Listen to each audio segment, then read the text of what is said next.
Wrestling fans around the corner, around the world, I'm Dan Marty. And I'm JTG, aka Jay the God. AKA the Human Shopping Channel come to life. A brand new Wrestling Insiders Weekend Review begins now. Wrestling fans, we warned you this day would come. Unfortunately, we're running out of original episodes of Wrestling Insiders Party with Marty each and every Thursday night at 10 p.m., but we're starting up that Indiegogo. You can help the cause. You can help Marty's show continue each and every week. Nobody does it like Marty. We had an incredible time with him at our 20th anniversary bash, November 13th at Memorial Hall here in Melrose. We want to have the good times keep on rolling, but we can't do it without you. Look for the Indiegogo link in the comment section below or across our website and social media platforms. We have some great perks, great rewards where you can even meet Marty himself. There's nothing like it.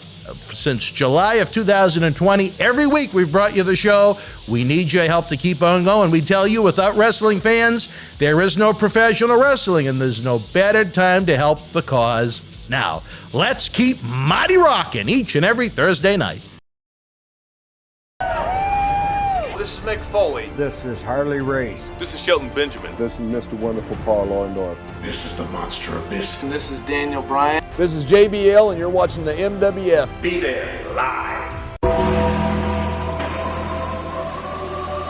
Wrestling fans around the corner, around the world, welcome to the Saturday, December the 4th, 2021 installment of Wrestling Insiders Weekend Review, hopefully coming to you on the heels of a highly successful day and night of tapings and cyber autograph signing with former ECW heavyweight champion Justin Incredible. If you're unfamiliar with our Weekend Review program, it's simple. It's one-stop shopping where you can kick back, relax, and hear the stories and experiences of our wide variety of hosts from the previous week. We understand that not everyone has the time to join us every night for premieres, so this is a chance to hang out, chat in the premiere box, and enjoy a little professional wrestling ambiance. This week, it's a slightly smaller episode than usual with only 4 shows. It's Just Incredible hit holiday hell, driving traffic last Sunday, trying to get to Boston from Connecticut as millions were on the Northeast roadways coming home from Thanksgiving. As a result, we had a Just Incredible ECW-themed mini-marathon on Tuesday night that you can find in the archives. Before we get to the goods tonight, lots cooking here in the world of Boston Wrestling MWF. Discounted VIP packages and tickets to our Soul Survivor 10 Back to the 80s event and Fan Fest Saturday night, April the 16th at Memorial Hall in Melrose are on sale now at bostonwrestling.com. Great chance to get the best seats in the house and save at the same time. I'll be joined by WWE Hall of Famer and AEW superstar Jake the Snake Roberts, 3-time WWF Tag Team Champions Axe and Smash Demolition, the wild and unpredictable Berzerker, and many more to be announced. Would be nice to see Memorial Hall actually use social media to, promote the events they have coming up instead of doing, absolutely nothing for the high rental fees they charge, but that's a different story for a different time. Our Indiegogo campaign to keep Wrestling Insiders Party with Marty continues as we want Marty Jannetty's no-holds-barred sex, drugs, and rock and roll adventures on Thursday nights at 10 p.m. to continue. As of this week, we're out of original episodes. As much as we hate to say it, we're about 19% to go on the Indiegogo. If you want to pick up some great rewards and perks, visit the Indiegogo campaign link in the description box below and across our social media platforms. With the holiday season here, visit the Boston Wrestling eBay store for great gift-giving ideas for superstars from every era. Click on the link in the description box below or simply head on over to bostonwrestling.com and hit the store button. As we continue to build our video empire, the best way to help the cause with early, full screen, usually ad-free episodes of Wrestling Insiders, our studio shoot interview DVD library that's been seen by millions online, millions more on The Howard Stern Show, Patreon exclusive and benefits like being able to meet the stars in studio. Join the Boston Wrestling Patreon family, the La Familia, at patreon.com/Boston Wrestling. There are literally hundreds of full-length episodes available at your fingertips as you personally help keep professional wrestling legends working. Even though a useless, classless individual with no character and integrity destroyed the Tampa portion of our Paul Bearer Holiday Headlocks Toy Drive in 2021, we're very happy to announce that one of our Back to the 80s guests, the Berzerker, will be live with us in studio Tuesday, December the 14th and Wednesday, December the 15th. I have high hopes for this one. I think it'll be as much fun for you guys as me. I love talking with John Nord, his great experiences and stories. He has a unique way to present them to you. The Berzerker, again, was slated to be with us at our 20th anniversary event in November before his father passed away. He's stepping up to the plate to try and help our toy drive and produce some great Wrestling Insider episodes at the same time. We hope you'll be able to join us. I don't know if you can tell, but I have something caught in my throat and I need a glass of water in the worst of ways. Raffle tickets to our Paul Bearer Holiday Headlocks Toy Drive Cyber Mega Raffle will be going on sale this week at BostonWrestling.com, and wait until you see what's in the jackpot. One lucky winner will get everything in the jackpot. We're even opening it up to fans overseas. Just need the shipping covered if out of the area. For as little as a $5 ticket, you could win thousands in prizes while helping update Santa Claus's GPS to find every kid's home this year, all in honor of the late, great Paul Bearer, who started this effort with John Cena Sr. and myself in 2012.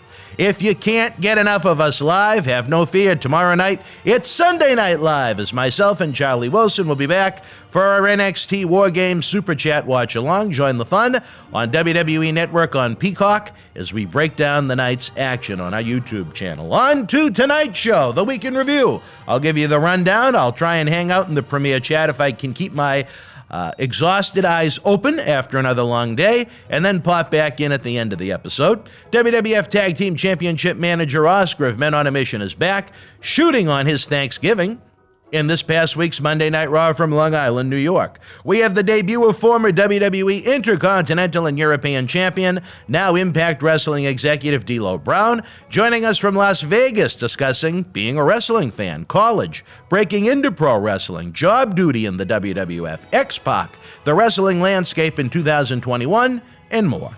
And what is for now the season, or hopefully not, the series finale of Wrestling Insider's Party with Marty. Marty Jannetty shoots on WWF Royal Rumble 1991, and yet another very interesting episode with the former Rocker. And we wrap things up with the father figure of Boston wrestling sports, John Cena Sr., as he shoots on WWE paying for Jon Moxley's rehab, the aftermath of Survivor Series, from The Rock's egg mystery, Seth Rollins being attacked by a fan, Vince McMahon and Austin Theory, plus Ric Flair angry at WWE, again, and Johnny Gargano's contract expiring, and a whole lot more. Wrestling fans, it's time for Wrestling Insider's Week in Review. Wrestling fans around the corner, around the world, welcome to a special Tuesday night pre-WWE NXT installment of the Monday Night Mission here on Wrestling Insiders. I'm Dan Marotti, here in downtown Melrose, Massachusetts, the zip code of champion, joined with the one, the only, the guiding light of the WWF Tag Team Champion, Men on a Mission in 1994.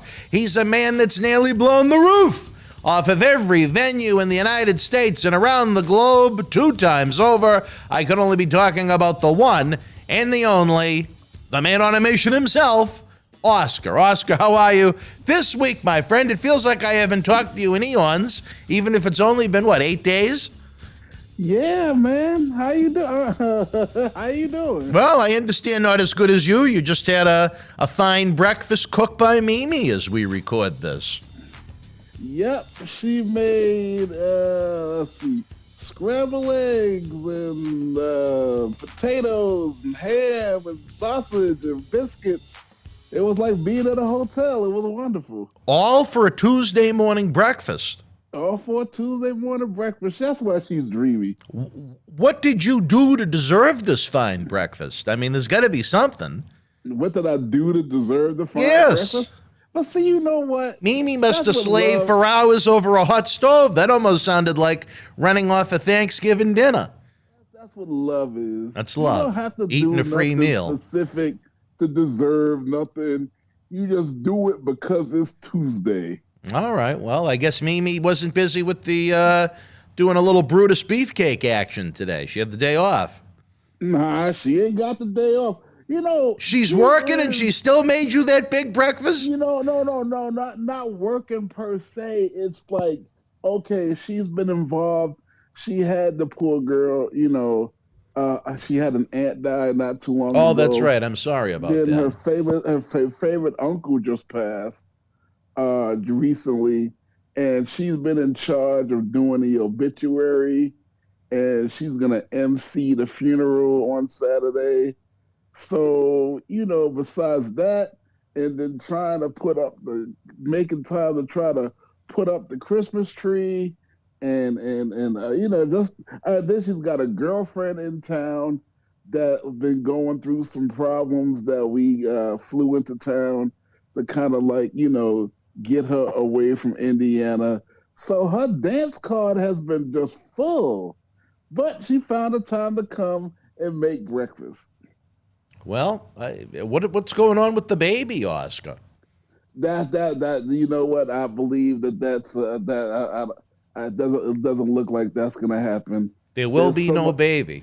Yeah, there's so much turmoil going on that side of the fence till it looks like it looks like we will get to see her and spend time with her. That's the good news. Yeah. She's out here in Atlanta from what I could understand. But the plan to keep her, I think that's either stalled or dead in the water. That might be for the best at this point. I don't know, Oscar. I don't, it might be, but I'm kind of hurt by it because I was looking forward to it. You wanted the baby. Yeah. Well, I'd be afraid that the baby might be crawling around and you do another one of those hellacious Mick Foley-like bumps out of your recliner like you had a few years ago. That? Yeah, no, I understand that, but yeah, well, like you said, it might be for the best. Oh, the other bad news. We got more. What other bad news do we got? I did not get the Oscar nomination. Grammys, wasn't it? The Grammy nomination. I'm sorry. You're stealing your own. You're giving yourself your own award. I know. I didn't make them. I didn't make movie one. Yeah, I didn't get the Grammy nomination. How did you find out? Did they alert you that you didn't get it, or you just weren't in the? No, they had the nominations on television. No, online. I'm sorry. And they announced everybody who was nominated, and alas, my name did not come up. But I mean, everybody who got the nomination was a world-class musical performer. You talking Kanye West and Kendrick Lamar and all the biggest names in rap in the world right now. So yeah. Well, like I noted before, win, lose, or draw, just to be in the have your name in the game certainly must make you feel good and must make you hungry for more. No, but no. I don't sneeze at where I am in the process. That came completely off guard, by surprise, and you're right. I have every reason to be proud to be on the Grammy radar with this music. So that's a win-win. It's like saying you were on the pre-show at Wrestlemania this year. It's nothing to sneeze at. No. You hit it right on the head. You're right. I don't take that lightly. I'm so proud of that. Well, do you want to sing more? Well, are you going to sing more? No, you know what? Let me tell you something. When I made this album, I did not make it. I put it like this. I made the Grammy nomination. I did that without even trying. I mean, I wasn't salivating at the mouth talking when I was writing the music, talking about, it's got to be Grammy worthy. I just did it. I just took the topics and just did it. So I'm like, okay, so imagine if I was really trying to write some hits. Yeah, I mean, imagine if you took the time. Like? Yeah, right. Well, you did it. Now there's only one more thing you got to do, which is pig it. But that's a different story for a different time, I guess. Okay, yeah. Speaking of that, Okay, 2 weeks gone from the situation. Have you decompressed? How does it look like? How's the documentary coming? Are you still pissed off?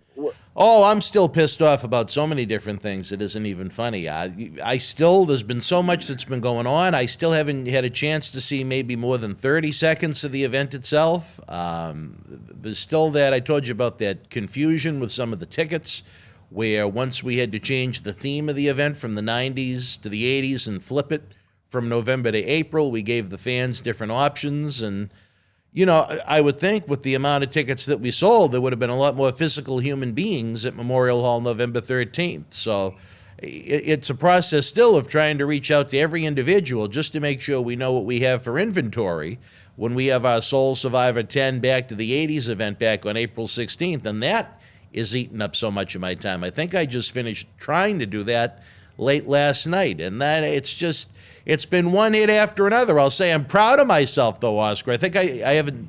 You need to see the video.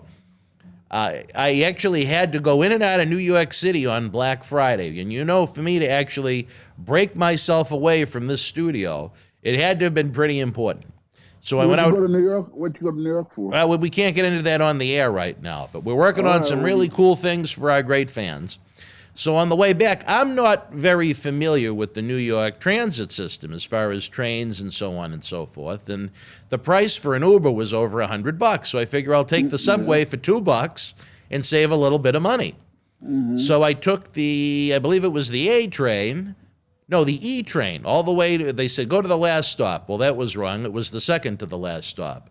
So I was getting, worried about my flight. I flew out at 11:45 p.m., got back on the train, hopped on to that, whatever the stop would have been. Got off, asked the man at the, where you enter and exit. I said, what is the quickest way to get to I think they call it the air train. The air train to get to the JetBlue terminal. He goes, go all the way down the end up the stairwell. It's the first train on the right. I said, okay. So I went down. It was a hell of a long walk. Then I see an elevator, and it's like, like there's gold coming out of it. So I go to press the button, and there's no button on the elevator, which I found to be very odd, okay? So I said, all right, well, the stairwell's right here. So I go in the stairwell. I go up the stairwell, and you know me, with the hips sometimes and the feet, I'm not well versed at long stairwells depending upon the day. And this, believe me, was one of those days. So I make it up the first sternwell. Then I turn again to head up the second one. I look up, and guess what was there? What's that? A wall. Wow. Oh, you went all the way up the stairs to get to a wall. So I had to go back down the stairs to the doors to try and head back to where I came from. And guess what? What's that? The doors were locked. You have to see the footage. I almost ripped the door off. I mean, I was pulling. I was banging. I was screaming, help, help. 10 to 15 minutes this went on for. All So these y'all was people are filming getting, all this? all of these people, Y'all- what? Y'all was filming all this? No, I just to show people what had happened, I taped maybe 15 seconds of it, just to give them the idea of the insanity, the world that is Dan Marati.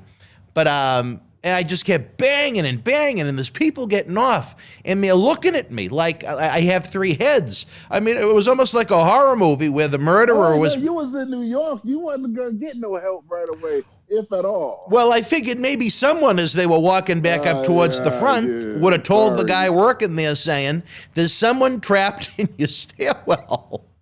But anyway, after, like I said, probably 10 to 15 minutes at least, someone on one of the upper floors must have heard the banging coming from underneath them. And they came down. I don't know if it was a maintenance elevator or whatever it was. You needed to have some kind of a card to swipe to access it.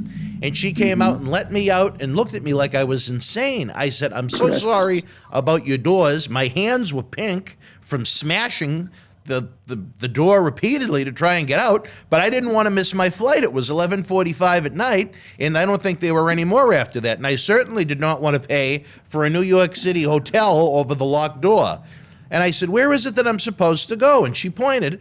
I was about 8-10 feet away. The idiot told me there was a stairwell I had to climb. She said, no, there's no stairs. It's this one. Just go to Terminal 5 of JetBlue.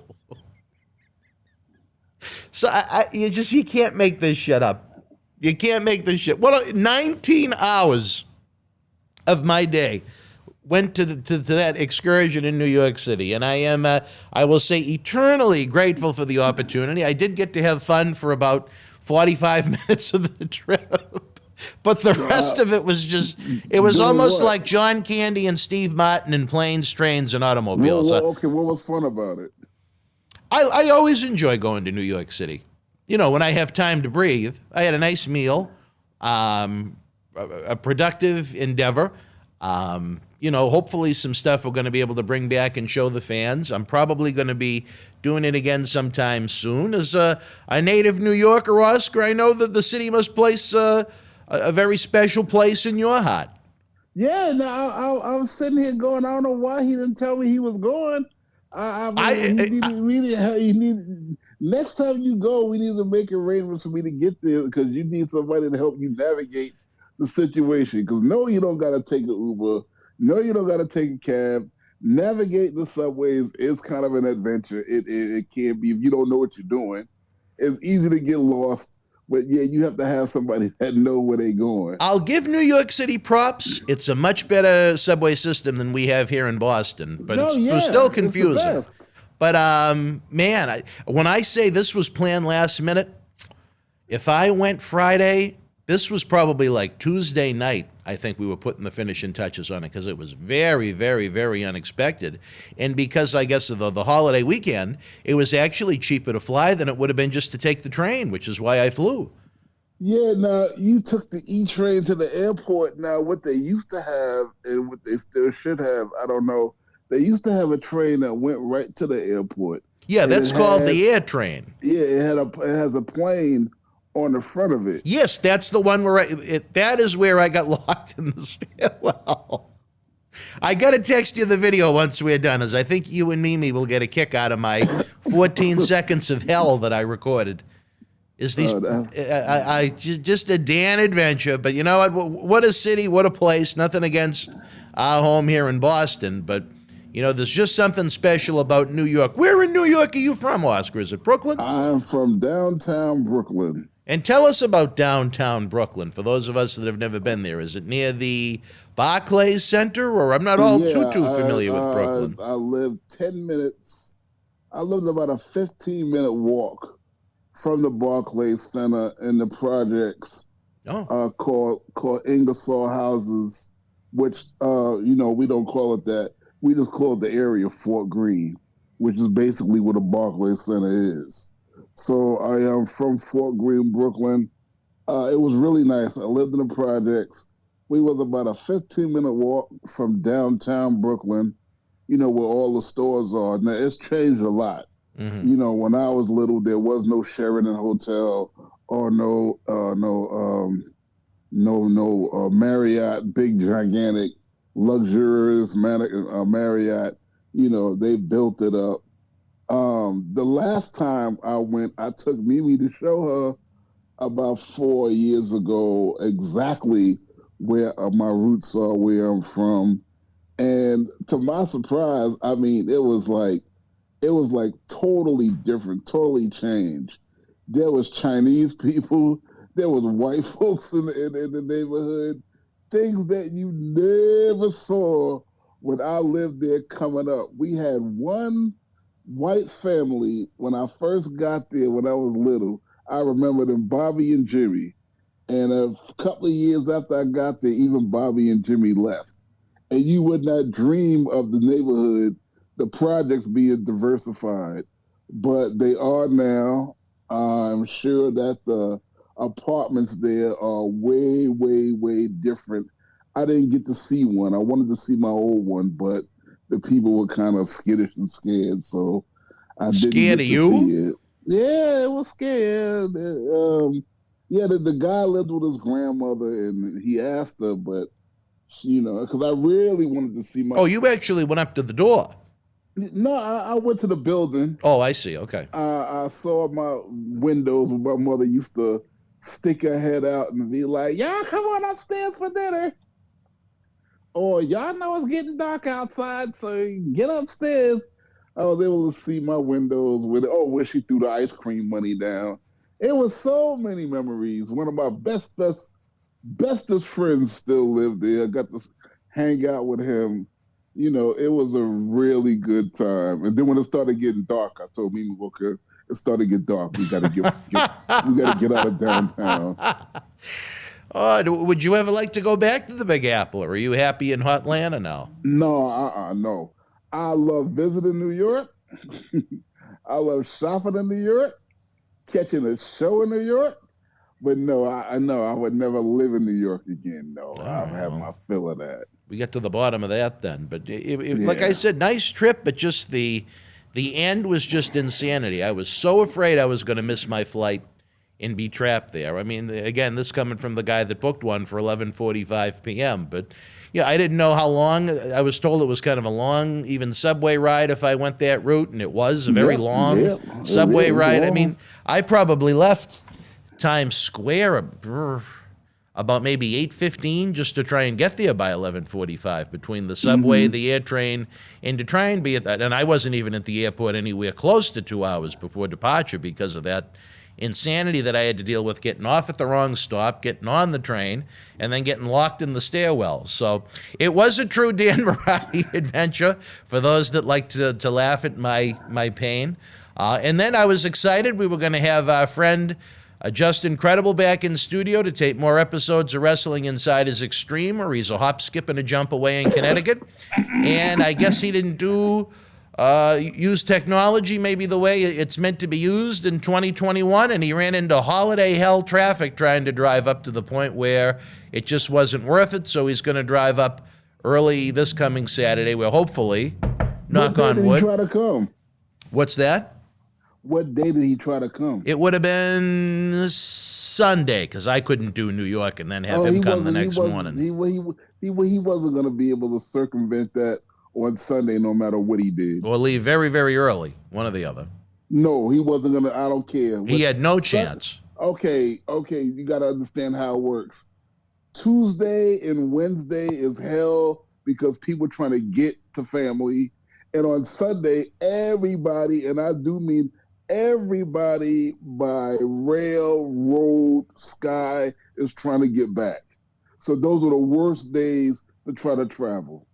I have had a lot of traveling experience that has had nothing to do with Thanksgiving visits when it comes to that week. Between the time the Sheik and I thought were going to be arrested in Canada when he was looking for various substances, so to speak, when he was booked on a reality TV show. In Canada, obviously, Thanksgiving, I believe, is in mid-October. So to them, it wasn't a holiday. But for us trying to get home, it certainly was a rush.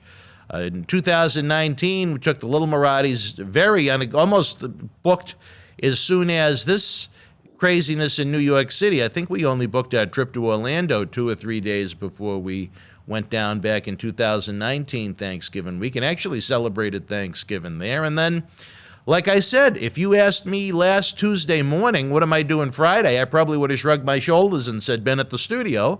But then this interesting opportunity came to be, and I said, you know what?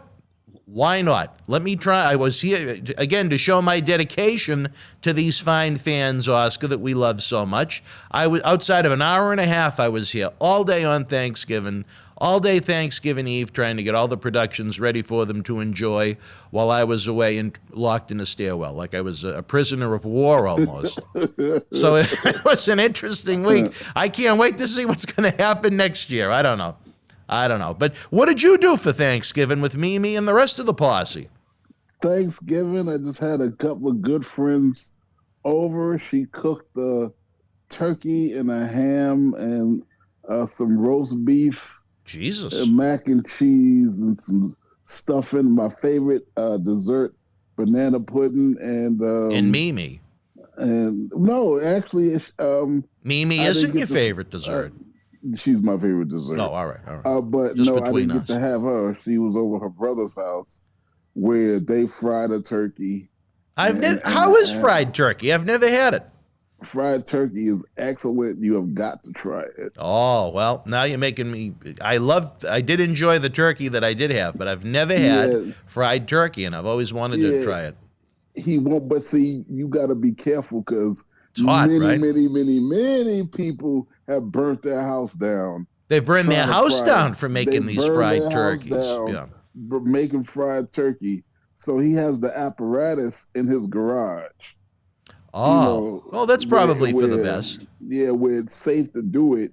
And he has a special pot that he does it in that you do fried turkey in. It almost looks like a big tank, right? Yeah, so everything is controlled.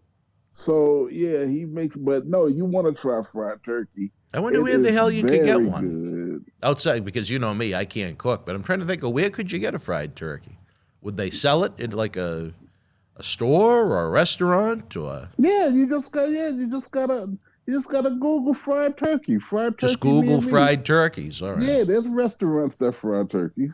Well, now I'm getting hungry, Oscar. And even though it's going to be before NXT when the fans at home are listening to it, it's just right around lunchtime here. And, you know, my gourmet lunch is usually...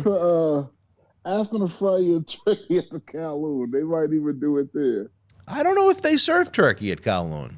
I don't know if they serve turkey. Well, I'll have to ask Andy. Maybe they'll do it as a special for me. But maybe for Christmas, I'll have a nice fried turkey. I don't know. I imagine on Christmas Day I'll probably be here. But the fun we have. But it'll be good to have Justin Credible with us on Saturday as we continue the Paul Bearer Holiday Headlock Toy Drive disaster. As you recall, Oscar, tonight was the night we were supposed to be headed down south to Florida with 6 cases of equipment. All of our friends that live in Tampa were going to drive by and do us some nice favors and courtesies to try and help the cause where they know we're working with limited income, and then that low-life, classless person with no integrity whatsoever stabbed the toy drive in the knife, with a knife in the heart, and I'm still angry about it. I can't believe the money that has gone to waste, the appearances that were ruined, the content that didn't get recorded, and you know what? People say relax, calm down, so on and so forth, but when it's your baby, it's kind of tough to calm down about it when you're mad. You know what I mean? Yeah. Now, there's nothing I can do at this point, but I'm still mad about it.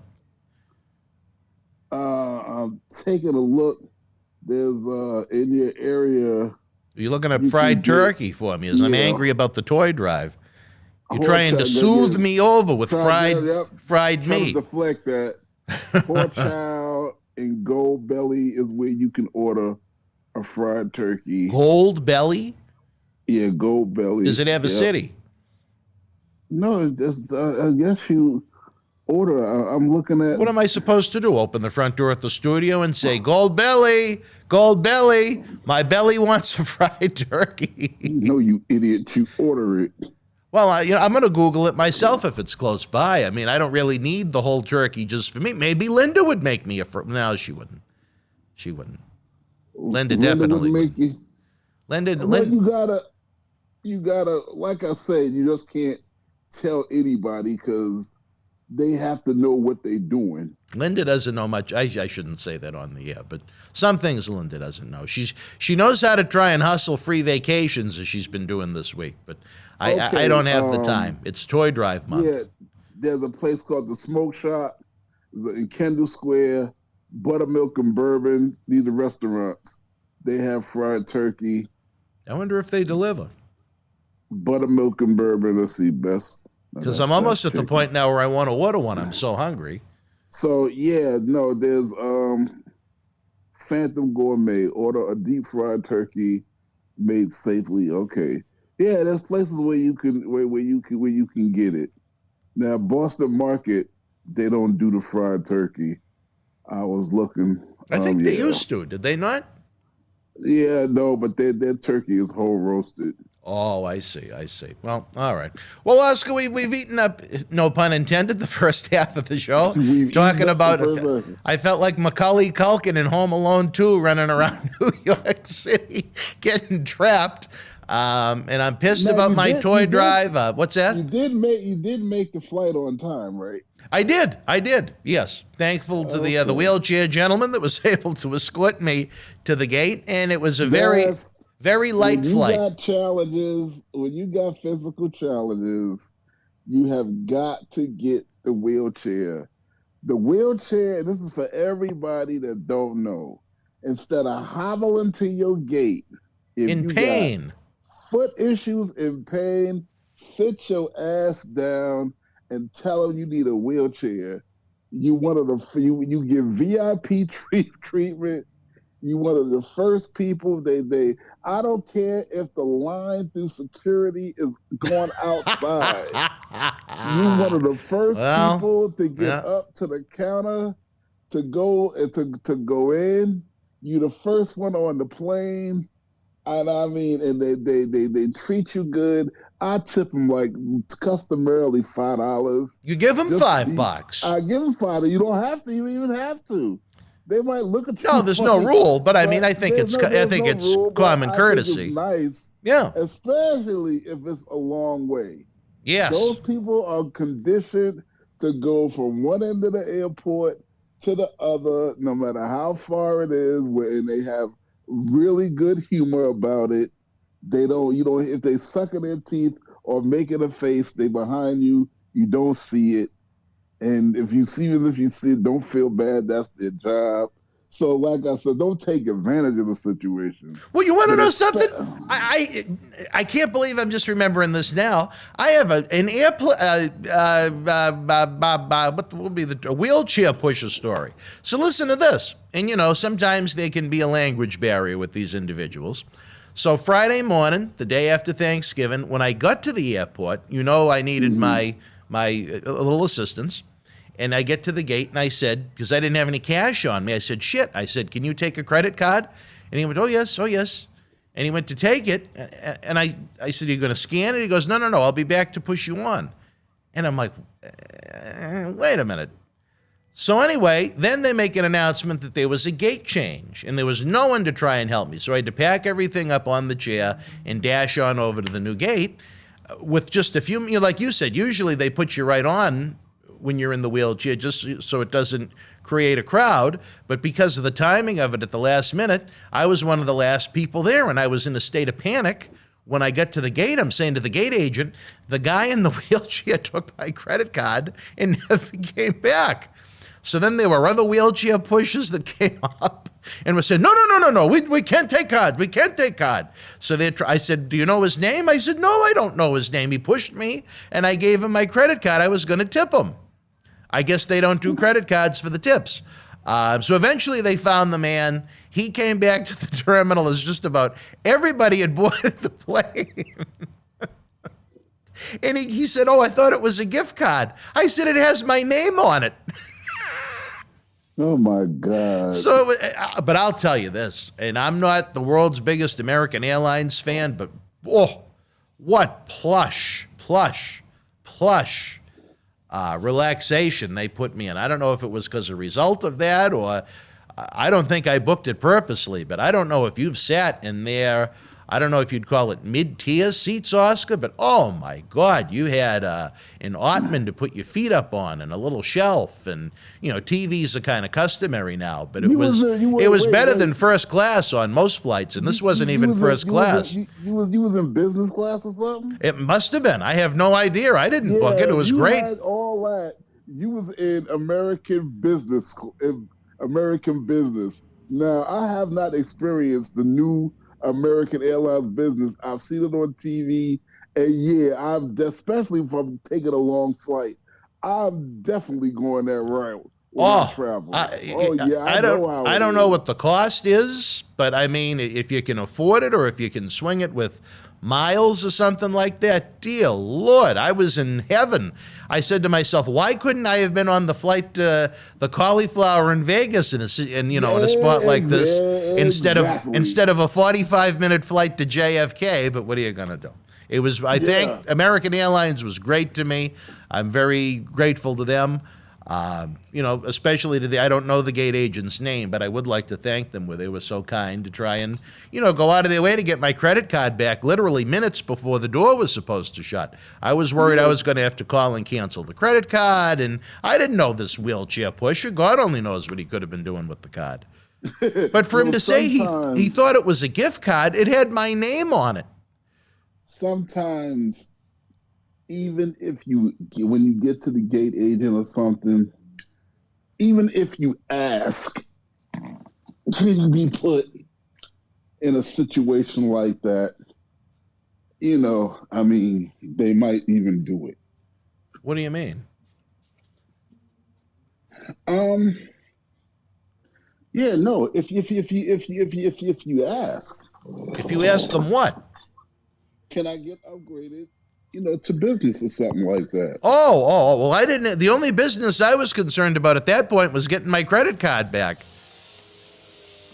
And the other wheelchair pushers were pissed that this guy took the card. But anyway, all right, fans, we're getting the cue from the back. Oscar's getting some kind of a cue over there. We're going to take a brief time out. Get ready for Saturday night. We got Just Incredible Live. We're trying to keep Marty Jannetty's program on the air. We got the Indiegogo campaign going. We got the Paul Bearer Holiday Headlocks Toy Drive Cyber Super Raffle going all month long. Check it out. We'll be back on the flip side with more from the man on a mission. Stand by. Wrestling fans, we warned you this day would come. Unfortunately, we're running out of original episodes of Wrestling Insider's Party with Marty each and every Thursday night at 10 p.m., but we're starting up that Indiegogo. You can help the cause. You can help Marty's show continue each and every week. Nobody does it like Marty. We had an incredible time with him at our 20th anniversary bash, November 13th at Memorial Hall here in Melrose. We want to have the good times keep on rolling, but we can't do it without you. Look for the Indiegogo link in the comment section below or across our website and social media platforms. We have some great perks, great rewards where you can even meet Marty himself. There's nothing like it. Since July of 2020, every week we've brought you the show. We need your help to keep on going. We tell you, without wrestling fans, there is no professional wrestling, and there's no better time to help the cause. Now, let's keep Marty rocking each and every Thursday night. Wrestling fans around the corner, around the world, I'm Dan Marotti. And I'm Mr. USA WWE Hall of Famer Tony Atlas. The road to Wrestlemania has begun. Wrestling fans are looking to add to their man caves. You got to see what we have in the eBay store. Check it out. Arguably the greatest professional wrestler of all time.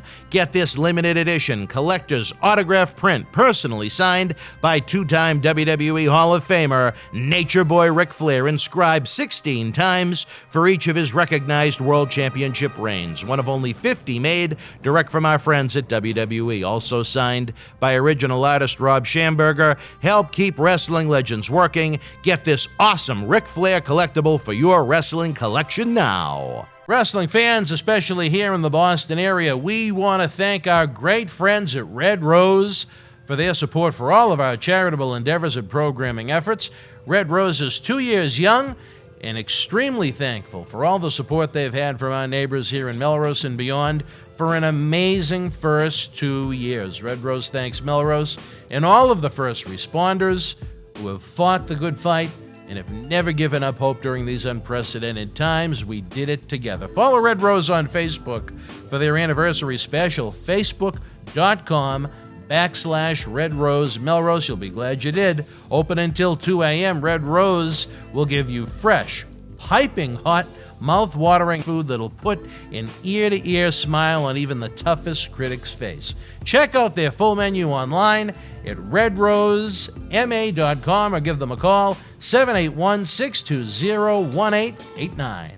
Wrestling fans around the corner, around the world, we invite you to join former ECW World Heavyweight Champion Just Incredible, also Aldo Montoya, from the WWF New Generation era in the mid-90s for a live episode and cyber autograph session for the Paul Bearer Holiday Headlocks Toy Drive this Saturday night, December the 4th at 7 p.m. Eastern Standard Time. Get ready for Wrestling Insider's Extreme as we help Santa update his GPS to find every kid this Christmas. Order your 8x10 photos now. Visit BostonWrestling.com.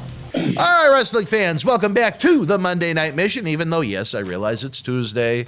I know AEW Doc is on tonight. I know WWE NXT is on tonight. I know because of Just Incredible not being with us on Saturday, Sunday, I should say, as we intended. We're going to have a mini marathon of some of his episodes to catch you up on his life, his career, his early days in ECW, as we prepare to tape more LIVE Live Saturday night. For more information, head on over to BostonWrestling.com. But happy to be joined by Oscar. Yesterday was just such a mess, I guess. Oscar and I didn't even have a chance to tape. Now we're chewing the turkey about the turkey. So what's going on in the world of professional wrestling since we last spoke, Oscar? I'm so tired, I don't even remember. I'm drawing a blank on everything outside of the fact I was a prisoner at the air tram in New York City. Well, last night was the 3 hour. A 3 hour tour. A 3 hour tour. 3 hour tour of Monday Night Raw, which, for the purposes of doing this show today, I watched from start to finish so I could speak intelligently about the goings on. Dear Lord. The first thing I want to bring up is I really wish to God that they would get Randy Orton away from that psycho Matt Riddle, because they have taken the persona, one of the best personas in wrestling, and have turned it into a comedy act. And it's not funny. It's not Orton. I'm almost sure that even he's uncomfortable with it because, I can look and tell acting from in real life what a person is really thinking and what he's got to go with, I guess, what they tell him to go with. Right. But it is so bad, and his stock in my eyes done went down 70 points. Wow. Trying to maintain that situation. Well, I look at it like this. Instead of maybe at the end of the story, it'll be to their credit. I think they're trying to play it out as long as they can to get through Mania season and give Orton a fresh opponent either April 2nd or April 3rd at AT&T Stadium in Arlington, Texas. The funny thing is there really isn't a huge age gap between the two of them. Riddle is a lot older than he looks. Randy's only a couple of months older than me. So you're talking about a difference of about 4 years or so. I think I like Riddle bell to bell, but I think his promos are absurd and stupid. I think his scooter is absurd and stupid. I think his flip-flops are absurd and stupid. And I think his post-match antics are absurd and stupid. But when that bell rings, when he starts to work, till the moment the bell rings where the work ends, I think he's excellent. No, I mean, I don't disagree with that, but all that other stuff in between kills the presentation. It really does. You think? Go ahead. I don't think that in no way, shape, or form Randy Orton ever needed or ever will need a tag team partner for no reason whatsoever. He is one of the best singles talent that I have seen. I mean, the man was the legend killer. He went over on The Undertaker, for Christ's sake. Yeah, outside of some of his matches with Bray Wyatt, in his body of work now going on 19 years on national television, I can't think of a bad feud, a bad series of matches he ever had. It's for whatever reason, he didn't click with Bray Wyatt in either one of their feuds. But other than that, I mean, that's pretty good considering he's been on television for the better part of 2 decades. So, I mean, this is what I see happening. It's inevitable. He's going to turn on Riddle. I mean, I will hang a flag outside my house when that happens. Who do you have? Who do you have go over at WrestleMania, Orton or the quote-unquote younger guy, Riddle, even though he's, I believe, closer to 40 than 30, or pretty close, right on the bubble. No, I'm not taking it that far. No, you're not. I'm not wishing that his opponent at WrestleMania was Riddle. I think that's where they're going. Hoping, I've thought that for a while. I'm hoping that the turn comes, in the next month or so, whatever their feud is, they have it, and it's long said and done by the time WrestleMania get here and give Randy Orton a worthy WrestleMania opponent. At this point, who hasn't he worked at WrestleMania that would be WrestleMania worthy? I don't know. If they turn him, he's going to go heel again. I think that would kind of eliminate Lashley from the equation. Bill Goldberg. I mean, you got slim pickings. No, I can't see it not being Riddle between me, you, and everyone that listens to the show. I could see a situation where maybe Riddle eliminates Orton from the Rumble, and that plants the seeds of tension between the two of them. Then maybe, I don't know if they're going to... Well, they're not going to have, as of now, there's no traditional February pay-per-view. I think they're going to be back in the Kingdom of Jeddah in Saudi Arabia, so who knows what the hell is going to go on over there. But, I mean, one thing, when you talk about a guy that's been in the company for the better part of 2 decades, that's a man that's been in a lot of WrestleManias. He's got a lot of WrestleMania experience under his belt. Who fresh could you put him in there with outside of Riddle? That's where I'm kind of at a loss. Maybe if I sat down with a pen and paper and looked at the rosters. But, I mean, again, do you really want to see Orton and Goldberg? I don't think that's the best usage of Orton. Do you want to see Lashley would have to turn, I guess. I think him and Orton would probably have a really good match. But I think if I was going to put down $100 in Vegas, it would be Orton and Riddle at Mania. All right, well... We'll see. We'll have to see. We'll have to see how it unfolds. Well, now moving on. This is a push that, for the life of me, I do understand, but I don't understand. I think Liv Morgan has made all the right moves backstage. That's the only way that I could understand this going on with her. I mean, I do not think that she is nowhere near close. The talent as far as some of the other names in the women's division that earned that deserve the push that she's getting, and I believe that it's all going to be done and over with next week on with her match with the man. So I think it's over. I think it's over for Liv Morgan. I agree with you on that. I mean, it shows the lack of depth that they have in the women's division. I think you saw just about everything and everyone they have in that 10 women's tag team match they had last night, and there wasn't much to write home about, so to speak. No, I mean, I knew where it was going when they started it. I knew where it had to go. See, they had to put Liv Morgan over the way they put her over, to hype her up for her match with Becky Lynch next week. Had to. Just like the same thing with what match am I thinking about? They had to put Seth Rollins. They couldn't let Seth Rollins, no, that's not what I'm thinking about.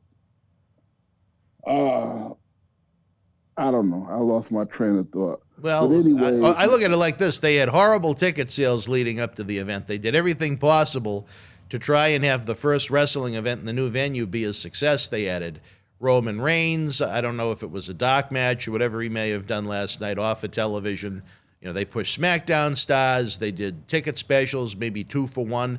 And they had a rough night at the office. I think AEW is already outsold what they did last night, which is a coup for AEW. But, I mean, when you look at what they put on the main event of television, can you understand why the ticket sales were so lackluster? I mean, is there anyone out there that wants to see Big E as the world champion when you had Lashley that was so hot, and I complimented them all winter, all spring, all summer on they were doing for the job to build him up. Then we go out to the Cauliflower Alley Club in Vegas. Raw comes to Boston, and they have Big E do the worthless Money in the Bank cash-in that at this point is so old, so stale, so overdone, and you put the title on someone that people don't care about. I mean, if Big E wasn't presented as a fool for the past 6 or 7 years, okay, maybe he'd be a guy given a try too.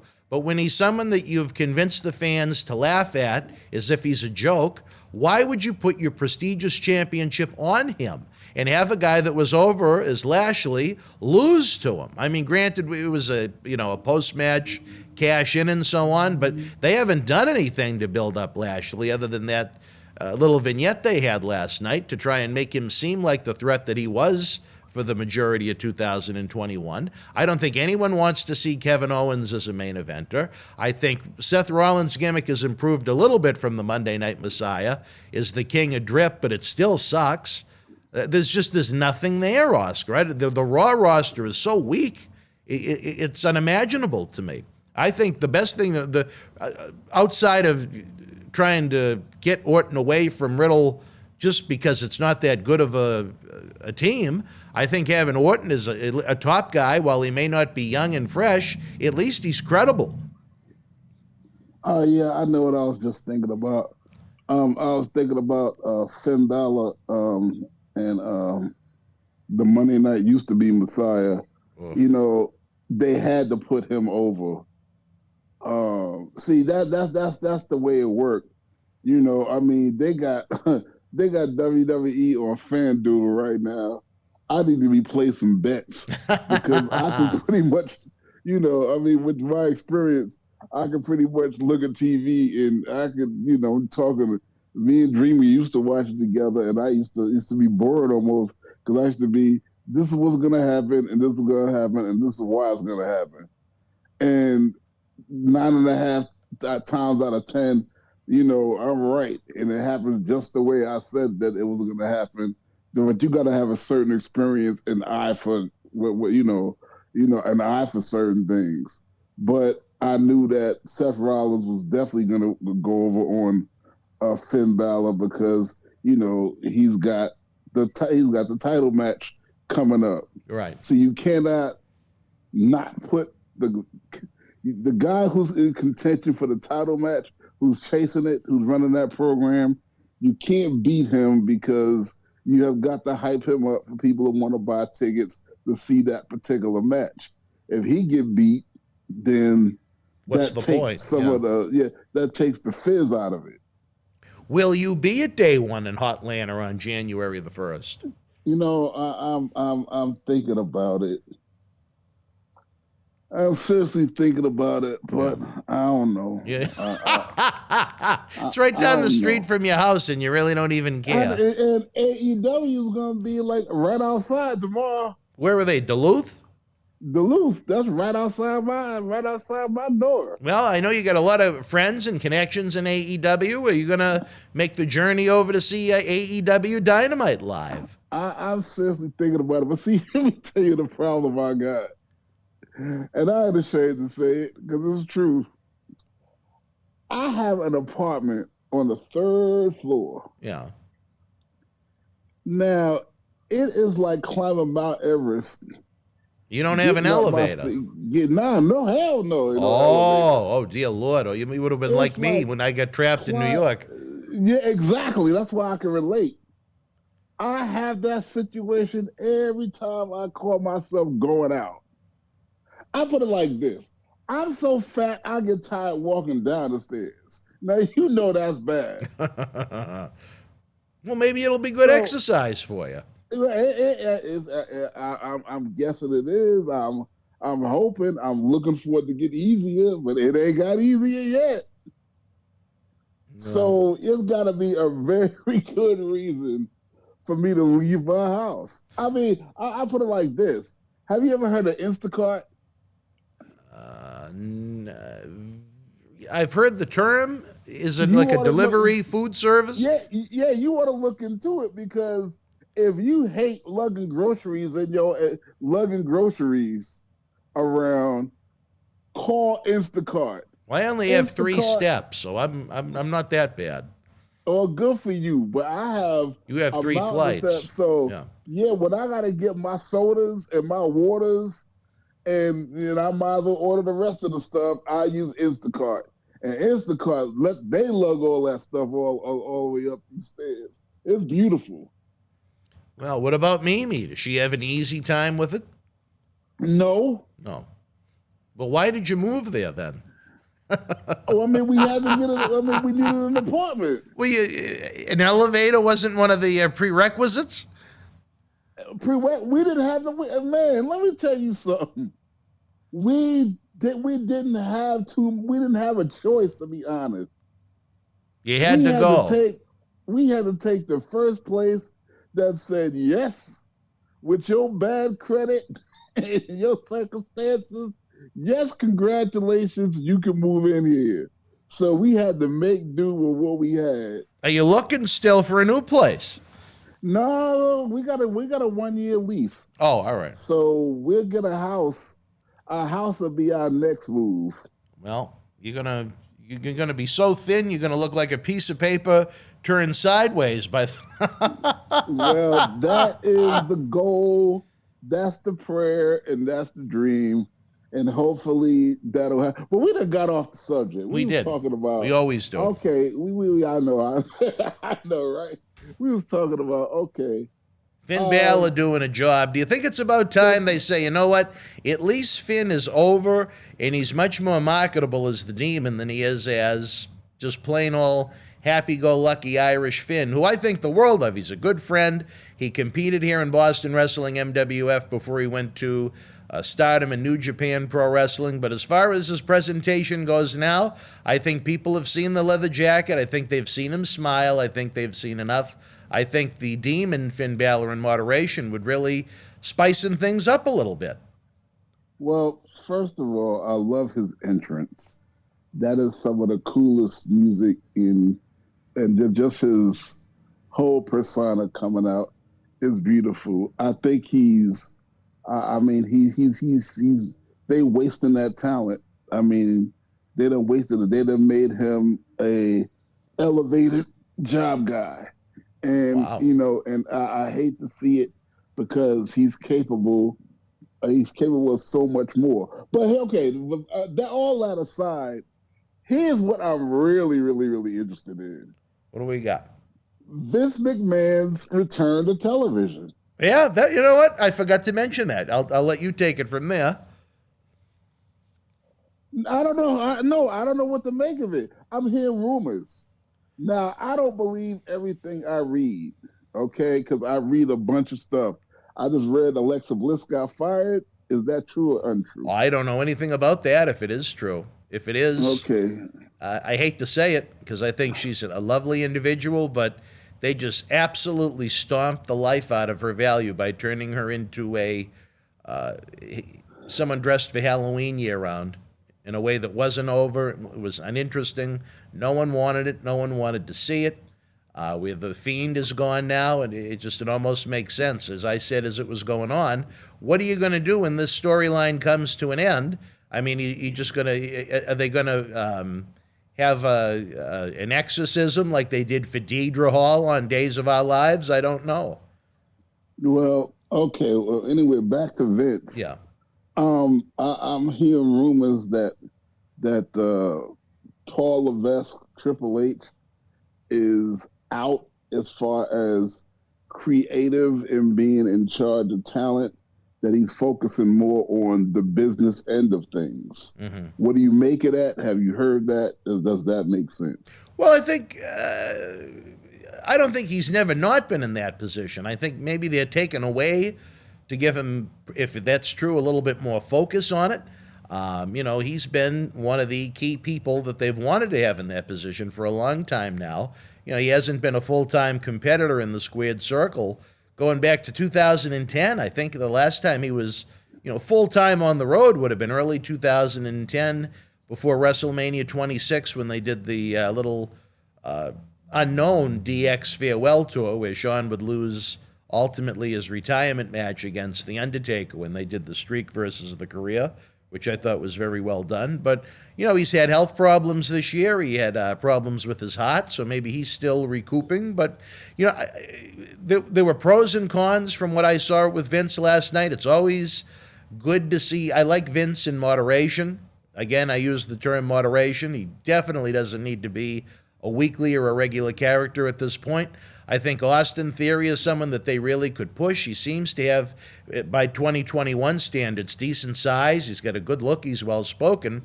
I just think they shouldn't have him be subservient to a 75-year-old man. You know what I mean? When Vince slapped him and he sat in the chair selling it the way he did. And, I could have seen him get up maybe and get in Vince's face a little bit and say, look, I want to learn from you.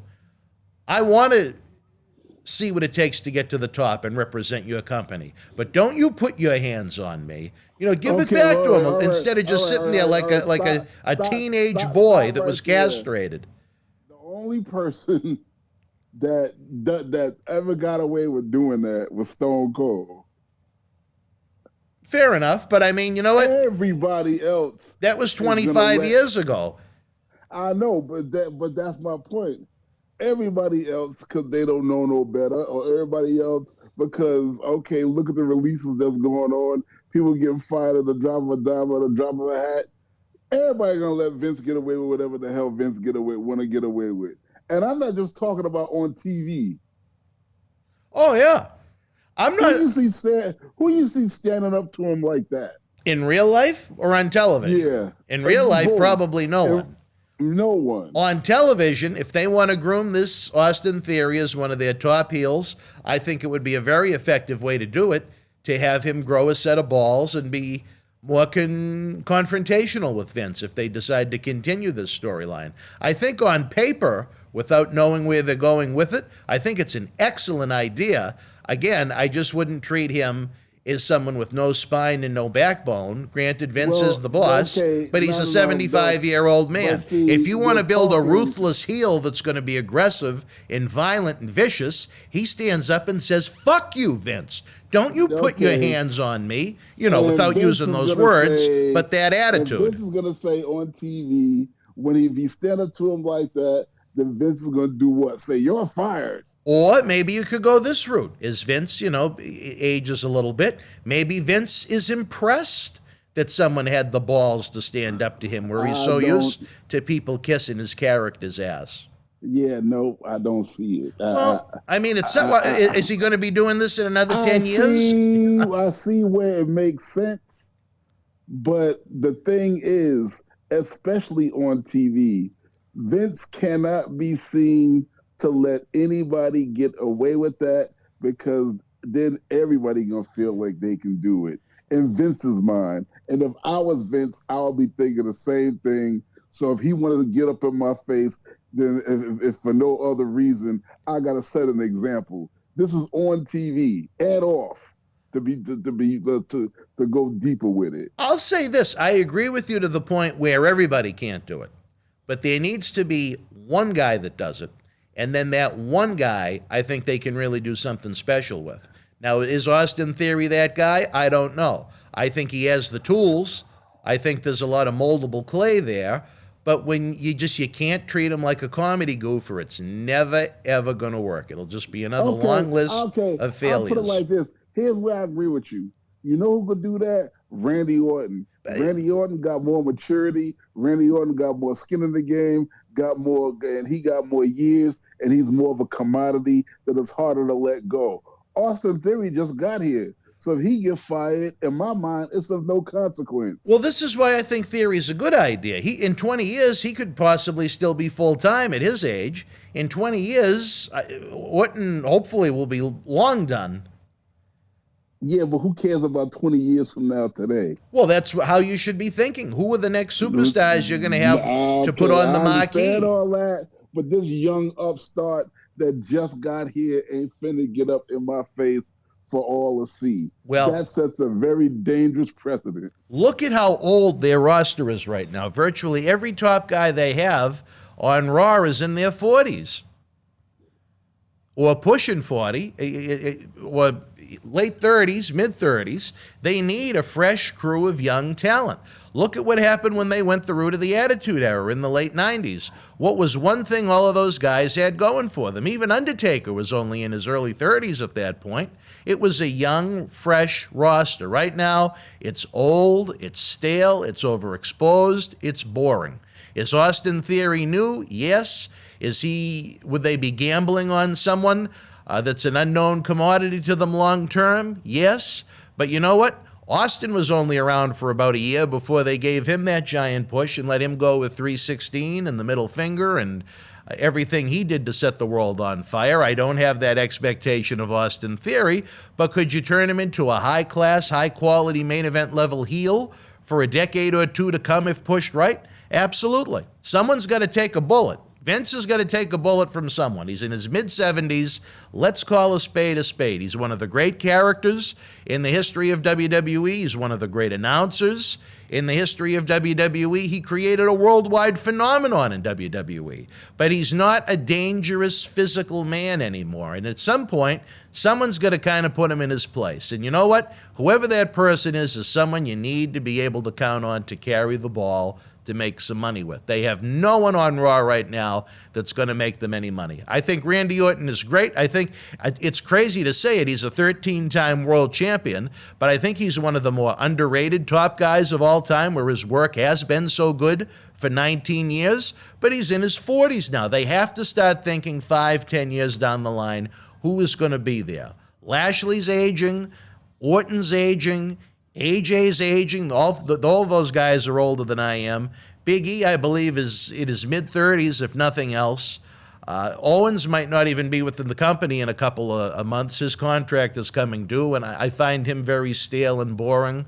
I've told you my thoughts on the Rollins thing. I find that stale and boring.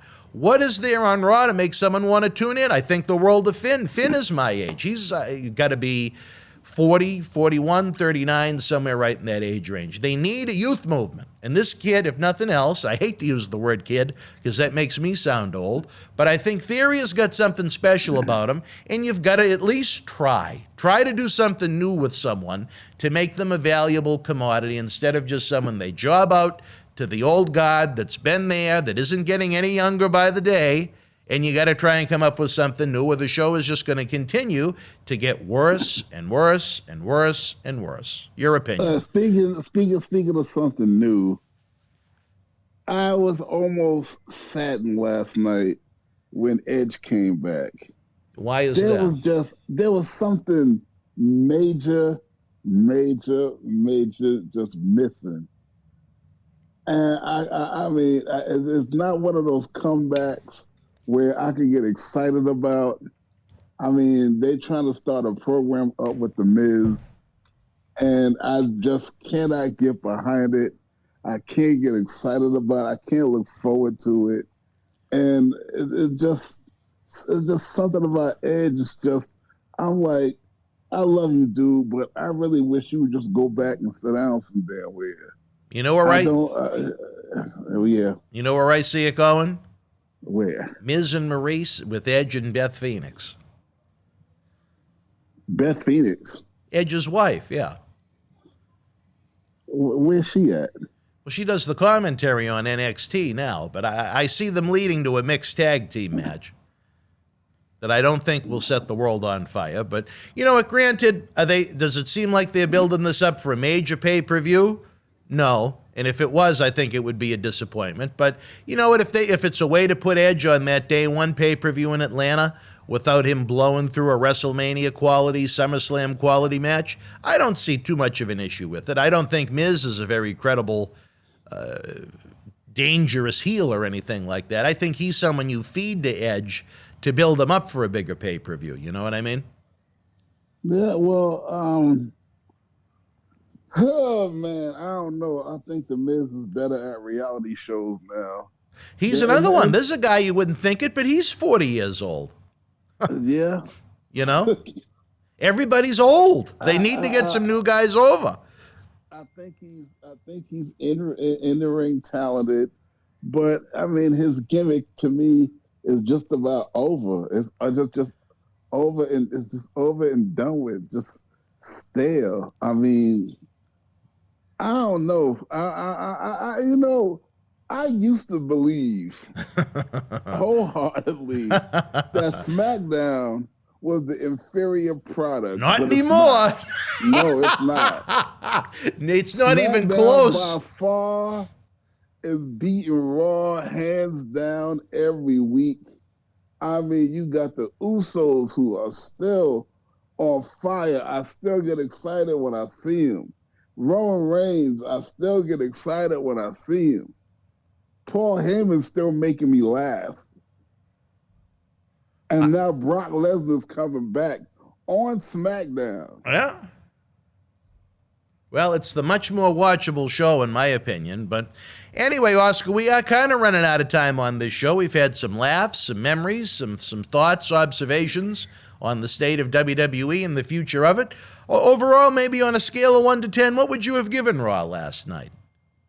Oh, man, Raw got a solid 3. 3. I would probably have gone about a 4 myself. I've seen worse, but you'd think in a new building that they were looking to try and pop, maybe they could have had a few more bells and whistles. I hate them, and this is coming from someone that always says pacing, patience, and so on. But, you know, at that building last night, I think needed it. During the main event, it felt dead to me. I don't know what your thoughts were during the Big E Kevin Owens match, but it felt like the fans were sitting on their hands waiting to see Roman Reigns after the camera went off.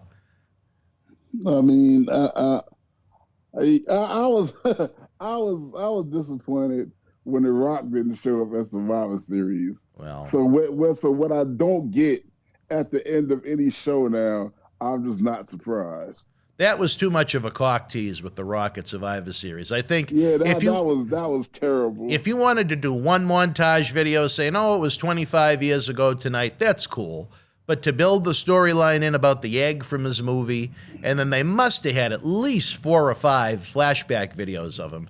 For him not to be there, it was too much. My opinion. Yeah, no. I agree with you because I wholeheartedly, now, that's where I would have lost my FanDuel money.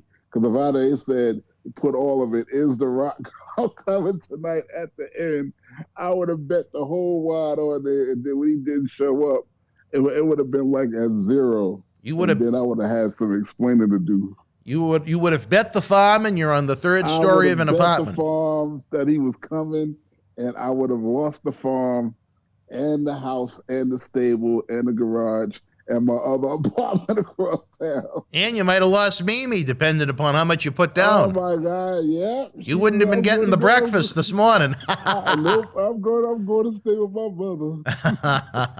All right, fans. Again, we had a lot of fun this week with Oscar. Hopefully, knock on wood, we'll be back in our traditional time slot of Monday night this coming week as I prepare for yet another big week. We got so much going on behind the scenes that I can't tell you about yet. It's really cool, but we want to remind you.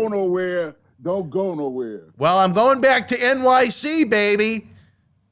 No, don't go nowhere when you get off, because I want to know what happened. The hell did you go there and get lost up? I got to send you the video first. After you see the video, I think you'll understand and maybe even enjoy it even more. But just to get a few cheap plugs in, fans, it's Christmas time.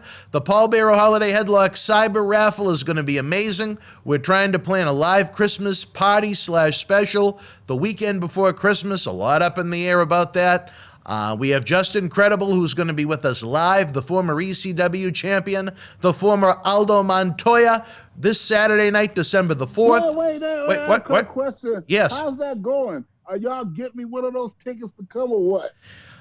Another one of our great ambassadors is trying to figure out how to utilize all of the leftover plane tickets we have from November the 13th. But I'm hoping we'll be able to have you join us. Again, it really depends on what the cost of the tickets are going to look like at that point. But I think the weekend before Christmas usually isn't too bad, right?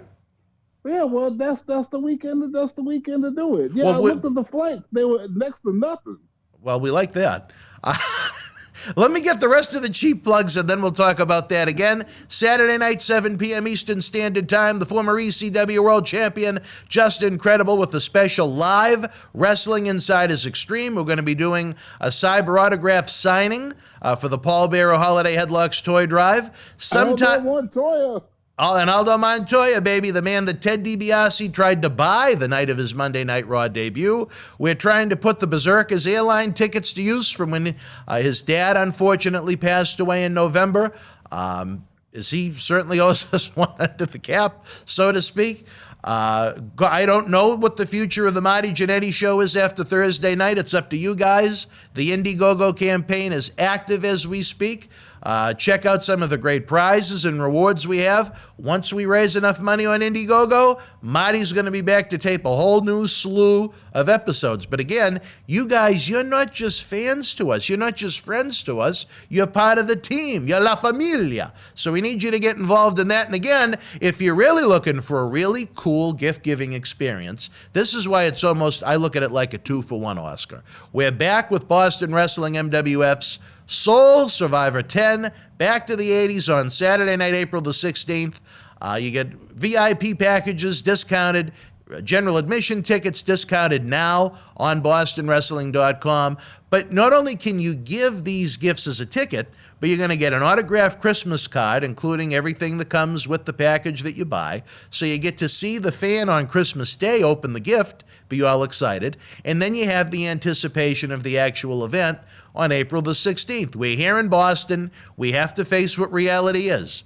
There are no stadiums that are going to be able to have WrestleMania in April. I could highly doubt them even having a SummerSlam, considering how far out of town the football stadium is. But we are going to bring you the legends and Hall of Famers that won't be in town for WrestleMania weekend when they're in Texas and Arlington. We're going to do it Saturday, April the 16th. Again, you get the best tickets in the house at the best price possible. The price goes up the closer we get to the event. It's almost like the airline tickets Oscar and I were talking about. So much going on. We're hoping we can have Marty back real soon beyond our I guess before the show maybe goes on a little mini hiatus on Thursday. And we're hoping when we have our live Christmas party, once all that is organized, the man on a mission himself is going to be here rapping like even Santa Claus can't do with the presents.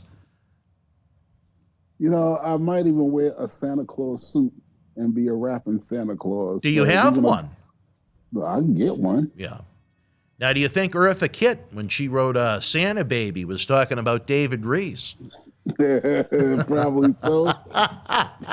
he in that age category. You think Reese and Kit could have had a little something going on? I don't know. Reese like him. He like him all kinds of. Reese's Pieces, baby. He like all kinds. As long as they come out of the bag, he doesn't care about the color. Oh, we're really losing it now. All right, wrestling fans, for the man on a mission himself, Oscar, I am Dan Marotti. I'm going to go edit this and make this magical for you because we're on 4 hours early tonight. Oh, my God. This life. For Oscar, I'm Dan Marotti. We'll see you Monday, and we'll see you Saturday Night Live with Justin Credible. Until we speak again, folks, you and yours, be healthy, be well, Merry Christmas, good night from Boston and Hotlanta. Fans, we warned you this day would come. Unfortunately, we're running out of original episodes of Wrestling Insiders Party with Marty each and every Thursday night at 10 p.m., but we're starting up that Indiegogo. You can help the cause. You can help Marty's show continue each and every week. Nobody does it like Marty. We had an incredible time with him at our 20th anniversary bash, November 13th at Memorial Hall here in Melrose. We want to have the good times keep on rolling, but we can't do it without you. Look for the Indiegogo link in the comment section below or across our website and social media platforms. We have some great perks, great rewards where you can even meet Marty himself. There's nothing like it. Since July of 2020, every week we've brought you the show. We need your help to keep on going. We tell you, without wrestling fans, there is no professional wrestling, and there's no better time to help the cause now. Let's keep Marty rocking each and every Thursday night. Wrestling fans, welcome back. Dan Marotti along with D'Lo Brown. As you can tell, we are outside of the auspices of our beautiful studio in Boston, here in Sin City, Las Vegas, Nevada, the new home of D'Lo Brown, at least on the outskirts, so you can stay away from that crazy traffic. But it is a pleasure to have you here with us. It has been quite some time since you've been with us, cutting the hair of Warbeard Hanson, Hurricane Ivar, and throwing the hair on his grandmother. I mean, that was a hellacious act. I was a baddie, but it's okay. Well, now we're talking about more positive things. The summer turns to fall. Fall turns to winter. We are excited, as you can tell, even though I am in Las Vegas. I have on this delightful Santa Claus shirt. I am not Nick Foley. But I'm doing my best to replicate the good that Nick can put into the world with what we can do with the toy drive that myself, Paul Bear, and John Cena Sr. started back in 2012, just 3 months before Paul Bear passed away, I should say. We're very lucky that WWE and NXT and a lot of the major companies pitch in to try and help with what we do. You have become an ambassador this year. You were so kind to sign those pictures before you left after that big live stream we did that one of the two of us ruined that knocked over the computer. I'm not going to name names. We're not going to name names. The computer kind of fell. Might have been the guy in the Santa Claus shirt. We're not going to point fingers. We're not pointing fingers. We're not. All right, tell us about you, D'Lo. For the fans that may not be all that familiar with you, that may just know you as this outstanding athlete from the Attitude Era, tell us about D'Lo Brown. Where are you from? Growing up, what was life like as a young D'Lo? When you were a lowercase D. When I was a lowercase D, I grew up in New Jersey, a small little town called Burlington. Grew up a wrestling fan from the time I was 9 years old. I loved it.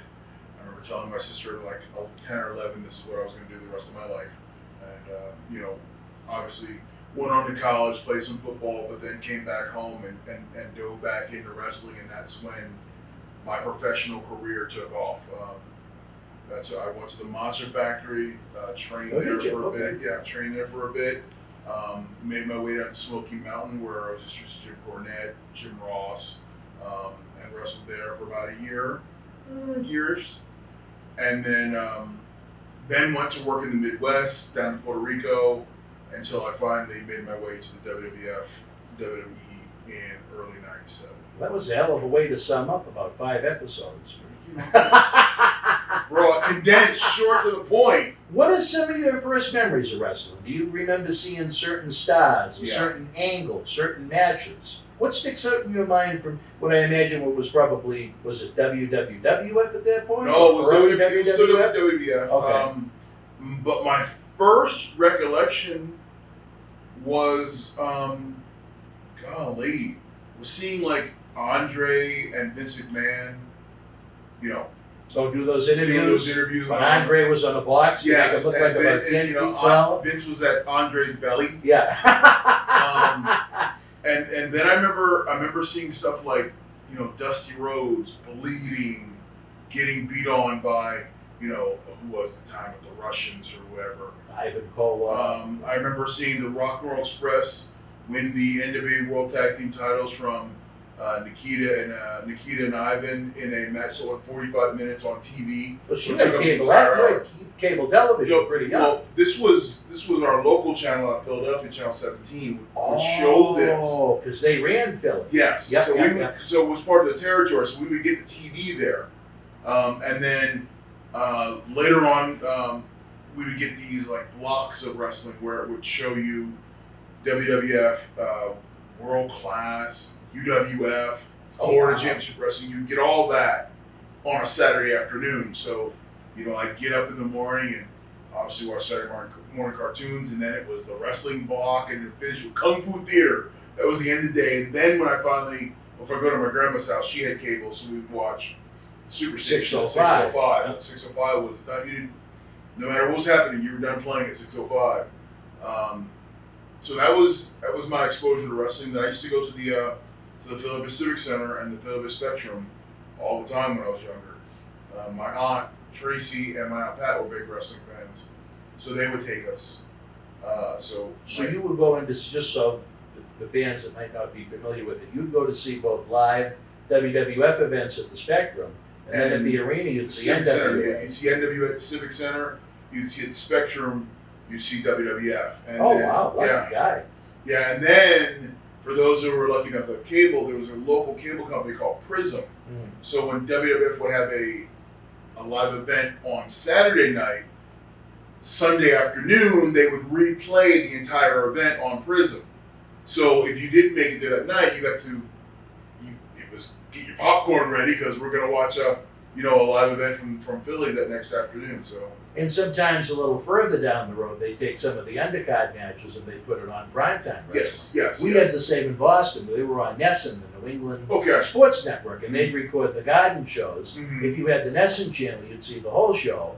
If you didn't have Nesson, you could still pick up some of the undercard matches on primetime with Gorilla and Bobby, which to me was one of the great wrestling shows and one of the most underrated wrestling shows of all time. The chemistry that they had on Monday night, I wish it still existed in 2021. That's exactly what I was going to say. Those two were like an old married couple in the best possible way. Yeah. Because they argued like they were married, but yet they were funny together and entertaining together, and they complemented each other so well. It was like, it wasn't watching a show, it was like watching two friends talk about wrestling. And that was the cool thing about that. The wraparounds were as fun as the matches. Oh, yeah. Yeah. I enjoyed, that was a good show. I enjoyed that. I remember, Tuesday Night Titans were on. And then it kind of morphed to Raw, but it took a while. It was always the sit-down shows because everything kind of mimicked like Johnny Carson. They tried to reincarnate primetime a couple of times. When they were pushing that Ico Pro, remember they had the little studio audience, and Vince would come out in the Zubaz and try and get people going, and they'd have guests, and then they tried to do almost like a round table sit-down with Vince, Bobby, Mr. Perfect, Jim Duggan, and Hillbilly Jim, or other rotating guys once in a while. And it wasn't a bad show, but it wasn't that magic that Gorilla and Bobby had on those Monday nights. I remember when I was a kid, I didn't even have a TV in my room. So I'd have to sit in my parents' room and watch it. And I'd hear them downstairs. I'm like, oh no, don't come up and go to bed. I want to watch the rest. I want to see the end of this.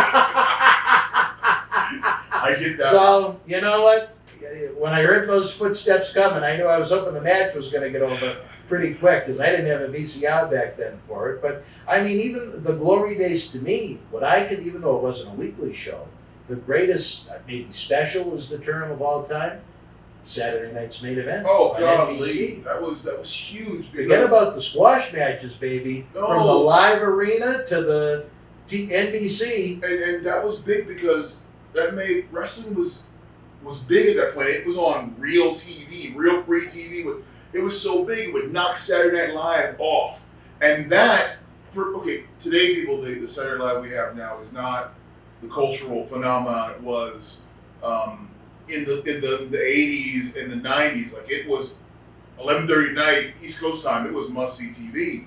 So for wrestling to preempt the Godfather of Saturday nights, that said something. And then you would get the matches you would never see. You get Hogan Savage going at it, or you get Andre, or you get the referee double heel cage switch match with Hogan and Andre crawling down the cage at the same time. So, I mean, that was the first time I ever saw that finish, where they both landed Double almost step. simultaneously. Yes. Yeah. But that was big to have that program under, because like you said, there was no squash matches. It was culmination of angles or storylines. It was a pay-per-view before there was. So it was kind of cool. And it was, for the fans that couldn't maybe go out and afford to see it at the house show. Right. This was the culmination of it. This was at least the end of it, where you at least get to see it once. And then, from 88 through 91, when it was really hot, they'd have that once a year in February, the Friday night special, the main event at 8 o'clock. Yes. And you talk about huge, the first one, February 5th, 1988. I always remember that date because I got my first dog on that date. Hogan and Andre, look at the ratings that they do. And again, there's a lot of great things about wrestling in 2021. If you want to talk about TV ratings, 33 million people for Hogan and Andre on NBC. That is amazing. How many months of Raw would it take to get to 33 million people for a 1 hour show? I mean, that number is stunning.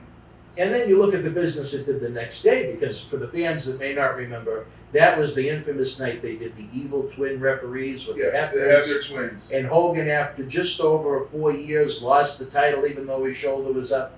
The next day in the afternoon at the Boston Garden, they did a matinee with Hogan and Bam Bam against Andre and DiBiase, sold out.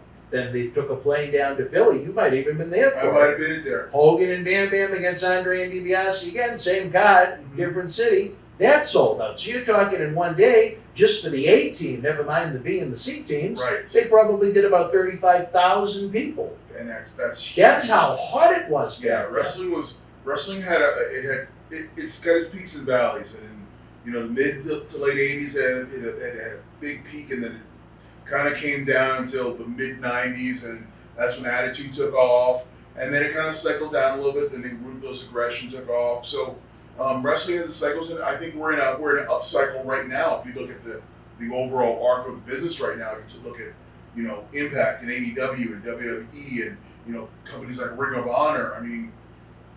Well, I kind of look at that almost in two ways. I think Impact right now, I think AXS is in a channel that, is one of the easiest ones that you're going to find right away. But for the fans that have found it or have checked out the pay-per-views, they have really liked it, and they realize that Impact is on an upswing again. I think if you look at AEW, that's a company that really has some momentum. Oh, they don't got momentum. They're strapped to a rocket right now. Then on the flip side, you have Ring of Honor, which really has a pulse to it. I don't even know how to find it on my TV. I get it out here all the time. Yeah? I can see it every Saturday if I want to. Okay. And they've got some real good quality talent there. And they put out some compelling matches. So, I mean, I enjoy wrestling. I enjoy the pureness of wrestling. So I literally watch wrestling. Out of the day, I'll watch 10 hours of wrestling a day. I think they've missed the boat where after now, they started in 2002, a year after us. They've never had, okay, we're on one channel at one time every week. You have to go really, almost like back in the days when we were kids, during the territory days, you really have to go searching for it. And in this day and age, when especially young people want that instant gratification, they don't want to go searching for it. They just want to know, okay, it's going to be on TBS at 7 o'clock every Tuesday night or something like that. And I think that's hurt them. I think that's why they've never really grown to the level that Impact has, where it has, television deals all over the globe. You know what I mean? Which has really helped. That's helped us out a lot, tremendously. Yeah. And, getting on access is a big thing for us. And for us, YouTube has been a great partner. Because you can watch all our shows on YouTube, and it's amazing. If you have the internet, you can find something out there. And it's really cool right now that you have that inter-promotional scenario going on with AEW, where it's so hot. And like we mentioned, you have some veterans, you have some young veterans, and you have some independent guys that are just fresh off of that scene that are cutting their teeth on the major league level, that are hungry and really want it. And then at the same time, you have this great relationship going on now with AEW. We're on AEW's hot TV show. They're mentioning Impact. It's part of the family. It's a great thing. Kenny Omega's been our world champion right now. Currently, Christian Cage is our world champion. Our guys, the Good Brothers, go over there. Yep, they're on all the time. Yep. We've got this open door policy between the companies, and I think it works out well. And it gives these fantasy matchups that you would never have seen in days gone by. Because before, here's my territory, here's my talent, leave them alone. You'll never see that cross-promotional stuff. So I kind of like that, the forbidden doors, it's called, being opened. And, Impact is working with New Japan and AEW and AAA. And, it's like, let's go. Let's show the world. If we claim we're the best, let's go show the world our talent can wrestle with the best out there and be the best. So I love it. For so many years, it was just WWE, and that's like saying the NFL only has one football team. Right. You know what I mean? Right. And that's why I think we've seen a pretty big decline in the overall fan base right now. That is where there is so much variety now. It's starting to come back a bit, which is exciting. I tell you, I think the independents were absolutely dead up until NXT became something of great interest. I think NXT made independent wrestling cool again, because I agree. All of these guys on NXT that are going on to Raw and SmackDown, they're all coming from these little shows at high school gyms and VFW halls and places like that. And so for all the people out there that, they may not be the world's biggest Triple H fans, I think they owe Triple H a thank you, because NXT really helped independent wrestling thrive again. when there was a time when it was dead. And as someone that worked the Indies, you saw that firsthand. Well, I've been around. I've watched the Indies be strong, and then I've watched them fade off. So I've been in the same building for the same company a couple years apart, and one time you have 1,000 people, and then a year and a half later you got 100. Yeah. And it's no fault to the company. It's just the fans didn't want to see it. But I think right now, you can look through the history of wrestling. Competition breeds success. Absolutely. And competition helps the entire spectrum of the business out, not just one company. It helps everybody. Because when you show the fans the multiple amount of options they have, it's like going to a buffet here in Vegas. Yeah. You stop and there's your crab legs. You look down, oh my God, there's steak. And you look down and go, oh my God. And that's our wrestling today. It's, there's WWF. You don't like that, there's NXT. You don't like that, there's AEW. You don't like that, there's Impact. There's New Japan. I mean, I have people now who will tell me, yeah, I'm waiting up till 3 o'clock in the morning because I'm going to watch the Dome show in Tokyo. Yeah. And I'm like, that was never a thing for me. Like, we couldn't do that. Imagine if the internet existed during the territory days. Oh my goodness. But I mean, it's also, maybe a good analogy is for sport fans is a hot division in the NFL. I mean, I come from Patriots land. I mean, for the most part, it's the Patriots, and then you have 3 teams that are struggling to hit 500. Yeah. Miami, Buffalo, and the Jets. More often than not, Buffalo is on the upswing. Buffalo's on the upswing now. But I mean, when you have a hot division, when you have 3 or sometimes even 4, 500 teams, that makes for some exciting football. And I think that's almost like what we're seeing in wrestling right now. There's a lot of great athletes on almost every brand you put on any night of the week. Whether you're a fan of the creative or not, that's a different story for a different time. But when you see bell to bell, there's great bodies of work going on right now. There are superstars of every caliber, on every promotion that you can watch on TV right now. There's someone you can hook on to, someone you can believe in, someone you can want to be like in every company. And that is huge. That's so different than it ever was. Because before you had 1 or 2 guys here, you had 1 or 2 guys there, and that was it. Where now you've got it's like Baskin Robbins, it's different flavors. You have something for everybody.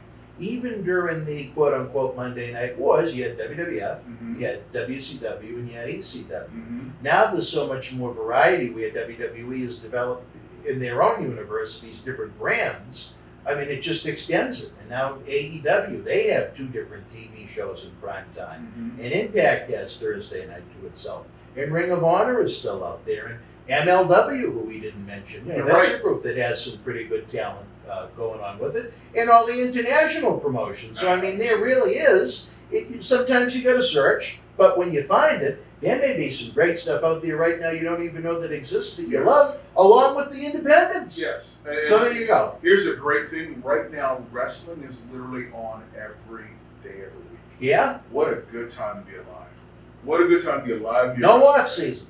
No off season. I don't care. I'm ready to go. Let's go. Let's go. Let's go. All right, wrestling fans. Unfortunately, we gotta go. We're gonna take a brief time out. We're gonna let you know more about our favorite time of the year: Paul Bearer Holiday Headlocks Toy Drive. Stand by. Wrestling fans, we warned you this day would come. Unfortunately, we're running out of original episodes of Wrestling Insider's Party with Marty each and every Thursday night at 10 p.m., but we're starting up that Indiegogo. You can help the cause. You can help Marty's show continue each and every week. Nobody does it like Marty. We had an incredible time with him at our 20th anniversary bash, November 13th at Memorial Hall here in Melrose. We want to have the good times keep on rolling, but we can't do it without you. Look for the Indiegogo link in the comment section below or across our website and social media platforms. We have some great perks, great rewards where you can even meet Marty himself. There's nothing like it.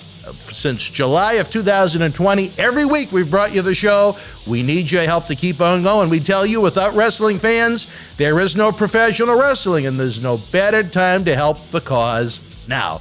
Let's keep Marty rocking each and every Thursday night.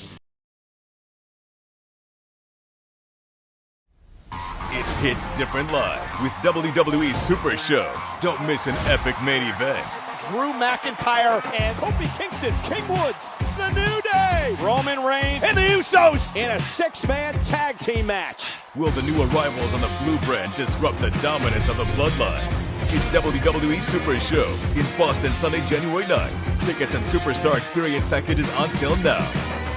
Wrestling fans around the corner, around the world, I'm Dan Marty. And I'm Mr. USA WWE Hall of Famer Tony Atlas. The road to WrestleMania has begun. Wrestling fans are looking to add to their man caves.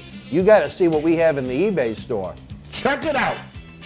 Support Wrestling Insider's in-studio shoot interviews on eBay with this brand new personally autographed WWE Royal Rumble 2021 11x14 poster signed by WWE Universal Champion Roman Reigns, his advocate Paul Heyman, and Kevin Owens. Reigns and Owens battled for the Universal title in a last standing match January 31st in the Thunderdome in Tampa.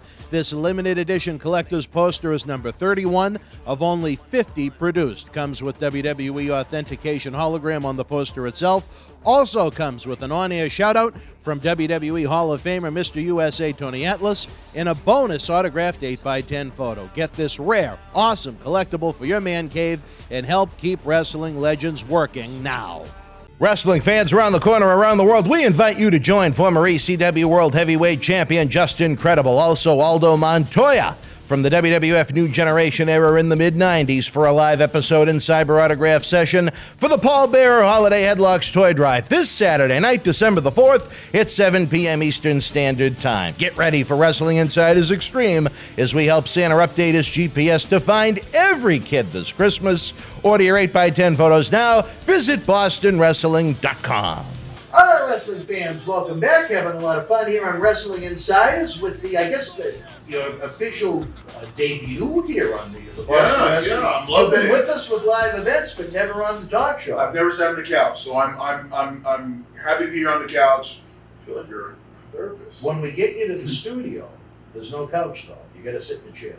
Okay, I'll deal with the chair. You can do it. But Tony Atlas I could lay down right now and no. if you wanted to. No, never mind. It's much like a therapy session. Dr. David Reese is an acclaimed psychiatrist involved with a lot of major league sport teams out west. Mm-hmm. He's the president of our organization, and he offers free help, and this is in all seriousness, to anyone within the industry. If they ever need any assistance, just look him up online on social media. He might not have all the answers for you, but in a day and age where, it'll be a while by the time this episode is. We had a pretty tragic situation happen not too long ago that began on Twitch. Yeah. This can, for all the great things we've talked about, it's a business that can have its struggles. It can lead to folks suffering from depression and other issues like that. So it's great to know that there are the David Reeses of the world out there. There are, depression hotlines, suicide hotlines, and things like that. And, it's a shame.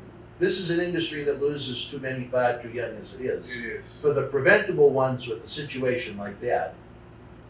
Yeah, I mean, mental illness is a real thing and needs to be addressed like any other illness, just like a cold or the flu or anything else. It needs to be addressed. And if you're feeling sad, lonely, depressed, talk to somebody. Just reach out and talk to somebody. If somebody always like me who wants to, I'll sit and talk to you all night long. So. If you're feeling any of those, reach out and get help, because help is whatever you think is a problem today, tomorrow you'll laugh at. Yeah, and you know what? And you're always going to feel better about it. You always feel better about it. So it's just a matter of trying to get the right person at the right time. Mm-hmm. So just look, and hopefully, we can see less and less tragedies. I think one great thing we can say about wrestling in 2021, we haven't had the tragedies like we had for a while, and for about 10 years, it seemed like every few weeks, we were losing one of the brothers, It was tough. There was a minute there where, like you said, it was like every time you would get over one passing, there'd be another one. And it was just boom, boom, boom, boom, boom. And I think at some point, I remember talking to a friend of mine, I was like, I don't think I know a person who's lost 300 friends. If you think about that. It's amazing. I mentioned during the live stream, just look at the mentors that I've had in the business. Mm-hmm. Granted, if they were all alive today, they wouldn't necessarily be considered young people, but most people do make it to their early to mid-60s. Yeah. They all should be with us in some capacity, and none of them are. Yeah, wrestlers are like Great Danes. We run hard, run fast. We should. Dan, that's why Dan's liking it so much. Yeah, 211 at the MGM. Anyway. The MGM was a fountain of misinformation. Hey! I tell you this, though, back to some more fun stories, fun times. Hopefully the fans will take heed to what we just said, though. You know, there are a lot of people out there that are willing to help, and I bet you there's a lot more people out there that care about you and your situation than maybe even realize. That is true. So keep that in mind too. But back to the story of D'Lo Brown, again, when he was the little D. As you had all this great wrestling at your fingertips, what got you to the point where you said, okay, I love going to the Civic Center, I love going to the Spectrum, I love spending my Saturdays watching this, I want to do this? You know, it's weird because it wasn't the physicality that drew me to wrestling.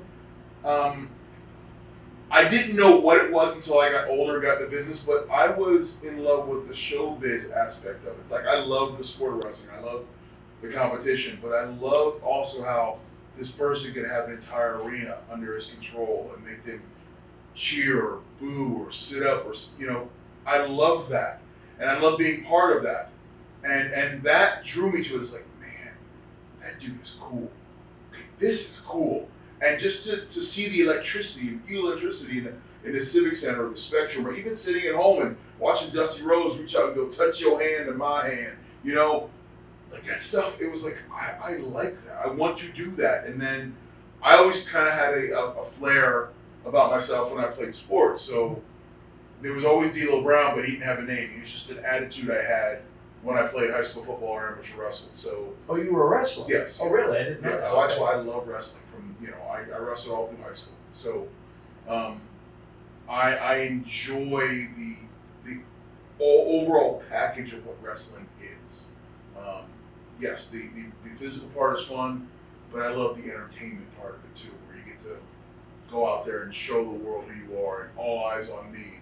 I've always been, pardon my French, I've always been an attention slut. So give me all the attention. I'll take it all day long, and I'll give it back to you, and I'll entertain you. But please, you know, I love that. Like you said, beyond the physicality, there's so much more. It's, you know, part athletic competition, part rock concert going away, part action adventure movie part away. There's so many different elements to what we do, and I don't think people appreciate that, because there is that misconception that everything they do is fake, or they're on a big trampoline, and those type of foolish thoughts that people have sometimes. But if they ever took a minute to maybe learn about the industry in just a few minutes about what it is, how it's done, and so on and so forth, the magic behind it, it really is magic. There is no other form of action, adventure, Hollywood, sport, entertainment out there in the world that I can think of. It is the modern day version of theater and around. Yeah. And we are part actor, part stuntman, part improv artist, part magician.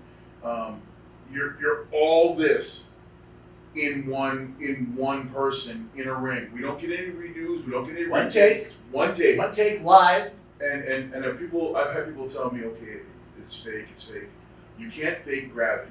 So I don't care who you are. Gravity's going to pull you down. I remember sitting on a plane one time, and a guy, you know, we're having a conversation. He recognized me, and he goes, "Oh man, that's kind of fake." And I was like, you know what?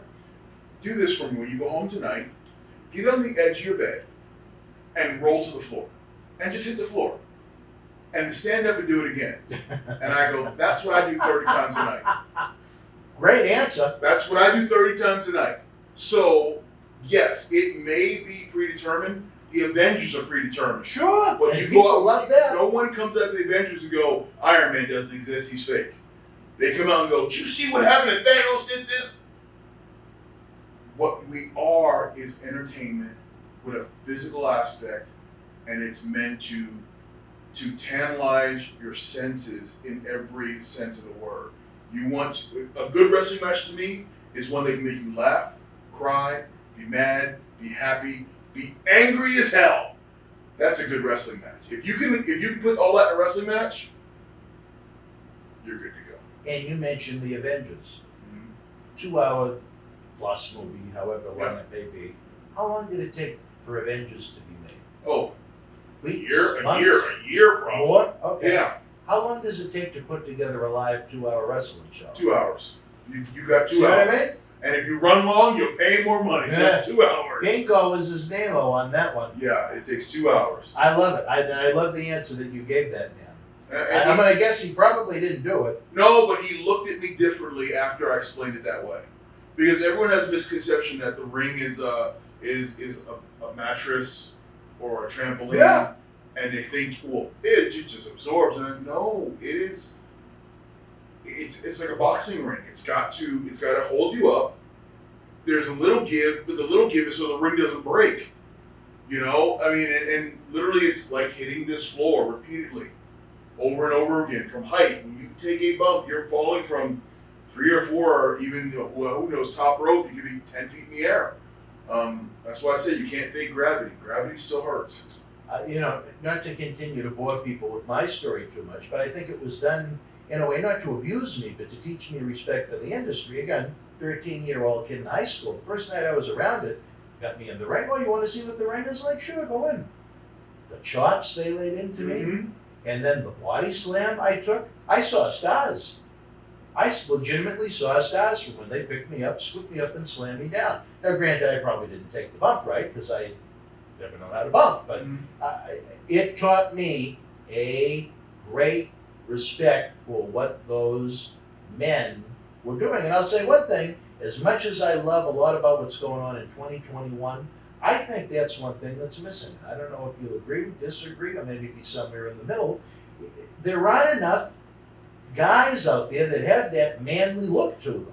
Well, you know what I mean? It's almost like what Kevin Nash said, and I thought it was a great quote, that they look like a bunch of Abercrombie and Fitch models, where they want to be handsome, sexy, however you want to put it. You know, I think one thing, a lot can be said about WWE right now, and they're creative and so on, but one thing I think they've really been doing right, I think you have 2 great kick-ass champions, and Bobby Lashley on Raw, and Roman Reigns on SmackDown. That's the real deal. Yeah. But you do have a lot of guys that are, back in the day when we were kids, you wouldn't see guys that are 5'8", 5'9", coming out there with their, 8 packs in some cases, and that just don't look like they could harm you in a fight. It looked like, and even going back to the days of Tony Rumble as a kid, it was a locker room with a bunch of, even if they weren't in tremendous shape, bigger guys that looked like they could hurt you pretty bad if you ever got into a physical altercation with them. I think that's one thing maybe the business misses a little bit nowadays. And even when you look at some of the top guys in some promotions, they do tend to be a little on the smaller side and not the most violent and dangerous looking people. I think that's one thing the business as a whole misses in a way nowadays. I mean, for me, I'll give you an example. I'm not the smallest guy in the No. world. And I'm probably 40 pounds over my prime fighting weight.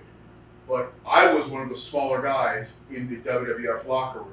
Like, people walk up to me all the time and go, I didn't realize how tall you are or how big you are. I'm like, well, when you're around people who are 6'8" and 6'9", it makes you look smaller. I'm 6'3". I'm not a small dude. But when you're walking the land of giants, I'm a midget. How big would, and I consider him one of the most underrated guys of all time in the business. How big would X-Pac be nowadays on WWE? X-Pac was long and lanky, which gave him a little bit more, because X-Pac is 6'2", 6'3"-ish. Yeah. I mean, he's He'd long. be one of the bigger guys. Yeah. Oh, if he were on TV right now, he would. Yeah. I mean, he's a big boy, but you don't realize that when you're standing next to 6'5", 300-pound Billy Gunn. Or, and he looked like a little twerp. Yes, but I mean, he's a big guy. He's a bigger guy. But yeah, a lot of the guys who were undersized back in the day would be, super heavyweights today. Yeah. Well, I've always been a big fan of his. He's got a unique personality, but you know what? This is someone that absolutely just loves our industry. You guys had some great matches together during the Attitude Era, and I hope we get a chance to talk about it at some point. It's certainly not going to be during this series cut. We have a lot to talk about as it is, but man, when I look back, at least from what I've seen since 1986, when I was a little guy and became a fan, I think he's one of the more underrated guys I've ever seen. Absolutely. He could do everything with everybody. To me, one of the hallmarks of being what's considered a great worker is to have the ability to have a match with anyone, regardless of their size, their age, their body width, weight, whatever. You can go out there and have a good match with anyone of any different style. That says something about you. And X-Pac is one of those dudes. He could go out there and have a match with, didn't matter if it was me or Taka Michinoku or The Undertaker or Bret Hart, didn't matter. He was going to go out there and perform and do it well.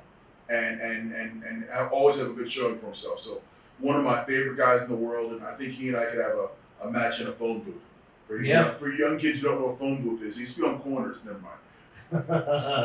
Now, I'd love to have him do one of these interviews. He's done some live events for us in the past, and just such a great help. Someone that always is willing to take the time and share with the young guys his knowledge, wants everybody to get better. He knows his time is much, much closer to the end than the beginning, if he even does. I know I recently read something that he wanted to do another 10 matches or so. I think he wants to have one more little mini. Yeah, a little mini, and that'd be great. Because you know what? I think he deserves it. I think maybe the respect and the honor that maybe he didn't receive during a lot of his career, when he was considered the quote-unquote one of the smaller guys for a lot of the time. I don't know if people, unless they maybe really went back and looked at a lot of footage of him, realized just how outstanding he was. Go get on the WWE Network and go back and watch his stuff when he came in as the 1-2-3 kid. Watch the evolution of him as he changes into X-Pac. Yep. And maybe his look changed, but his work continued to grow and improve, and he is by far one of the best out there. And I love him. I miss him. I did one of his talk shows too. We sat for, I don't know, 2 hours talking about our history together. So yeah, I bet that was good. It was amazing. It was awesome. It was awesome. It was very. I have very fond memories, and when you get to relive them again, and you get to relive them with the person, that doesn't usually happen too often. Usually, you're in an interview situation where I'm talking about that person like we are now, but when you get to actually talk to that person, and we're talking about it, man. Sean, if you're watching, brother, we need to get you in the hot seat. I know you love Cali, and you're having fun on your own podcast right now, but that doesn't mean you can't share some history with us too. But tell us, you talked about your great athletic background. I remember almost being shocked, just knowing the state itself, the first time that Jim Ross said on television, he was a Maine black bear. Yeah. And I'm like, what? And not to profile anyone or anything, but not what you'd expect in a lot of cases. What brought you to the great state of vacation land, as they call it up in Maine? So I went to a local college in New Jersey, played football there for 2 years, and then a coach knew a coach who was up in Maine and asked if I would like to visit the campus and or transfer up there. So went through back and forth to that and transferred up and spent a little quality time in Orono. There's 3 things to do in Orono: eat lobster, shiver, and try to dress warm. Those are the 3 things you do.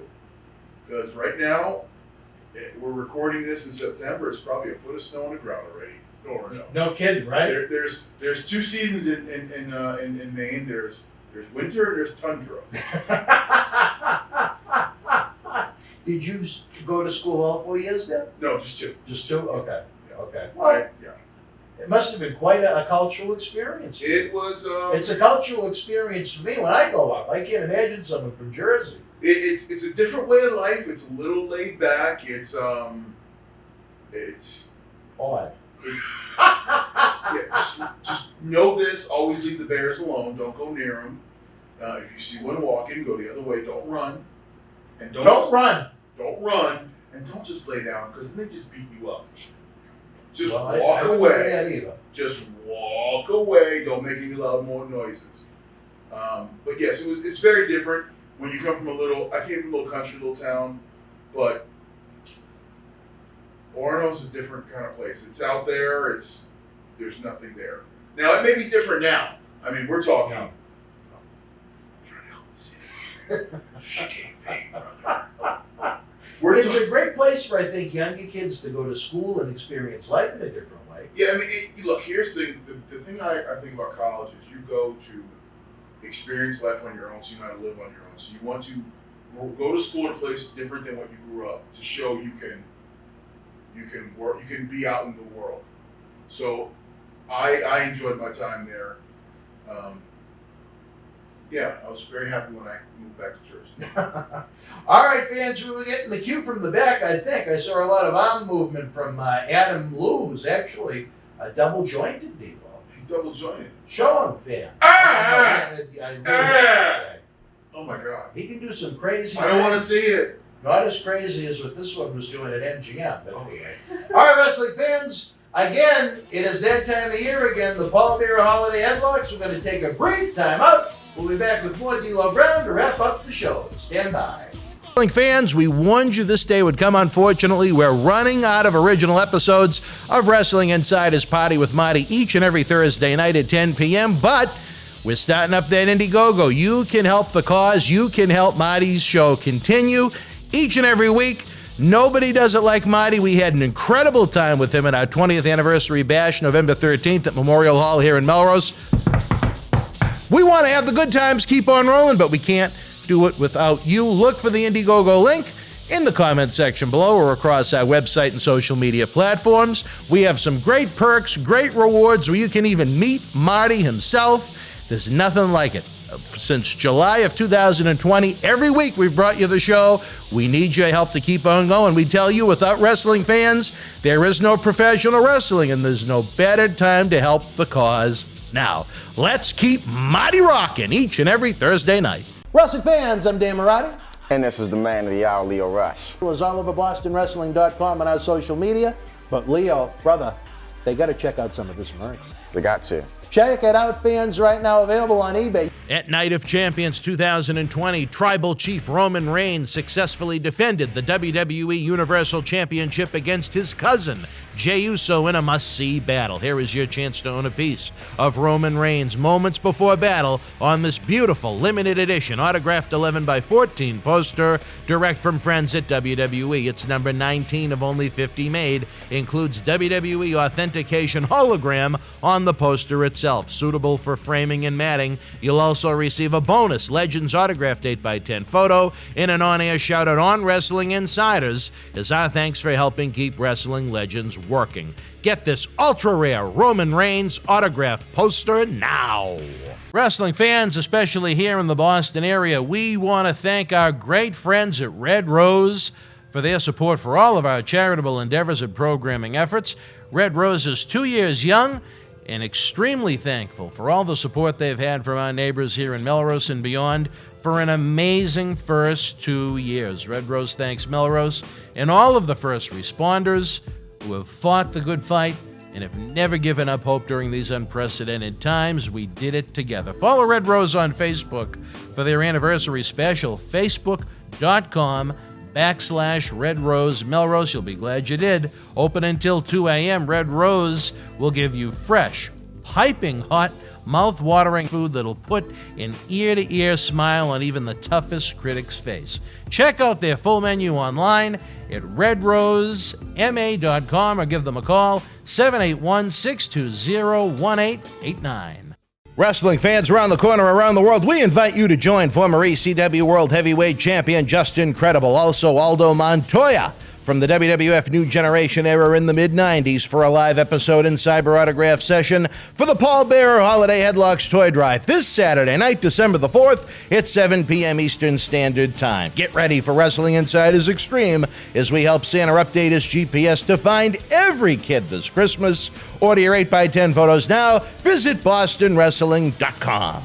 All right, wrestling fans, welcome back. Wrestling Insiders, Dan Marati with the Wrestling Insiders debut of D'Lo Brown, having a heck of a time, reliving some great memories in this great sport, as I still call it. I don't know about you, It is a sport. It is a sport.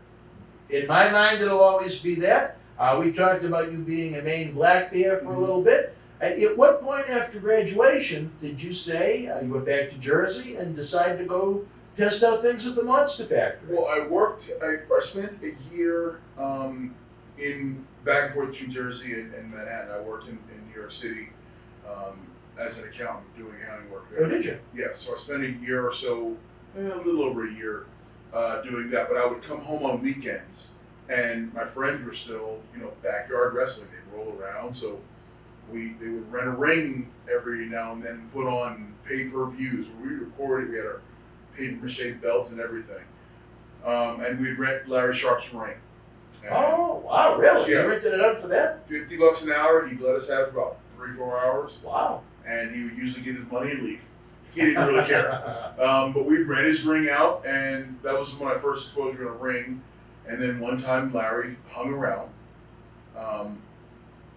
saw us and said, "Hey, you know, you're pretty big. You ever think about doing this for real?" At the time, I was close to 400 pounds. I was really big. Oh, really? Yeah. Not that heavy? Well, I spent that whole year in New York eating Chinese food every night, drinking Heineken. I was still eating like I was playing football, but I wasn't playing football. So I got really, really big, and then sitting. Long story short, sitting in a cubicle was never meant for me, so you get a little depressed. Yeah.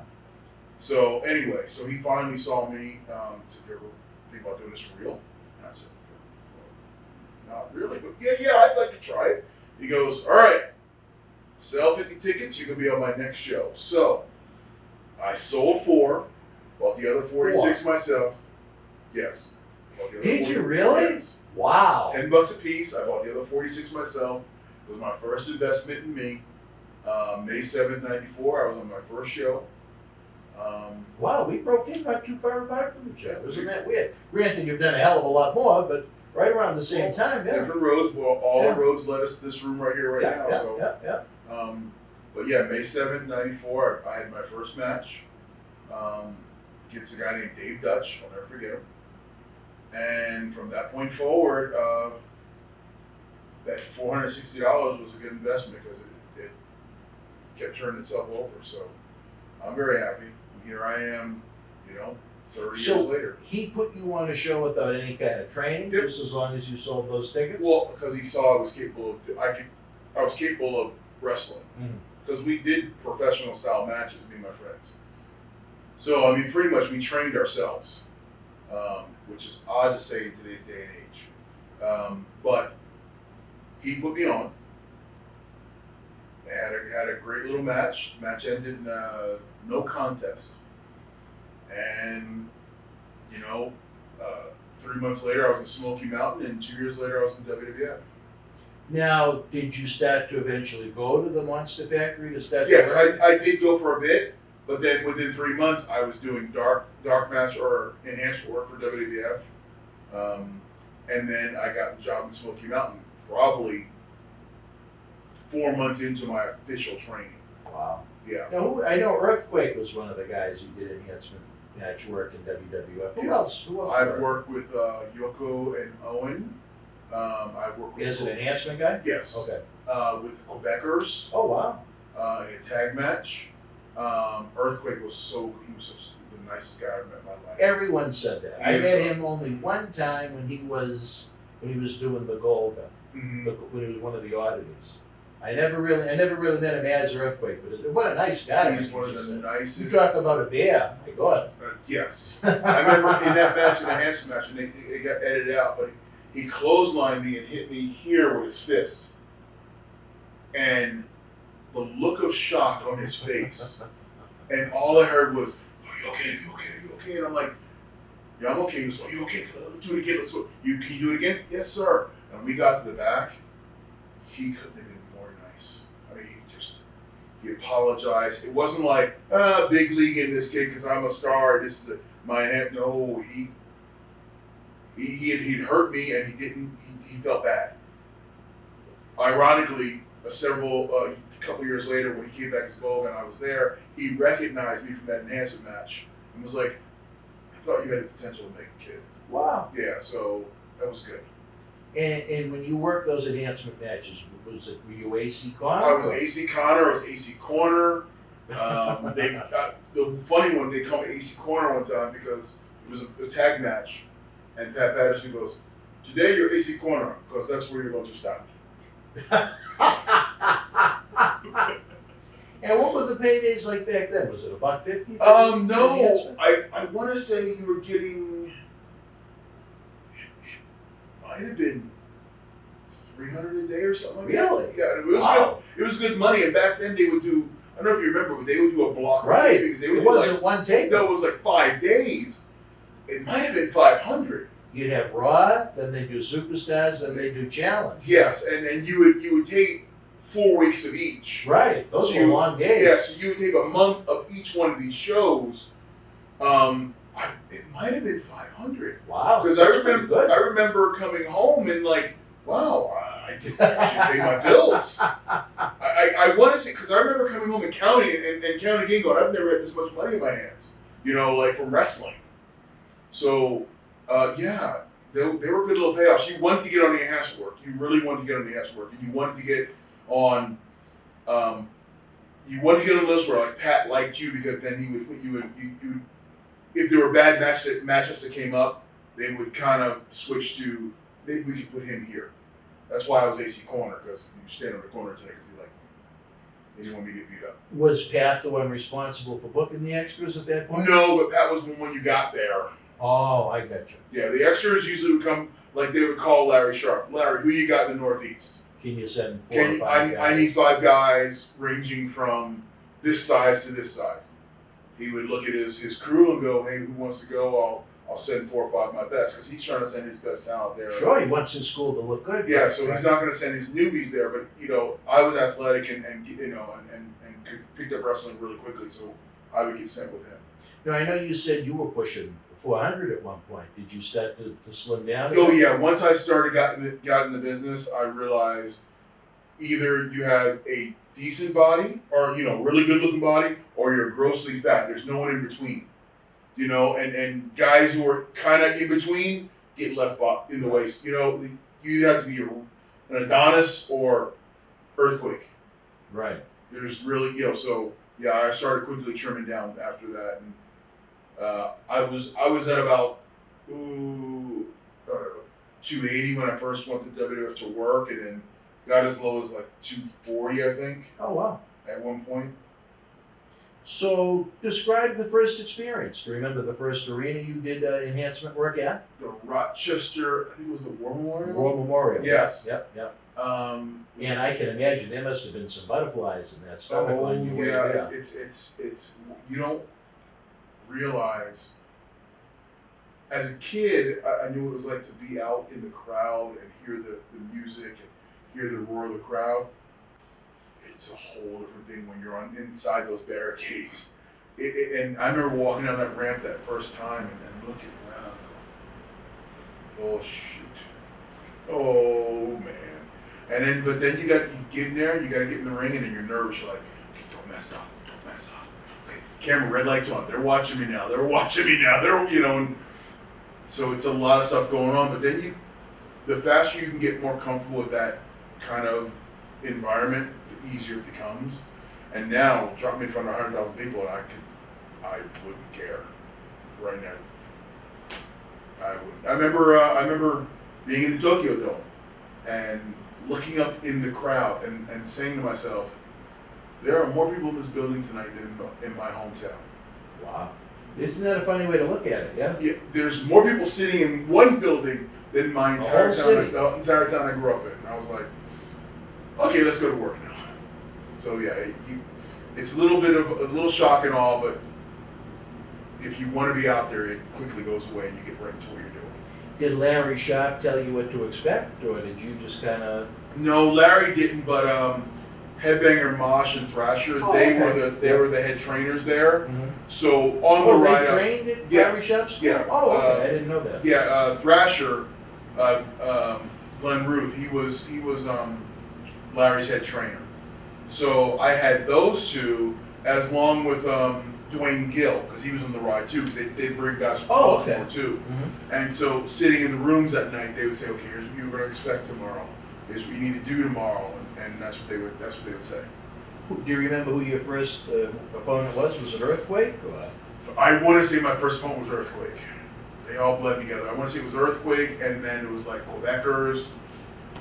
Because I've probably done enhanced work about 30 times. I've had about 30 enhanced matches. Wow. Yeah. Oh, okay. Yeah. So you had quite a variety. Yeah, because over the course of I did 2 loops, so 2 different sets of tapings. Then when I went to Smokey, I didn't do another one until I came back, was in the Midwest, and then I did the Detroit, like Valparaiso and Fort Wayne, Indiana, or Muncie or something like that. And that was my last set of enhancement matches, and then a year later I was brought in to be D-Lo. Did you have a favorite guy that you worked with as an enhancement talent? Bob Holly beat the piss out of me. But that says Bob. That's Bob, yeah.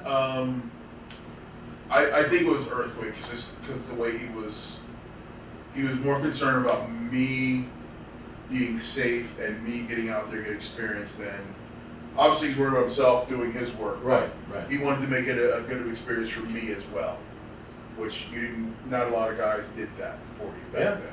So Earthquake was probably my favorite enhancement guy. And sorry. I can tell you most scared I was the Quebecers. Why is that now?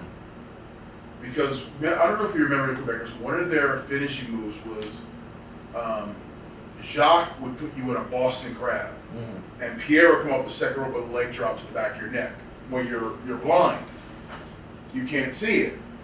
So I remember I'm going, of all the things, I never want to wrestle Quebecers. And I don't want to take that Boston Crab leg drop. So you get to that day, and lo and behold, I'm working the Quebecers. Okay, and then they go, what do you use for a finish? People use the Boston Crab, and you can't say no at that point. And I'm like, okay. Okay. But obviously they took care of me. But just that, seeing moves like certain moves on TV look devastating, like a DDT always looks scary to me. Stuff like that. So, but I quickly got over it. It was fine. What did you think of Jacques? He's someone over the years we've had many different 80s type legends come in, and some kind of like him, some not so much. I didn't have much interaction with Jacques other than that one enhancement match. Now Pierre, I got to know better. He came back as the Pierre the Pirate. Remember? Jean-Pierre Lafitte. Yeah. And then I got to know him a little bit as PCO, his new incarnation. Oh yeah, right. So that's kind of cool. That is, now. He reinvented himself. Yeah. 50 plus. Come on. Yeah, not a spring chicken. No, not a spring chicken. Reinvented himself and worked so hard to sign a new contract. That is good for him. That's amazing. Good for him. But so I don't have much interaction with Jacques other than. You hear stories, and I don't comment on stories because that's someone else's perspective. Right. I only comment on how you are to me. Did you ever get to the point where you worked so many enhancement matches that you thought, I'm going to get pigeonholed in this position and I'm never going to get out of it? Kind of like Dwayne Gill, outside of that Gilbert thing, which was kind of just a joke. His entire career was enhancement. Enhancement match. You get that thought. It's like, everyone's telling you got to be up there so everybody can see you, but then you don't want to get that stigma attached to you that you're just this job guy. Right. So it's a fine line. Like I didn't do it all the time, and I made sure there was gaps in between it. Oh, smart. So it wasn't like I would go to every set of TV tapings. So I would be there, and then you wouldn't see me again for 6 months. Would there be times maybe you turn it down? I never turned it down. I just made myself not available to answer the phone. Oh, okay, smart. Because if you turn it down, then you're saying no. Right, and they definitely don't want that. That's a good way to do it. Yes. So I made it available. Very smart. Well, there's something up here. You didn't want to be the Tom Stone of 1994. Look, and Barry Horowitz had a great career, but I never wanted to be the next Barry Horowitz. Exactly. I wanted to be Ron Simmons. I wanted to be that dude out there. And funny enough, I'm sure we're going to get there in the series, but think about how you and Ron would interact over the years. Another friend of the show, another friend of our organization. He was actually the only superstar outside of Paul Bearer himself that actually helped with one of the Paul Bearer toy drives when he was alive. Really? So, damn. Another great guy. Can't wait to see Ron. He's going to be participating in this year's holiday headlocks as well. He's back again. Down in Hotlanta, he's loving it, but you know what? We got to bring him up to the cold, fans. Whether you can join us in person for one of our interactive endeavors this late fall, early winter, or anywhere in the world on Cyberville, there's plenty of ways you can help out on the Paul Bearer Holiday Headlock Toy Drive, so we can help update Santa Claus's GPS to find every kid on the planet on December the 24th. You talk about those TV tapings being long nights. Santa's got a busy night December 24th, brother. Man, there's so many time zones around the world. That brother flies and flies and flies. Man, I still know how he does it. I'm an old man. I still know how he gets it. They say some of the lucha guys move fast. Oh, no, what's Chris Kringle doing, brother? Yeah, bro. Flying like, going. All right, fans, for our friend D'Lo Brown, I'm Dan Marati. Have no fear. He'll be back again soon. For D'Lo Brown, I'm Dan Marati. You and yours, be well, be healthy, Good night from, not Boston, good night from Las Vegas. Wrestling fans, we warned you this day would come. Unfortunately, we're running out of original episodes of Wrestling Insider's Party with Marty each and every Thursday night at 10 p.m., but we're starting up that Indiegogo. You can help the cause. You can help Marty's show continue each and every week. Nobody does it like Marty. We had an incredible time with him at our 20th anniversary bash, November 13th at Memorial Hall here in Melrose. We want to have the good times keep on rolling, but we can't do it without you. Look for the Indiegogo link in the comment section below or across our website and social media platforms. We have some great perks, great rewards where you can even meet Marty himself. There's nothing like it. Since July of 2020, every week we've brought you the show. We need your help to keep on going. We tell you, without wrestling fans, there is no professional wrestling, and there's no better time to help the cause now. Let's keep Marty rocking each and every Thursday night. Wrestling fans, welcome back to Wrestling Insider's Party with Marty. Hopefully, again, barring an act of God, we are down in the Sunshine State, rocking and rolling for the Paul Bearer Holiday Headlocks Toy Drive with a plethora of unique guests. But as always, on Thursday night at 10 p.m., happy to be joined by a man that was wearing his sunglasses at night. Did you know gay guys work at hair salons? I've heard that, yeah. You worked there?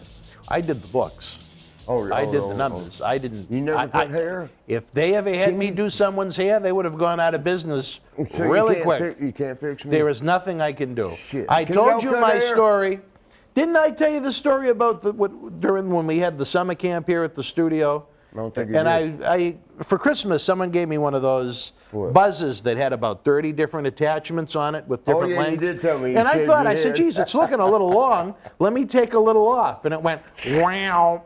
And I said, oh, no, you got to be shitting me. How did you do and I that? looked in the sink, and there was about a pound of hair. So I needed to be here in about a half an hour for a bunch of 4th, 5th, and 6th graders. And I looked like a New York City punk rocker from 1986 with half my head shaved. So I had to try and match the other side of the head. It was a disaster. When I went and had this done, the guy said, did you have a mullet? That's what it looked like. So there's my hair experience as far as trying to make someone look good. Are you not trying to work there no more?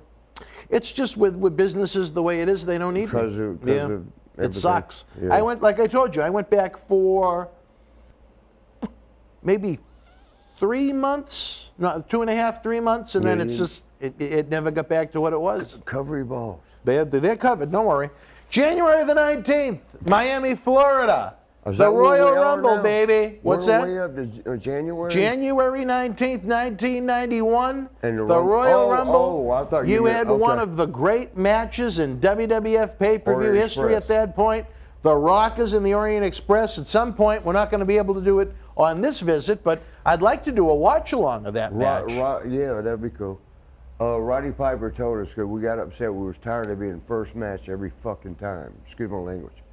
But I think I told you this. Roddy came up and he goes, it's a compliment because you need to start the show with a bang.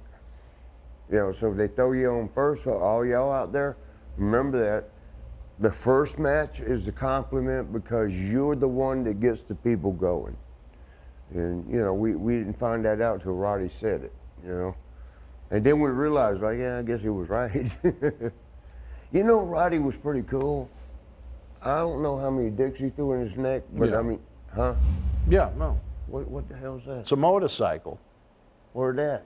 Out in the loading dock. We got a motorcycle, y'all. But yeah, that was pretty good advice. You agree? Yeah, I'd say so. And at that, one of the great matches in WWF pay-per-view history. And until he told us that, though, we didn't know that. And then once he told us, I was like, yeah, I guess he's right. Wouldn't it have made more sense for maybe, if you ever expressed your frustrations to them, but to maybe one of the agents? That day, or 91. And a Lanza or a Steele or a Strongbow or a Skolin wouldn't say... Oh, so Chief Strongbow groomed, did we skip? Did we go another episode? We're past that right now, yeah. We're Tatanka. talking Royal Rumble 91, yeah. Or leave to well, he'll come back into the frame more as your career Chief goes Strongbow on. groomed him, but Yeah. okay. Hopefully not that way, but. Stop. We started the tour in Denver, Colorado. All right, so back to, we're talking about one of your great matches. One of the best ever, tag-wise. Yeah. Tag-wise. You know who the best match ever, for me? Yeah. Who? I don't know who. Well, it was two of them. All right. One was Kurt Angle and one was Shawn. And there you The go. only one that I had with Kurt was on SmackDown, Yes. I believe, yeah. Yeah, oh my God, he was good. And we had a pretty good match. I think we did. We did 20 minutes back then, you know. On TV, that's a long time nowadays, yeah. Yeah. But back to Royal Rumble 91, you did about 20 okay. minutes with Orient Express then. What made that match click so good? Because we were very experienced with them, and they were good. That's probably the best answer. They were fucking good. We had worked with them as bad company in AWA, remember? And we just, sometimes you click. Like, I think me and Dan click. He gets mad at me a lot, but I think we click as, well, you know what I mean. You know, no, I know what you mean, yeah. And sometimes in wrestling, same thing. You click. Just like Gorilla Monsoon and Bobby Heenan. Oh, great chemistry. Yeah, and then Vince and Jesse. Yeah. Jesse and Gorilla at WrestleManias. Yeah, Jesse the was first pretty couple good with Survivor everybody. Series, yeah. Yes. But yeah, and Dan and I click, I think. Y'all tell me all You the time. tell us over in the Premier Box to our right. They tell Don't me forget all the the Super time. Chat button is open. They tell me all the time, they're like, get Dan to stop being mad at you. Because they I'm say, not. Do I come off as mad on the shows? I'm just telling you what to say. I'm not mad, Adam. I'm mad at life in general, but not you. You know, they say, get Dan, did I mess it up? The mic? They'll let you know. They'll let you know, Marty. You don't have to keep asking them. Okay. But yeah, when we get in our little spats, which we do, brothers do that. We do. But we resolve them quickly. Yes. And I always get told by y'all, they're like, y'all need to stop because y'all are so good together. We're pretty good together. I think so. I ain't never I had think the sex with fans you. like it. No, and we won't, but. Okay, I don't know. All right, next. Back to Royal Rumble 1991. Did you have a pairing of the Orient Express you enjoyed more? Did you like Tanaka and Sato more, or Tanaka and Kato more? Diamond, Paul Diamond. As Kato? And nothing against Sato. No, why? Tell us why. Was Well, Paul a better worker? I know Sato was a little aged, was he not? Well, yeah, maybe, but it wouldn't have mattered. Yeah. He just couldn't do as much. You know what I mean? He was more of a chop guy. Can I chop myself? No. Yeah. Kato was the better worker of the two between him and Sato? Yeah, but I'm sorry if Sato. I hope you don't see this. And outside of Roddy Piper, did you get any kind of feedback, compliments from the office, from the boys on that match? Yeah. And what did you hear? They hugged us. Who hugged you? Everybody. Everybody Vince. just gave you hugs? Yeah. Really? I think they, I hate to say this on TV. It's like a Teletubby thing. I think Vince actually had a hard on. That could have been a lot. You think he was with a rat? Shawn. You know he liked Shawn. Yeah. You knew that? Give me that. Give me the rest. You drank it all. Damn it. Now what do I do? You got that one. Oh, yeah. I think Vince, well, I know. Did I ever tell you about the time Warrior got blown in Madison Square Garden, as a matter of fact? Yeah, in the shower. Yes, in Pat Patterson. Late at night. After the show, yeah. It wasn't late, but. Well, yeah, it was. Most of the guys were gone back to the hotel or snuck off in that ambulance. Yeah, the only reason I saw it is because I had to go back. Be careful, make sure that's flat. What? The can. Can you hear me? No, the can. Oh. Is it flat? Okay, I don't want it to tip. All right, there you go. Yeah, so who was it that Damn, saw? that's nasty. What the fuck? I think it's German. Damn. Nasty. Don't ever drink this. Well, we'll give them a little free negative publicity. I don't publicity. even know how to say it. Yeah, it's some German beer, yeah. Lou There's likes nothing them. wrong with Germans. Lou likes the German beer, and he likes the German women. I got to tell you, Hamburg one time, recent. I mean, it was kind of recent. And I know we're off subject. We got to hurry up. We got to stay on point. But I forgot his name. Yeah, that Tigers, guy. Johnny Tiger. He runs. He is probably the biggest promotion out there. But he wanted he asked Chris to do it first, Tatanka, to be with his wife or his girlfriend. He wanted Tatanka to nail his wife? Yeah. Yeah. Yeah. And is this in recent times or back in the day? This is like about a year ago. Oh, a year ago, okay. Yeah. And did Tatanka do it? You don't know? Nuh-uh. No. And then he asked you. I think he probably did, but he said he was religious, so he didn't do that no more. But shut up. But he had me. You pounded her? I'm not gonna say her name. No. This German woman. She was pretty. Yeah. She was kind of pretty. Yeah, I was tearing it up from behind, and her. I don't know. She had a little Eleanor reaction. The back door was unlocked. Well, no, not that door. I told you, not an ass. Oh. Doggy style. Doggy style. From position, you mean? Yeah. Okay. And she was blowing him. At the same was time. His boyfriend. Yeah. Well, it's a high-class woman. No, don't do that. No, she was pretty cool. All right. Well, that's how they kind of break him in at the studio with Howard and Jackie. You told me. You told me you had sex with 2 women one time. At one time? Yeah. No, I never said that. What the hell did you tell me a while ago? I said I had 3 at the same time when I was working at one, but not physically at the same time. Well, in that way. How the fuck do you do it? No, then? In your mind? No, I've had 20 girls in my mind. No, I had the companionship of 3 at the same time. Oh, you liked them? You could say that. Did say it.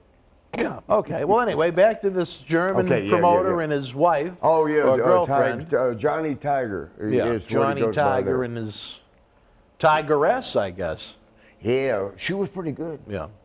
You think Lou would have liked her, Captain Lou? Lou, where's he at? He's somewhere in there. Lou Dana, yeah, he's there. I see his little hands. His little hands. She was pretty good, though. Yeah. You think he would have done it? Huh? You think Lou would have done it? I'm sure Lou would have torn it up. I'm sure. Well, it's a great memory from Germany. I was embarrassed. Why? Because it didn't get all the way hard. Her or him? Me. You? Yeah, it only got like this. Why? You weren't interested in this German woman? No, I was interested and I just drank too much. Oh, one of those type of nights. And we did cocaine back then. Well, do you know, a lot of guys can't get a hard-on when they do cocaine? You've mentioned that quite a few times, as a matter of fact, as our regular viewers know. I won't mention it again, but for me, boom, it gets stuff like that. I used to get so many girls. You hulk up. Do what? You hulk up. Yeah, I got so many girls because my brothers, they couldn't get a hard-on when we was doing, they call it coke dick. They couldn't get a hard-on, so the girls are sitting there waiting. Well, you know what? I know you've met Cecil the Lion before, and he is of virgin descent. Who? The one that was pet by Gary Michael Capetta. Maybe he has done cocaine several times, and he's still a virgin at the age of 28. Well, which one's that? Cecil the Lion. Yeah, who's that? He's one of the studio people. I ain't seen him. You haven't seen him. Talking about the redhead? No. That's John C. Reilly. No, Cecil. Well, you know what? He calls it blonde. Maybe that is who you're thinking of. He talks with kind of a deep voice. Hey, Marty. He's always at the computer. No, that's the Frenchman. And that's who you've been talking about? No. Oh, no. Yeah, we're up front. Way he's off. Always No. You don't like him? No, that's not who we're talking about. I was talking about Cecil the Lion. What happened to Gantz? Gantz? He stole the lights. Like a thief in the night. Sack of shit. Stop it. Well, you want to know what one of his friends said about him, since I'm mad now? They said he lies and he stinks. I mean, what a way to be known and recognized by people. He lies and he stinks. Anyway, back to Royal Rumble 91. Vince was excited, you said, about such a great match? Yes. Yeah. And he gave Sean a lot of extra praise? More than he gave me. Yeah. Did Sean get a hug? I don't know. You don't know? No, what happened, they went into a room together. Really? During the pay-per-view? No, afterwards. After the pay-per-view. Yeah. And do you think maybe he gave him a hug there? Pretty sure. Yeah. All right. Maybe 2 hugs. I love you, Sean. I'm just playing. I'm not, but it is true. And you know this, man. Well, you want to talk about a little... Remember that movie Friday? I don't think I've ever seen it, but I know what you mean. And you know this, Chris Tucker, I think it was. Yeah. And you know this, man. Well, talking about fellatio, they did a segment during the Royal Rumble where it appeared that when Mean Gene was interviewing the Ultimate... Wait a minute, we was not talking about fellatio. Oh, all right. Well... Shit. Okay, what were you saying? Well, there was a segment where Mean Gene interviewed the Ultimate Warrior, and Sherry Martel tried to seduce the Ultimate Warrior. No, that was just a storyline. I understand, but she went to her knees? She got down on her knees and looked like she was ready to fillet. Okay. To try and get Randy Savage a title shot. I tell you, it was a very good segment. It worked. Do you think that was a little much for WWF at the time? For Sherry to get down on her knees by the Warrior's crotch? Do you? I do still remember it, but my question is, do you think that it's a little much? It was a little much, I should say. Okay, for what was... let me ask you this. All right. Remember when they had that gay wedding? Yes, with Billy and Chuck. Yes. Yeah. Do you think that was much? I thought that was campy. It was what? Campy. Campy. Just, a poor attempt at humor. Oh, okay. I think with Sherry, this was some serious attempted fellatio. Do you know about the gay wedding thing? Or what about it? That was a bait and switch. They got all that attention. It was everywhere on the news. Oh, and they never did it, right? Yeah, right, and then they switched because that's what Vince does. Yeah. And you need to learn that, man. We need to bait and switch Get people. the attention, and then you show them what it's not my style. Oh, what's your style? To be upfront, honest, and deliver what we promise. You stop lying to me. What am I lying to you about? You told me you had me 2 girls last night. Oh, will you stop? You have to talk to Charlie about that. What was that girl? No, the Felicia, not Felicia. Precious? I wish Lou and Jackie the Joke Man could have seen Precious last night. No, there was nothing wrong with her. She was heavy. Would you have made love to her? After you told her that she needed to go to the gym, which I'm sure really made her day. No, I was going to say let's go work out together, because she did need to lose a pound. Or 100. Or 2,000. Yeah. She was a sweetheart, though. You meant, I think maybe you meant it in the right way, but you just came out wrong. Is that a good way to put it? You didn't mean to insinuate that she was a slob. You just wanted her to get... Well, come on. God. You didn't mean to come out and say it. You just wanted her to get in better and to be more healthy. Yeah. All right, well, see, you got to try and find the positive in it. Well, you got to go back tonight. What time is it? I don't know unless you're going to go with your friends on your little adventure. What time is it? It is right now, 4:03. Oh, my effing God. I tell you, we're so far behind, Marty. Let's go. Come on. Back to... the whole Ultimate Warrior Sherry Martel Sergeant Slaughter angle, where Sherry was trying to offer her services to the Warrior to help him retain the title against Sergeant Slaughter. That's not what it was supposed to come off as. Well, let me ask you this. How is it supposed to come off? She was begging him like, please. Yes. Right. Yes, that's why she was on her knees in front of his garage.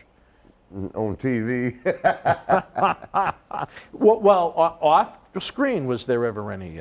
With them? Yeah. Not that you know of. Yeah. Wait a minute. Lou is that segment 2 or 3, Lou? Captain. 2. Segment 2, all right. Okay. All right, well, as you said, I'll say this, an effective segment. Okay. We're still talking about it now 30 years later. As Captain Lou Data gives us the signal, fans, we want to give you the data. We're going to take a brief time out, tell you more about everything going on with our annual Paul Bearer Holiday Headlocks Toy Drive, folks. Get some great goods. Help us update Santa Claus's GPS to help him find every kid's house this year. You can never trust a reindeer. Cover your balls. We'll be right back. Fans, we warned you this day would come. Unfortunately, we're running out of original episodes of Wrestling Insider's Party with Marty each and every Thursday night at 10 p.m., but we're starting up that Indiegogo. You can help the cause. You can help Marty's show continue each and every week. Nobody does it like Marty. We had an incredible time with him at our 20th anniversary bash, November 13th at Memorial Hall here in Melrose. We want to have the good times keep on rolling, but we can't do it without you. Look for the Indiegogo link in the comment section below or across our website and social media platforms. We have some great perks, great rewards where you can even meet Marty himself. There's nothing like it. Since July of 2020, every week we've brought you the show. We need your help to keep on going. We tell you, without wrestling fans, there is no professional wrestling, and there's no better time to help the cause now. Let's keep Marty rocking each and every Thursday night. It hits different live with WWE Super Show. Don't miss an epic main event. Drew McIntyre and Kofi Kingston, King Woods, The New Day, Roman Reigns, and the Usos in a six-man tag team match. Will the new arrivals on the Blue brand disrupt the dominance of the Bloodline? It's WWE Super Show in Boston, Sunday, January 9th. Tickets and Superstar Experience packages on sale now. Wrestling fans around the corner, around the world, I'm Dan Marati. And I'm Mr. USA WWE Hall of Famer Tony Atlas. The road to WrestleMania has begun. Wrestling fans are looking to add to their man caves. You got to see what we have in the eBay store. Check it out. Support Wrestling Insider's in-studio shoot interviews on eBay with this brand new personally autographed WWE Royal Rumble 2021 11x14 poster signed by WWE Universal Champion Roman Reigns, his advocate Paul Heyman, and Kevin Owens. Reigns and Owens battled for the Universal title in a last standing match January 31st in the Thunderdome in Tampa. This limited edition collector's poster is number 31 of only 50 produced. Comes with WWE authentication hologram on the poster itself. Also comes with an on-air shout-out from WWE Hall of Famer Mr. USA Tony Atlas and a bonus autographed 8x10 photo. Get this rare, awesome collectible for your man cave and help keep wrestling legends working now. Wrestling fans around the corner, around the world, we invite you to join former ECW World Heavyweight Champion Justin Credible, also Aldo Montoya, from the WWF New Generation era in the mid-90s for a live episode and cyber autograph session for the Paul Bearer Holiday Headlocks Toy Drive this Saturday night, December the 4th at 7 p.m. Eastern Standard Time. Get ready for Wrestling Insider's Extreme as we help Santa update his GPS to find every kid this Christmas. Order your 8x10 photos now. Visit BostonWrestling.com. All right, wrestling fans, welcome back as we continue to break down Royal Rumble 1991, a pretty memorable event to kick off the year. You know, as we noted, the end of 1990 pretty much sucked in WWF. It was kind of just boring feuds and talent like that had who? been everybody. It was just a lousy time, lousy period. Attendance was down. That's because everybody's going to WCW. They did a house show at the Boston Garden that drew 2,000 people. Can you imagine that? 2,000 people. In that big-ass building? Yeah. Holy shit. Tugboat and Earthquake was the main event. Oh, boy. Hot Foundation and Rhythm and Blues. We had to work with, what were they called, natural disasters? Yeah. Earthquake and typhoon? Yes. Yeah. And me and Sean were like 230 pounds. They were both 400 pounds.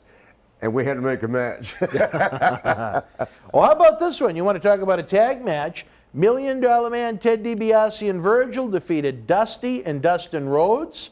It was their farewell. They did a tag team match. Yep, father and son. I'll be damned. And the first time, and at least in WWF, the last time, is Dusty had an offer to go back to WCW to book, and he brought a little son along with him. I told you what he did. Dustin wouldn't return to the company until 1995 as Goldust. No. Dusty wouldn't return. Oh, no, I'm sorry, 1995. Yep. Dustin.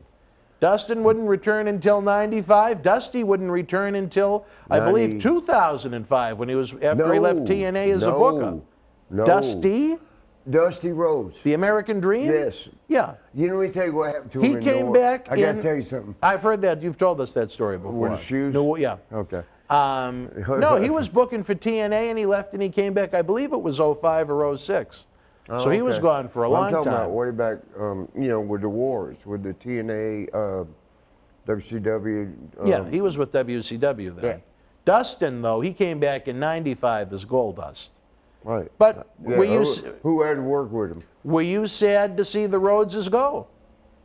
I know, Dusty, you had a little fun with at times on the road. One time, me and Dustin, we was at a strip club in Vegas, and these Vegas got all that martial arts shit, fighting shit. Yeah. And them boys there in Vegas, they're pretty bad boys. The ones that work at the clubs, fuck you up. And we were sitting there one night, and Dustin was over with Taker, and I don't remember who else. I just know because Taker's a pretty tough boy. And with these guys, well, it was their fault. They walked in and they smacked their fist at the waitress, or I'm sorry, the bartender girl. For some reason, I mean, I was sitting there with a girl that she worked there, but we was going to go home together. And she, we were sitting there talking, and wham, that happened. I was like, what the fuck? But nobody came over to take care of it. Like Dustin didn't come over. Dustin actually came over because there were two martial art guys. And there was two guys. Wham, wham. Both laying there. Dustin came because one of them's legs crossed. He came and straightened the legs out. He felt bad about that. And I love you, Taker, but Taker never got up. You know what he told me one time? And it was about Godfather, because he lives there. Yeah. He said, Godfather, what's his name? Charles Wright. Charles. He said, Charles is everything Hulk wants to be. Did everything who wants to be? Hulk, Road Warrior. Oh, Hulk. really? Yeah. I guess Charles was a bad boy. Well, look at the industry that he was in. Yeah. You know? But you know what? If it would have come head to head, I still might have voted on Hawk. You think Hawk could take the Godfather? I don't want to ever see that happen. You can't now. Well, you can't now, but you know. Yeah. But, I mean, if you were going to put a little money down in Vegas, you would have put it on Hawk. Well, because Charlie. Are we on TV again? Yeah. Charles, he was a gangster, you know. Yeah. He wham, that. Hulk never used weapons. So if it was just fist, yeah. I mean, I might be wrong. We'll never know. We'll never know. It never came to a fisticuffs, but again, were you sad? Have you ever fought a girl? No. Have you ever seen? I've seen a few. I'd like to, but. Why? Well, you've been to Memorial Hall now. And and Felicia, what'd you call her? Who? The girl last night, the big one. Precious. I didn't want to get into a fight with her, no. Because she bought I think she wanted to beat the shit out of you with No, she did not. Well, I disagree. She was not happy by the time we left. Are you sure? You'll have to ask Socko. Socko told me she was not happy. Did we tip them? Yeah. Okay. We still owe Kowloon, that's right, yes. But I'm going to take care of that, as I told you. I'll get it. Again, were you upset about... Who paid for the bill last night? The man that likes to rock. Okay. Dustin, you even paid for Quincy Rastani's French fries. Do what? He really wanted a big feast. He had a Coke and French fries and screamed the whole time. Did not. Well, you kept telling him to be quiet. He was too loud. Oh, Quincy. Matt Daddy. No, Quincy. Oh, he was so cool, man. You like Quincy Rastani? Yeah, where's he at? Home right now. And we need to make him, regular on the show. I think he's Maybe excellent. Not regular. I think he's excellent in extreme moderation. Right. Little 5-minute snippets here and there. Right. Anything more than that is way too fucked much. Up. And John Cena Sr. is not a fan. Oh, no? No. And you know who used to, I tell you, and I'll say it because in the end, I guess mentally he made peace. Do you know who hated Quincy with a passion? Paul Bearer. Oh, for real? He hated Quincy. Well, because he's a little bit loud. Quincy's a little bit loud. Well, Quincy, as you'll see at live events... This is one of the coolest... how old do you think he is? 56. Shit, he's He'll generally wear a tuxedo or like he has these leopard skin jackets. He was pretty cool, though. And one time at Kowloon, him and Al really got animated. Al. And Percy said, "Look at that fool down there clapping his hands. He looks like a seal with that tuxedo on." I said, "Al loves him." "Al Mom does not want anything to do with him, Marty. I said they're best friends.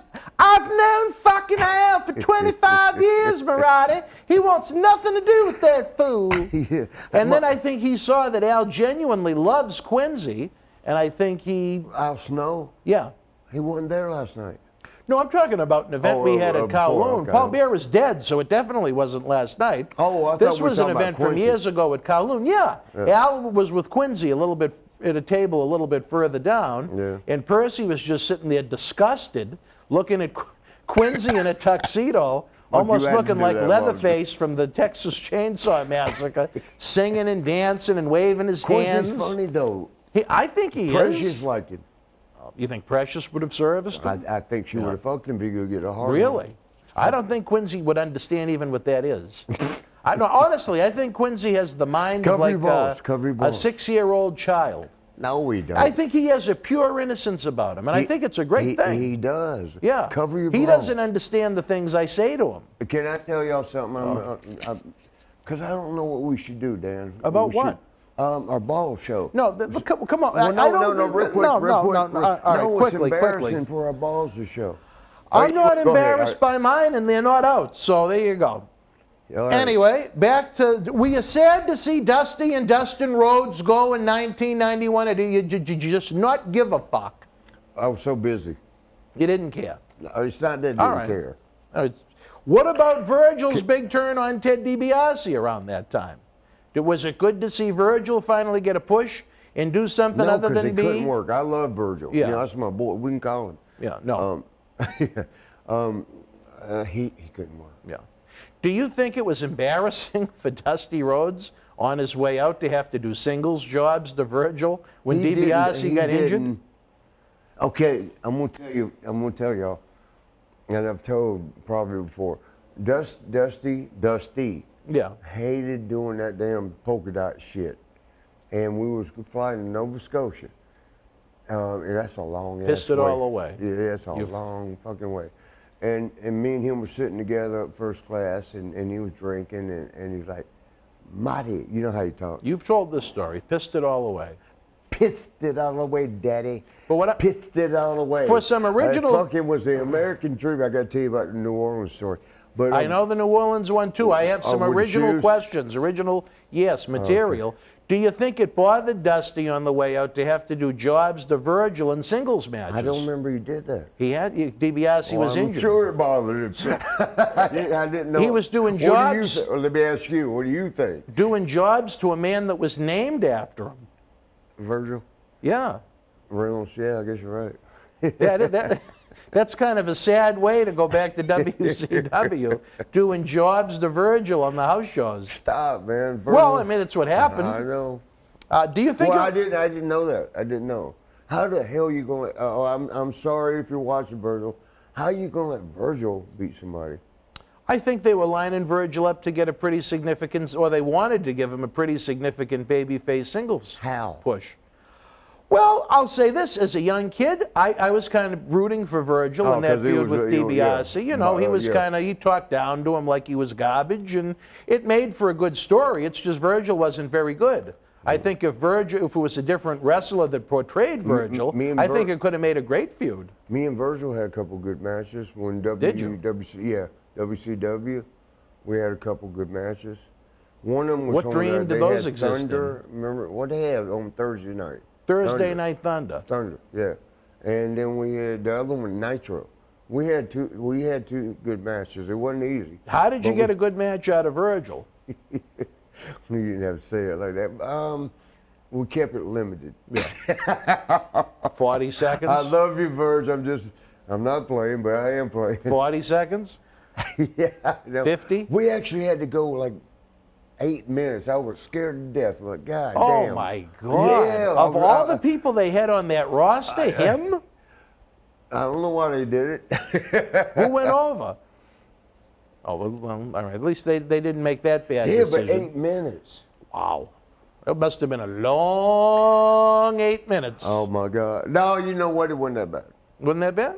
No, because I stayed out of the ring for 3 minutes. Do you think it would have been a better learning experience for Dustin Rhodes to have stayed in WWF without his dad booking him? Dustin's pretty. Well, he was good. Yeah, he was. He was. But do you think at that point in his career where he was so young, do you think, thank you, maybe if he gravitated away from his, is that the end of segment 2, sir? He didn't. Okay. Do you think it would have been better for him to? He grew up. Remember, he grew up in the business. Yeah. You know, he watched his daddy on TV all the time. Yeah. He was But do you good. think it would be a better, maybe almost you're answering my question, for him to be away from the dad? No. No. You think he needed the dad? No. You don't think he needed anybody? No. Then why do you think he needed to go with him? He didn't. He didn't? All right. But they just did it. They just did it. He didn't need to. All right. You know, he challenged Scott Hall one time. Because Scott Hall, you know Scott, Razor. Yeah, Hall. yeah. Razor was talking, I love you, Razor, and you know that. But Razor would talk shit and then couldn't back it up. And Dustin, he had said some shit about Dustin. And you know, Dustin's a big boy. He's like 6. Oh yeah, he is. He's pretty. He's much bigger than he appears on TV. And he is not scared. And Scott, I love you, Scott, but Scott can't beat a goddamn wet bag. And he had said some shit about Razor. Razor said something about Dustin. And Dustin, me and Dustin were driving together. We were riding together. We were boys. We still are. But he walked right up like this, face to face. He goes, "Do you want to say that to my face?" And Scott said, "I'm so sorry I'm telling on you, but it's true." And Scott's like, what do you mean? He goes, "Say the shit you said about me before." And Scott says, "Oh, I was just playing." He goes, "Well, don't do it again." And you know what I think would have happened? What would have happened? You know what would have happened. I think that would have been the end of the bad guy. Razor would have been broken. All right. He beat me up one time while I was asleep. I've heard that, but we've never got into it on this show. But we'll get into some other point in time. Right now, we're going to take a brief timeout, fans. When we come back, we'll talk more WWF Royal Rumble 1991. We're still on that. Stand by. Love y'all. Fans, we warned you this day would come. Unfortunately, we're running out of original episodes of Wrestling Insider's Party with Marty each and every Thursday night at 10 p.m., but we're starting up that Indiegogo. You can help the cause. You can help Marty's show continue each and every week. Nobody does it like Marty. We had an incredible time with him at our 20th anniversary bash, November 13th at Memorial Hall here in Melrose. We want to have the good times keep on rolling, but we can't do it without you. Look for the Indiegogo link in the comment section below or across our website and social media platforms. We have some great perks, great rewards where you can even meet Marty himself. There's nothing like it. Since July of 2020, every week we've brought you the show. We need your help to keep on going. We tell you, without wrestling fans, there is no professional wrestling, and there's no better time to help the cause now. Let's keep Marty rocking each and every Thursday night. Wrestling fans, I'm Dan Marotti. And this is the man of the hour, Leo Rush. It was all over BostonWrestling.com and our social media. But Leo, brother, they got to check out some of this merch.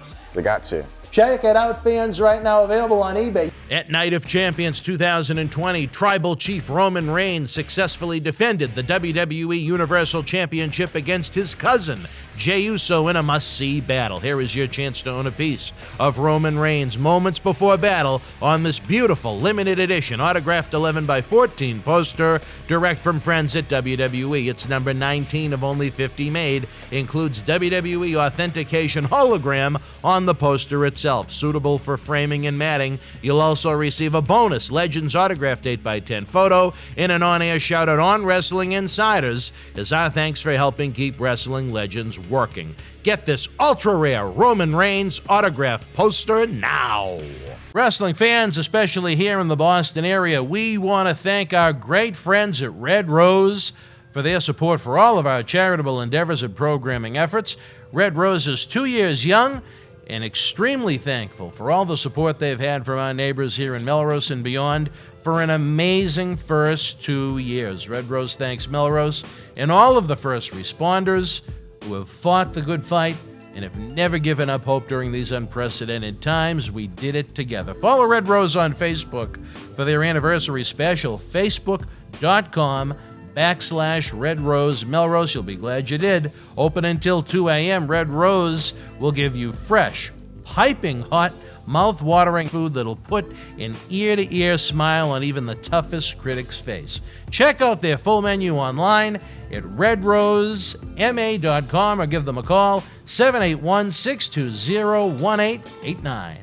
Wrestling fans around the corner, around the world, we invite you to join former ECW World Heavyweight Champion Justin Credible, also Aldo Montoya from the WWF New Generation era in the mid-90s for a live episode and cyber autograph session for the Paul Bearer Holiday Headlocks Toy Drive this Saturday night, December the 4th at 7 p.m. Eastern Standard Time. Get ready for Wrestling Insiders Extreme as we help Santa update his GPS to find every kid this Christmas.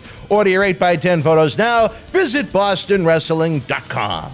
Wrestling fans, welcome back to Wrestling Insiders. Dan Marotti along with the partier. COVID. Oh, dear God. He's got the mask on again. I wasn't expecting that. Well, December. Are we in December right now? We're in December, baby. We're getting ready for Christmas. COVID We're getting ready for the Paul Bearer Holiday Headlocks Toy Drive. Well, let me ask you this. Yes. Because we're taping it up in September. Early, yeah. Do you think COVID will still be around December? Yes. Really? In some way, shape, or form, yeah. Okay. All right. I don't think you need the mask necessarily, but, you know. Hulk Hogan wins his second of back-to-back Royal Rumble. You're yelling. Rumbles. He last eliminating Earthquake, but before Earthquake, he eliminated newcomer Brian Knobbs of the Nasty Boys. Was it maybe kind of surprising to see someone like Knobbs in there so late in the match? Yeah. And because, yeah. All right, go ahead. And There's something you were going to say. What were you going to say? Remember Bobcat? Bobcat, what the fuck was his name? Bobcat. I can't remember, but Sags, not Knobs. Somebody had ribbed Bobcat, and he thought Sags did it, and he went and did something to Sags' bag. Yeah. And Sags is a bad boy. Yeah. He beat the shit out of Bobcat for going to mess with his bag. I think he shit in it. Really? I'm not sure of that. Now, you're talking about Battle Cat? The one that you couldn't remember yesterday? Or in a previous episode? I think it was Bobcat. Bobcat? Yeah. He wasn't there long. Well, there was a Battle Cat that wasn't there long. Maybe that's who you're thinking of. I don't know about Battle Cat. All right, well, there was some kind of a cat that was but human. Yeah, and he was a nice guy, man. Yeah. Super nice guy. And I guess he was a bad boy, but... How do you feel if you're the Nasty Boys now, where Brian Knobbs is the second to last guy eliminated by Hogan, and then Jerry Sags works the dark match opener against Sam Houston? Sometimes the shit don't make sense. I mean, well, I wonder how they picked. Do you know that's my boys, right? I love them, but that shit didn't make no sense. How do you decide which one worse? does the dark match and which one does the Rumble? You know what's worse What's right worse? now? They got Hollywood writers. Oh, please. Yeah, and they... Here's what happened one time with Sean and I doing a reunion. When we did a reunion, the writer came over to me. He goes, "Y'all guys must have been popular back in the day." I'm like, this motherfucker's, excuse my language, this motherfucker's writing and he don't know who you are. Yeah, it's pathetic, but it is what it is. How are you going to write a storyline if you don't know the history? Exactly. Or you have the same people that don't know anything about wrestling or wrestlers trying to script promos for them. That's why Michael Hayes got mad. What do you mean? He didn't want to stay there. And I got my hat on. Yeah. He didn't want to. He didn't like it when they started bringing in. He wanted out at one point. Yeah. Oh, really? Is he still there? Yep. Oh, God. Damn, he did good. He's done well. 25 years and counting. 26. Summer of '95. I think he debuted. So just about 26 years now. He's done well. Yeah, that's a long 26 years in that company? Though. He's pretty smart. He's had a few issues with in the airplane one time. Well, that and Mark Henry and... what happened with Mark Henry? Well, he told him he was a little more ninja than he was. Oh, yes. And Mike... no, that was the... one of them died. Shit. No, it was Mark Henry. Okay, what were the brothers that come out? You know, they come out in the ring, and it was like probably 5, 10, maybe even 10 years ago. And they came out as gangster, you know, dancing. Crime Time? Crime Time. Yeah. Yes. No, he told one of them, excuse, I'm just going to tell you, I can't even say it. No, go ahead. Don't get mad at me, and I don't care if you do, because I'm not. But Michael told one of them, he goes, because they were mad that something was going wrong, and Michael said, shit, they treat me more like a nigger than they treat you. Oof. Well, right? I don't know. I never heard that story. Well, no, yeah. But that's what Michael did. He's still there. And he had an issue with drinking with one of an know alcoholic in recovery. Which one was it? I think Rosa Mendez. Well, that's my girlfriend. No. Her and Michael had a few cocktails, I guess. Well, it was on a flight when he said that to him. Oh, really? No, I take it back. There was a fight on the plane. They were coming back. Well, there's been a couple of wild airline rides that they've had. But you know what? He still managed to stay, so he must be doing something, right? I'm sorry I said the N word, but I'm just telling you what Mike said. Yeah. It was a more nigger than you reenactment. are. Or actually what he said was I get treated more. Well, you don't have to say it again, but say it for me. Ninja. We'll have Can to I ask, take my tooth out? No, we'll have to ask JTG next time he's with us live in the studio. I'm kind of interested to know. He's pretty cool. He's a great guy. He's one of my favorites that we've had in here. Great personality, bubbly I don't know if I've met personality. him. He hooks me up with that great beard care that he With the what? beard care that he sells. He says he's going to pimp me up. He's got his Bay Spray strawberry lemonade that has got the women, they flock to you. You should ask Lou. I mean, he was like a magnet in Las Vegas when he sprayed it on himself. They were all over him. Oh, do you know some Dan girls? was jealous. Who? And some girls, oh boy, this is on TV again. Some girls, when they come, this is horrible. Yeah. But it's true. Some girls spray, like when they come. It's like a fragrance almost. It was like Rick Martel with arrogance. The first time it happened to me, I thought she peed on me. I'm like, what the fuck? and then she goes, oh, I'm sorry, I'm coming. I'm like, what? Well, it's an interesting anecdote right there. Also at the Royal Rumble, in I guess what you consider the main event, Sergeant Slaughter defeated the Ultimate Warrior to win a purple WWF World Championship title with the help of Randy Savage he using the scepter. Who did? Was it Slaughter? Yeah, remember when the whole At the Rumble? No. Remember when the war Oh, happened? yeah, he was the Iraqi sympathizer. Yeah, he got, well, they did try to stab him. Well, as we mentioned on a previous episode, the WWF had to set up around-the-clock security around the Remus home for his wife and children, even though... Oh, real? I didn't know that. Yeah, even though there was a little filleting going on the road. But I thought it was kind of sad to see the man win a purple championship belt because the Warrior always had those unique colors. I thought it was kind of... No, he didn't. What he had? He had a white one. He had a that light... was mine. He had light blue. Intercontinental? Yeah, they had it for the world title for him. Did it? They had light blue. They had purple. Powder blue. Did I ever tell you what Sean did one time? The white one, remember the white belt? Yeah. He when he won the Intercontinental, and me and him were still boys at the time. We're still boys, but he told Vince he lost the belt. You know about that? And he kept it, yeah. Yeah, I went over because he lived in Tampa. I was in Orlando, but I went down. We hung out, and partied and shit. And I went there, and that damn belt was sitting on the mantle. What the fuck? Don't they give you a copy of the title every time you win one? Do what? Don't they give you a copy of the championship every time you win one? They never gave you a tag team title or an Intercontinental? Have I ever won a title? With your boys, I mean, that you work for you. Well, don't you run the Boston? independent talent? Yeah. Do you think we could afford that?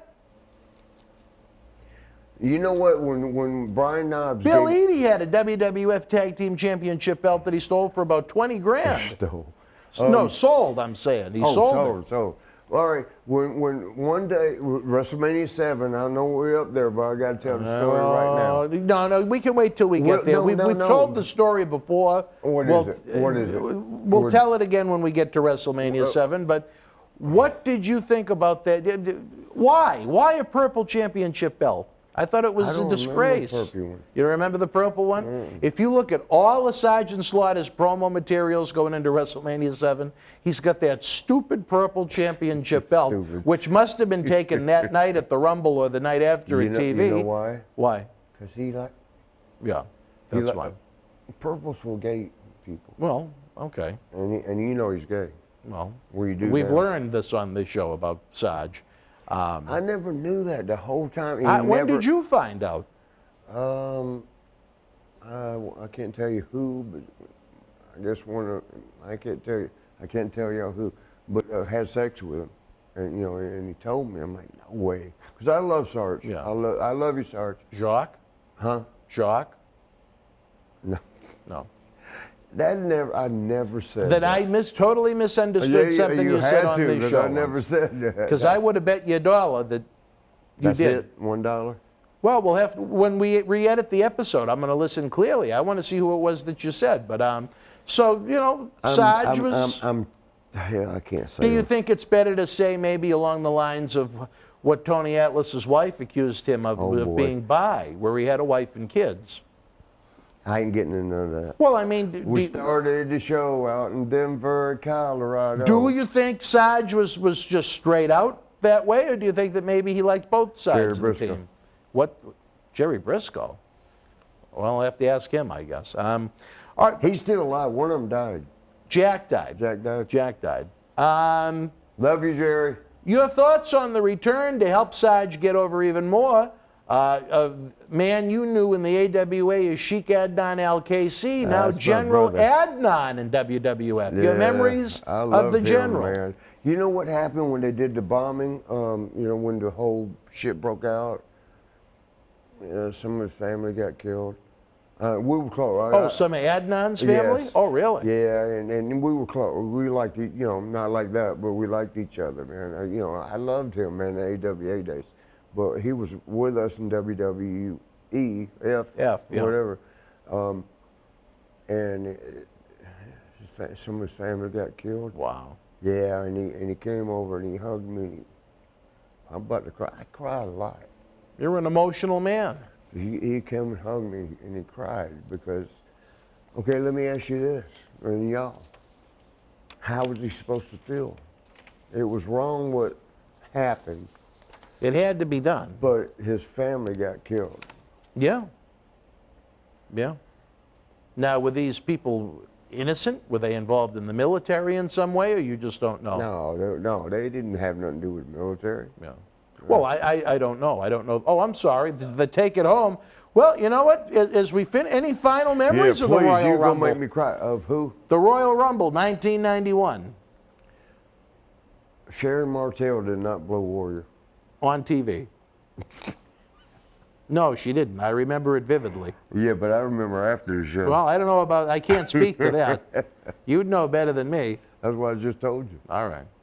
You think maybe Slaughter got down in that position? Oh, for possibly. Oh, I tell you, Vans Wrestling Insiders Thursday Night Party with Marty.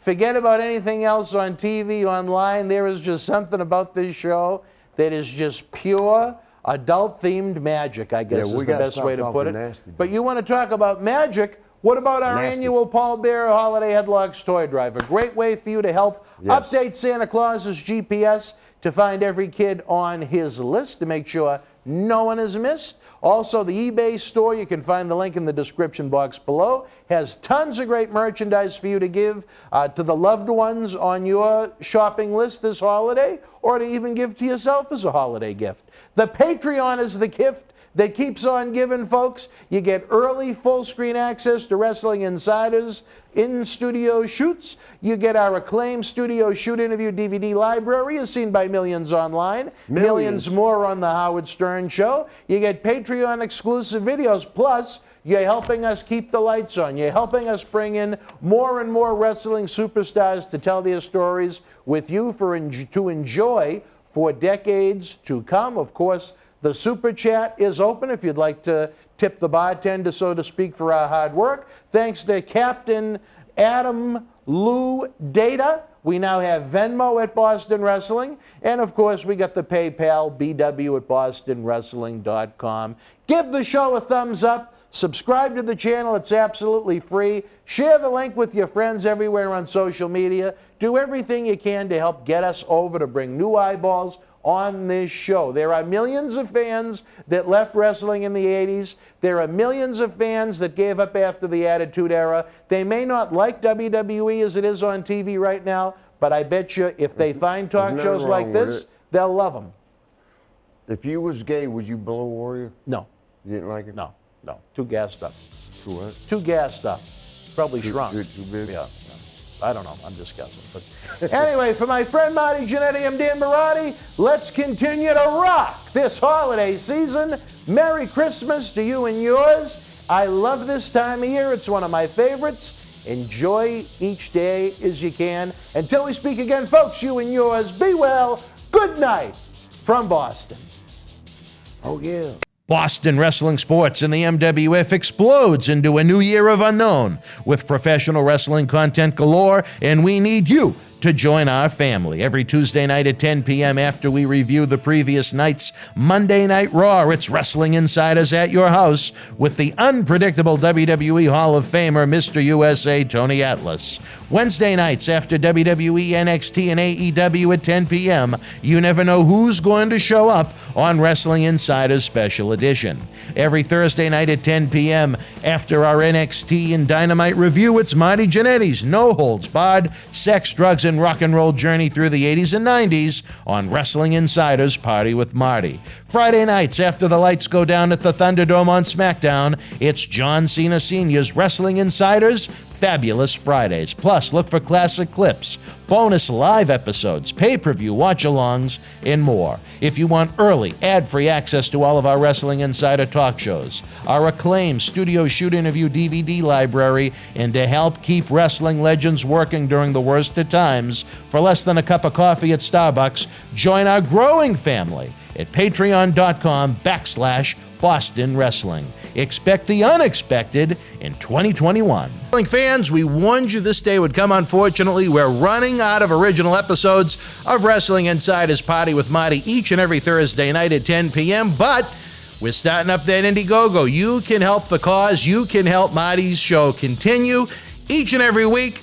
Nobody does it like Marty. We had an incredible time with him at our 20th anniversary bash, November 13th at Memorial Hall here in Melrose. We want to have the good times keep on rolling, but we can't do it without you. Look for the Indiegogo link in the comment section below or across our website and social media platforms. We have some great perks, great rewards where you can even meet Marty himself. There's nothing like it. Since July of 2020, every week we've brought you the show. We need your help to keep on going. We tell you, without wrestling fans, there is no professional wrestling, and there's no better time to help the cause now. Let's keep Marty rocking each and every Thursday night. Wrestling fans, welcome to another all-new Wrestling Insiders Fabulous Fridays. Dan Marotti here along with John Cena Sr. Another big Friday night, Johnny. SmackDown in the can, AEW Rampage in the can. Then the fans come to the place where they can feel like they're home, which is with us. It's been quite a year as we wind down 2021. It's been a roller coaster.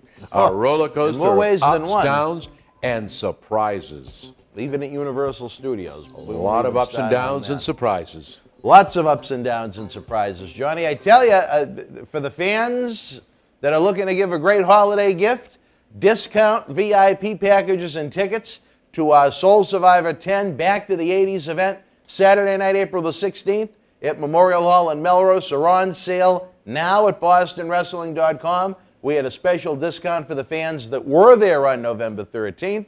Now they are open to everyone. And on top of that, if they're able to get the order in time, they're going to get an autographed Christmas card, and they can, it's almost double your pleasure, double your fun. You give the gift on Christmas, you watch the fan open it with excitement, then they actually get to go to the event, couple of weeks after WrestleMania. You know, as we've noted, Vince, he's not bringing WrestleMania here. It's not happening.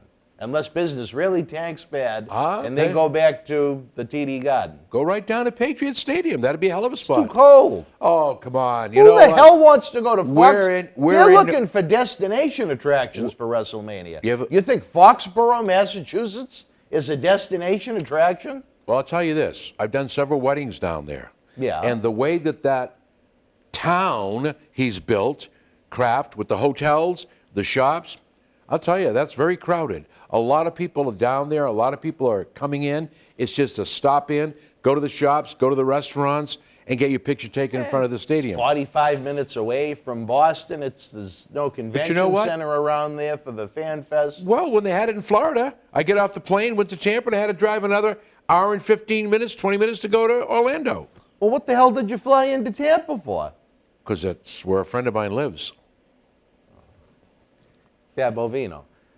Well, you know, as we continue to talk about the big weekend we have ahead, former ECW World Champion Justin Credible is going to be with us live tomorrow night. We're going to be taping Wrestling Insider Extreme episodes when we go back to the world of ECW. On top of that, he's going to be doing a cyber autograph signing to help out with the Paul Bear Holiday Headlocks Toy Drive. That's going to be a lot of fun. I lost my train of thought completely, as I am exhausted from all of these trips back and forth to New York, and it's a little early in the morning for us as we tape. People, they keep asking. We got the bundle for the holidays we're going to be talking about. Yes, we do. But they want the vino. They want the Fabo Vino. The Fabo Vino is a gift. I don't sell it. I make 300 bottles of wine.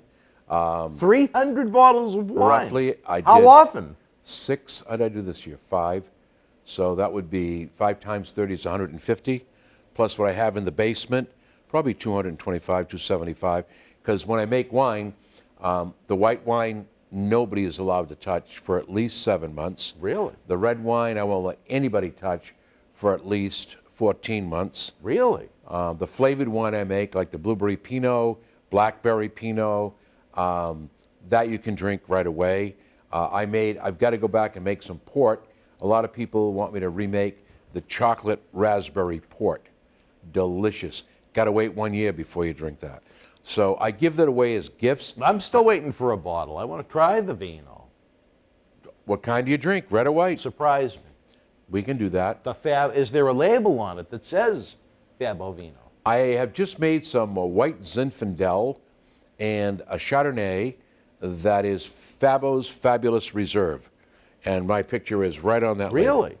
Now, I mean, is this one of those deals where you get there and you stomp the fruit with your feet? Or how do you do it? Those days are gone. First of all, way back when I was younger, I used to make wine with my grandfather. Nobody ever stomped with their feet. You had a grape crusher, and then all the stems, the grapes all went in. You had a T-bar in the barrel. You put it up and down every day.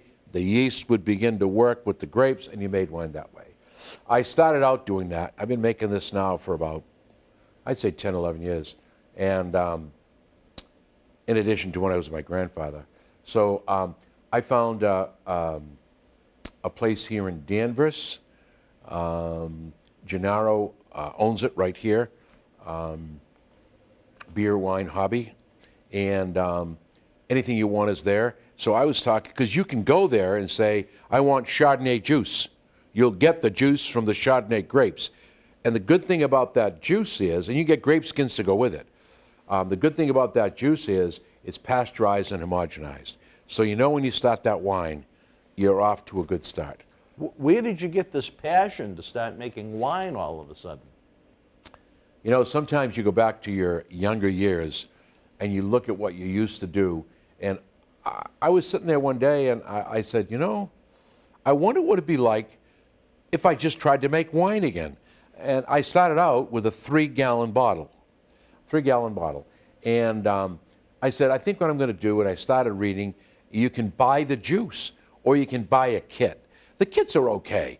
In a bind, they're great. But to take the juice and then start with the bentonite, which is a Hawaiian clay you mix with water and pour the juice in. That takes out all the impurities and anything that's floating in there. Then add your yeast. Let that go for 2 or 3 weeks. I said, wow, this might be kind of fun. So I started with 3 gallons, and now I have some conical fermenters that I really like using because, and you can get those at Beer Wine Hobby, is because with the conical fermenter, you don't have to transfer to a cowboy. It's all done in one. When I make my own beer, which I have done. With this Fabo beer? Yep, I have. I just gave away some pumpkin spice. I have an apple cider beer. I have a porter that's really good. So I just started doing that. But the winemaking is so much fun. It's so enjoyable. And people go, oh, it's fun. I let Moniece work with me once on the wine. She didn't like it. She said, I love drinking it, but this is a labor of love. It's a lot of work. It's a lot of work. And you make 300 bottles a year? Roughly 150 to 125. How long does it take to make a bottle of Fabovino? 8 to 12 weeks. Per bottle? Well, no, I get 28 bottles out of a 6-gallon. So you're looking at 8 to 12 weeks for 28 bottles of wine. Oh, my God. Well, I'll have to seriously sip. If I have a blueberry Pinot, I'll bring you a blueberry or a blackberry Pinot because you're like the kind of guy that likes a red, but also likes a little bit of sweet. Yeah. I also have a Sauvignon Blanc. A what? Sauvignon Blanc, which is a white. Sauvignon Blanc? No, Sauvignon. A Sauvignon? Sauvignon Blanc. What's that? That's a white wine. Okay. People, you look at it and say it's a Chardonnay, but it isn't. Chardonnay is really dry. The Sauvignon is a little dry, but it's got at the very end you get that sweetness at the end of the drink. It's a very nice wine. It goes well with fish. Something you just want to sit around and drink, like a Chardonnay. That's a sipping wine, and a lot of people will like to sip on Cabernet Sauvignon. I've got about I think 40 bottles I made of that. That's a quite popular wine. Now, why won't you sell the Fabo? First of all, I don't want to get involved with the federal government, and I'm not being ridiculous. There's a law on how much alcohol you can make per year. I don't go over that. Oh, really? There is. I don't go over that limit. I will not go over the limit. And it makes great gifts.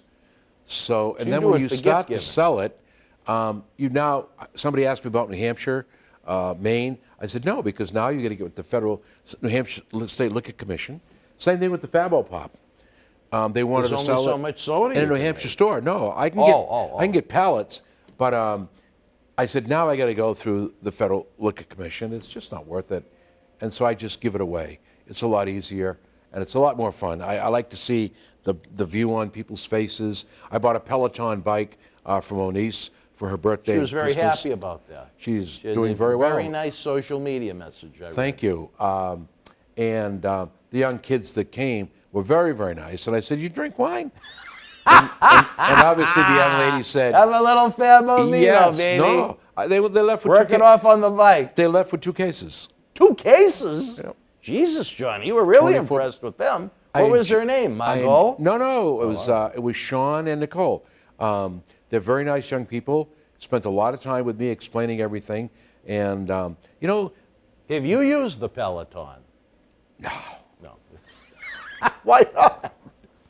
Out of curiosity. No, thanks. Those things aren't cheap. No, it wasn't cheap. But you know what? It was worth it for the person I gave it to. And she was very surprised. And appreciative. I got her new shoes. She has some new weights. She has some new earbuds. And did you get her a little Fabovino?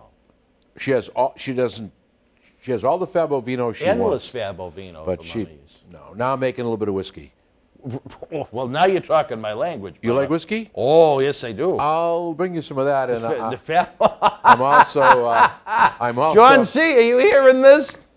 I'm also making, which I do every year for Christmas, limoncello, orangecello, and black and cherrycello. Yeah, right? it really is a shame. I know we've talked off and on over the years about making some kind of program about all these different little endeavors that you do. We're going to, at some point in 2022, have to take a field trip up to Fabo Estates and see how it's done with all these different unique beverage endeavors that you have going on. I just think and I've got to start a YouTube thing, cooking with Papa. and my granddaughter wants to do it. We'll do cooking, show how to make a little. And you know, beer is so easy to make. I thought it was difficult. I've never made beer in my life. I've probably done now 6 batches. You start out with a small kit, which is very simple, but I went to the craft beer, which now you've got to take the hops and all the grains and boil them down and add it. Very interesting process. But it came out okay. So it's good, fun. Well, we're going to have, on our timeouts, we're going to look at the Fabo holiday kit that's available. It doesn't come with Fabo Vino, but for one low price, on top of helping the Paul Bearer Holiday Headlocks Toy Drive, you get your choice of flavor of Fabo Pop, a bottle of the Fabo Hot Sauce, an autographed John Cena Sr. photo, and an autograph, correct me if I'm wrong, it's a $1 million bill, not a $1 billion one. I think it's, let's see, what do we got here? Yep, it's $1 million. $1 million. I mean, where else can you get that for the holidays? Plus, if we have any left, we'll even throw in a Christmas card, because we're just that kind of people. Wow. Oh, awesome. And like I said before, fans, this is not about me. It's not about me making money. It's not about Boston Wrestling making money. It's a Paul Bearer toy drive. So I'll tell you what I'm going to do. I will donate $5 off of every sale to Boston Wrestling for the Paul Bearer toy drive. That's a very large percentage. Well, if we get 100 orders, there's $500 towards the toy drive. It's my way of saying thank you to Paul Bearer and Bill Moody for being such a good friend. And it's my way of you and I saying thank you to those less fortunate and have a Merry Christmas. And you know who will likely mail these? Well, no, I don't. Who would mail them? You have it all. I was going to say we'd probably mail it, but I don't have the hot sauce and the soda. We can arrange that. I know if it was a helper down here at the studio on Thursday nights, Quincy Rastani would be very happy to mail it. You know what we can do? Once we get the pre-orders, I'll make sure that you have whatever it is you need. All right, a couple more things, Johnny, before we cut to the first commercial break. Last night, some fans I'm sure were going to be disappointed, but for the time being, the last original episode of Party with Marty on Wrestling Insiders. We were every week at Thursday nights at 10, going back to July of 2020, but you know, we've had, you talk about a roller coaster with Marty, some ups, some downs. You know, sometimes you gotta, it takes 2 to tango, so to speak. We'd love to have Marty with us for many, many, many years to come. But just from your observations, and I think it's, I would hope, but I always want your honest opinion, but from what most responses were, it was a pretty positive experience you and others had with them back on November the 13th at our 20th anniversary extravaganza. The good Marty. It was great to see Marty Jannetty. Marty Jannetty. Yes. It was great to see him. What a wonderful time we had. Conversation. He was great with the fans, great with his brothers and sisters in the business. It was just an all-around fun time. And you know... And I've always believed that version of Marty existed. It still does. And I think, like all of us, you know, life is a journey, and sometimes we hit a road, we stumble and fall, but there's nothing says, and he's living proof, you can't pick yourself up and get back on the road. And when you say it's the last episode, maybe it's time. Now. But maybe it's time for a rest. Maybe it's time for a break. Maybe it's time for everybody to regather their thoughts. Maybe it's time that Marty takes that little break, you take that little break, and let's see who else we can fill that Thursday night slot with, not permanently, temporarily, until we get back on track and Marty's ready to up and fly again. Some have suggested that we try and do it almost like seasons of a TV show and try and break them up. You know I like that idea. Maybe do almost like a school year, do 9 months at a time with different people and then give them 3 months of a little break. I like that idea. Yeah. Yep, and have an episode a week. Well, no, do it weekly for 9 months and then take a break for 3. That's a lot of episodes you're trying to throw in there. Well, you're trying we to throw go weekly. 36 episodes. Huh? 36 episodes. Well, the goal is 52, so. That's what you were doing. Yeah. But if you want to do 9, 4, 36. Yeah, well, 39 roughly. Yep. Yeah. So that might be kind of fun. Or it could There's be a lot of talent that wants to come in to do it. We don't have enough days of the week. Bi-weekly. So. Bi-weekly. Do it every other week. to me, I kind of like the idea of almost like a TV show. You get to see, September through May or June or whatever, then something different for the summer months, or something like that. I don't know. Well, I don't know. We'll see have what to wait happens. and see. We do have that active Indiegogo campaign going on right now where you can get great rewards and experience with the man that likes to party. He will be back. I have no doubt about that. It's just a matter of when. We'll have him back here again. And like I said, we've had some positive discussions. We've had some Marty discussions, but, we don't want to go there. But, the true Marty inside of Marty is a good human being that has a lot to contribute to this business. I look forward to that just as much as I look forward to, Johnny, a week from Tuesday and Wednesday, the in-studio debut of a guy that I think the fans are going to feel a lot of love for, a man that is going to be wild, unpredictable, maybe a softer version of the content we used to have with Sheiky Baby. We're talking about the Berzerker John Nord. I think that when you come to tape interviews here, you become yourself. You become yourself. Some people go a little bit off the deep end. Yeah. But I've always seen in all the interviews I've done with Kamala, with Holly Race, with God Rest His Soul, Paul Allendorf, same thing, you get the true person. The character is outside. You don't want to bring that character in. As Triple H used to say, I'm Paul Levesque until I get to the curtain. And once I come to the curtain, I'm Triple H. If you start believing your own shit, you're in trouble. Well, that's not my point of view at all. I'm talking about the real John Nord. Then that's These fine. fans are going to, I think, absolutely love it. Gonna dig My deep. opinion. Well, but dig deep, gonna go behind the scenes and be the man he is. And like everybody else that we've had on, or you've had on, we're gonna get the rest of the story. And I think that's why fans appreciate what we do, what you do. Remember, I don't own the company, I'm talent like everybody else. So what you do, these fans appreciate because you are like Vince McMahon or the Wizard of Oz. You kind of pull the curtain back and say, and Paul Harvey, remember Paul Harvey? And now let's get the rest of the story. And that's what makes it so intriguing. Marty Jannetty, great example. JTG, look at some of the stars you've had that taped and then passed away. To me, that's always the tough part because there's always so much more content we can fill. Yep. Right now, fans, we've gone over on this first segment, plugging away on everything. The Paul Bearer Holiday Headlocks Toy Drive continues all month long with that big Cyber Mega Raffle. If you missed the one we had at Memorial Hall that the fans were drooling over, don't worry. We're going to do a special online one. Fabo and I are still trying to figure out when the live Christmas party is going to be. But right now, check out the deal for the John Cena Senior Bundle and how you can keep Marty Jannetty rocking.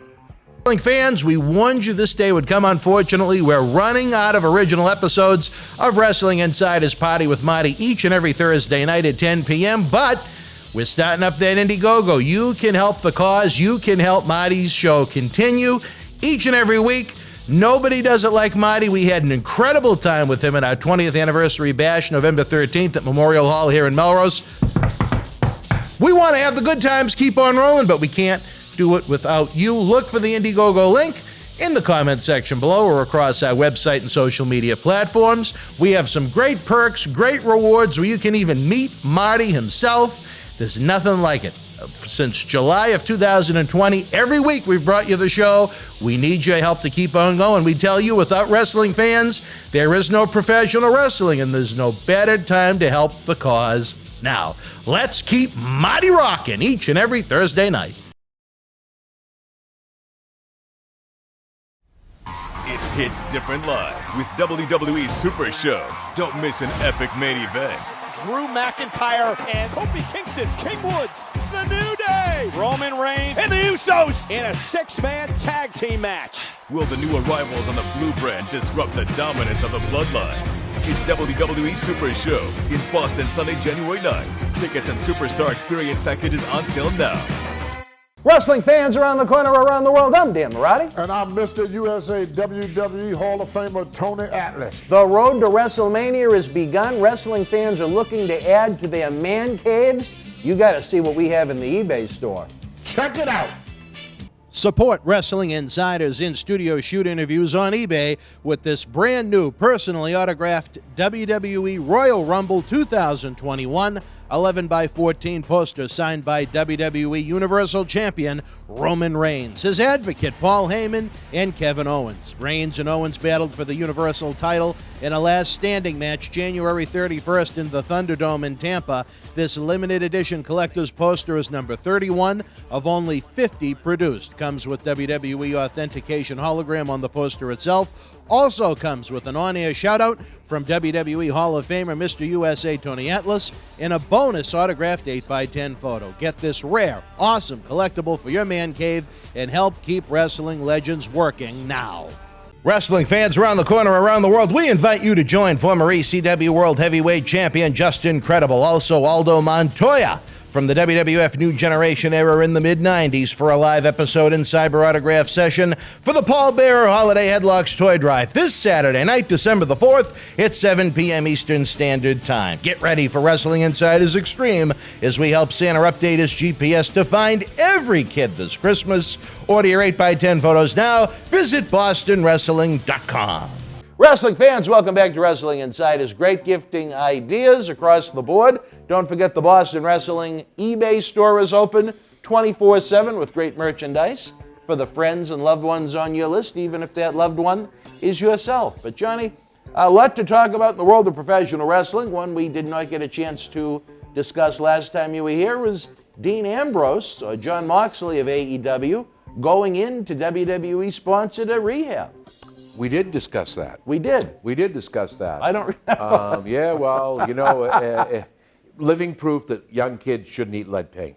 Sorry. All I know is we did discuss that. You asked me what I thought of it. I thought it was admirable. It takes a lot of guts for somebody to come out and say, I have a problem. I am an alcoholic. I am a drug addict. And it's hell to go through the rehabilitation process that Moxley's going to go through. I have nothing but good words. Go back over the tape. I haven't changed one thing or one thought about what I said before. Well, do you think it's unique that Vince finds himself in the position where he's paying for it, where he's on Tony Khan's payroll? I think that says a lot about WWE. It's not like he's some retired star that, you know, has no income. No.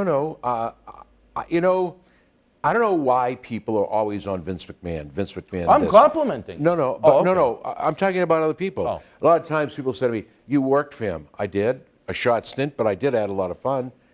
A great human being who thinks a lot of his talent, who works hard, who cares.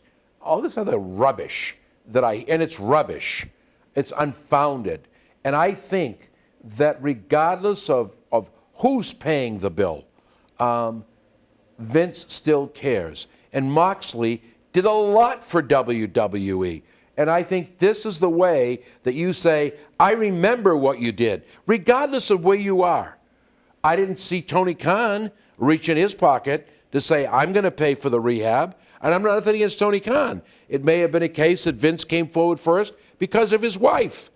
So that may be another reason that Vince is doing it. But don't let anybody kid you. You know, Vince's business. Business is business. But when it comes to taking care of those that work for Vince McMahon, you can say what you want. He's a bum. He's this. He threw me out. You know what? If you were running a business and you weren't putting asses in seats, would you keep me there? If you were a guy that was mez, would you keep me there? It's about business. It's what's good for business. So I'm proud of Vince, very proud of Moxley, and people, instead of complaining, should be saying thank you. Well, if I was Tony Khan, would I be creating my own platform for talents? I'm sure that, remember, Khan's new to what he's doing. Yeah. He's the kind of kid that's just got into the pool. He started ankle deep. Now he's probably waist deep. So he's learning about this business. I'm sure those people like Jericho, Rhodes, Tony Omega, they're putting the bugs in the ear. I would venture to say that 2022 not only will reveal big things with AEW, but they will start these platforms of rehab. They will reach out to help those that are in trouble. So I just think it's time to sit back, wait, and see what happens. Well, we certainly send our best to John Moxley. Hopefully he Absolutely. has a great recovery and a happier life. He's making a big move with his wife and his soon-to-be child coming into the world. So it's a good time for him to try and get focused and straighten things out in his universe. Speaking of universe, the WWE universe, Johnny, did you get a chance to see any of a very bland Survivor Series? I did not. And you didn't miss much? I did not. Did you think there was any chance that Big E was going to defeat Roman Reigns? I did not. Did you hear about the number of count-out finishes that they had to avoid people taking pinfalls in the Survivor Series matches? I did not. Johnny, let me tell you, it was I hate to say it, a complete and utter waste of time. Outside of my takeaways from it were, they must have played at least 4 to maybe to as many as a half dozen Rock flashbacks for the 25th anniversary of The Rock's debut at Survivor Series 96, which for historical purposes was the first time I was ever at Madison Square Garden with our good friend, the late wrestling historian, the Jackal. That was an interesting experience, but I think they overkilled it to the point where the fans were pretty disappointed that he wasn't there. You'd think if they were going to put that much time into hype videos for the guy, you'd actually see him. My thought on that is Vince has planted the seed, and I wouldn't be surprised if it's Roman Reigns versus The Rock for WrestleMania. I don't think that's going to be happening. He's going to be a busy man with Hollywood at that point. You know what? Say what you want about Dwayne Johnson. If Dwayne Johnson wants to make room in his calendar for WrestleMania, there will be Dwayne Johnson at WrestleMania. Let's see what happens. I don't think we're going to see Dwayne Johnson at WrestleMania. I don't think they're planning on Dwayne Johnson at WrestleMania. No, that's not the plan right now. It's Brock Lesnar, I guess, and Roman Reigns. I'm not even happy about that. That's like having mashed potatoes and gravy every night. Been there, done that. Doesn't even interest me. It's happened a couple of times in the past. Doesn't even interest me. I'm going to tell you something. People will come because it's WrestleMania. It's the biggest show, but I'm telling you something. Put that match on, and it's a given. Lesnar will probably have the belt. Reigns will take the belt at WrestleMania. You think Lesnar is going to get the belt before WrestleMania? Oh, yeah. Why? I just think there's going to be because I think at some point... Why would you end Roman's streak before Mania? Streak? People are getting tired of Roman Reigns. I'm telling you. What else do you got? Well, no, and I'm not downing Reigns, please, don't get me wrong. I was the guy that sat here, and I don't make any bones about it. I didn't like Roman Reigns, and it just wasn't him. If they only did what they did with Reigns then, with what they're doing now, this kid would have been over. I mean, really over. So he's really on top of his game, and he's proving it. Now, he wants to get into movies. He wants to be part of the situation. So where are we going with this? How much longer is he going to be wrestling? How much longer will he be with WWE? Maybe The Rock will take him in and put him in some of his $5 productions. 7, I believe. Well, he gave me 2, so you needed $7 productions. So I just say this. Maybe he won't have the belt. But to see that belt go down at WrestleMania to Brock Lesnar, old hat. Whether Lesnar has it or Reigns has it, I don't know about you, and some of the fans I speak to, boring.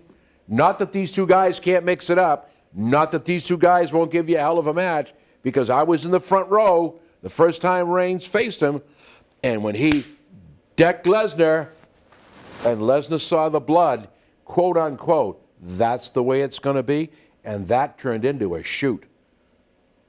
I'm telling you, he was pounding the living shit out of him.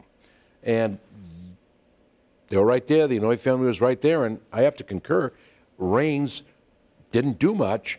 And I think the one thing, and I don't know if it was part of the gimmick or not, but the one thing that annoyed Lesnar was every time he'd smack him, he kept smiling, laughing in his face.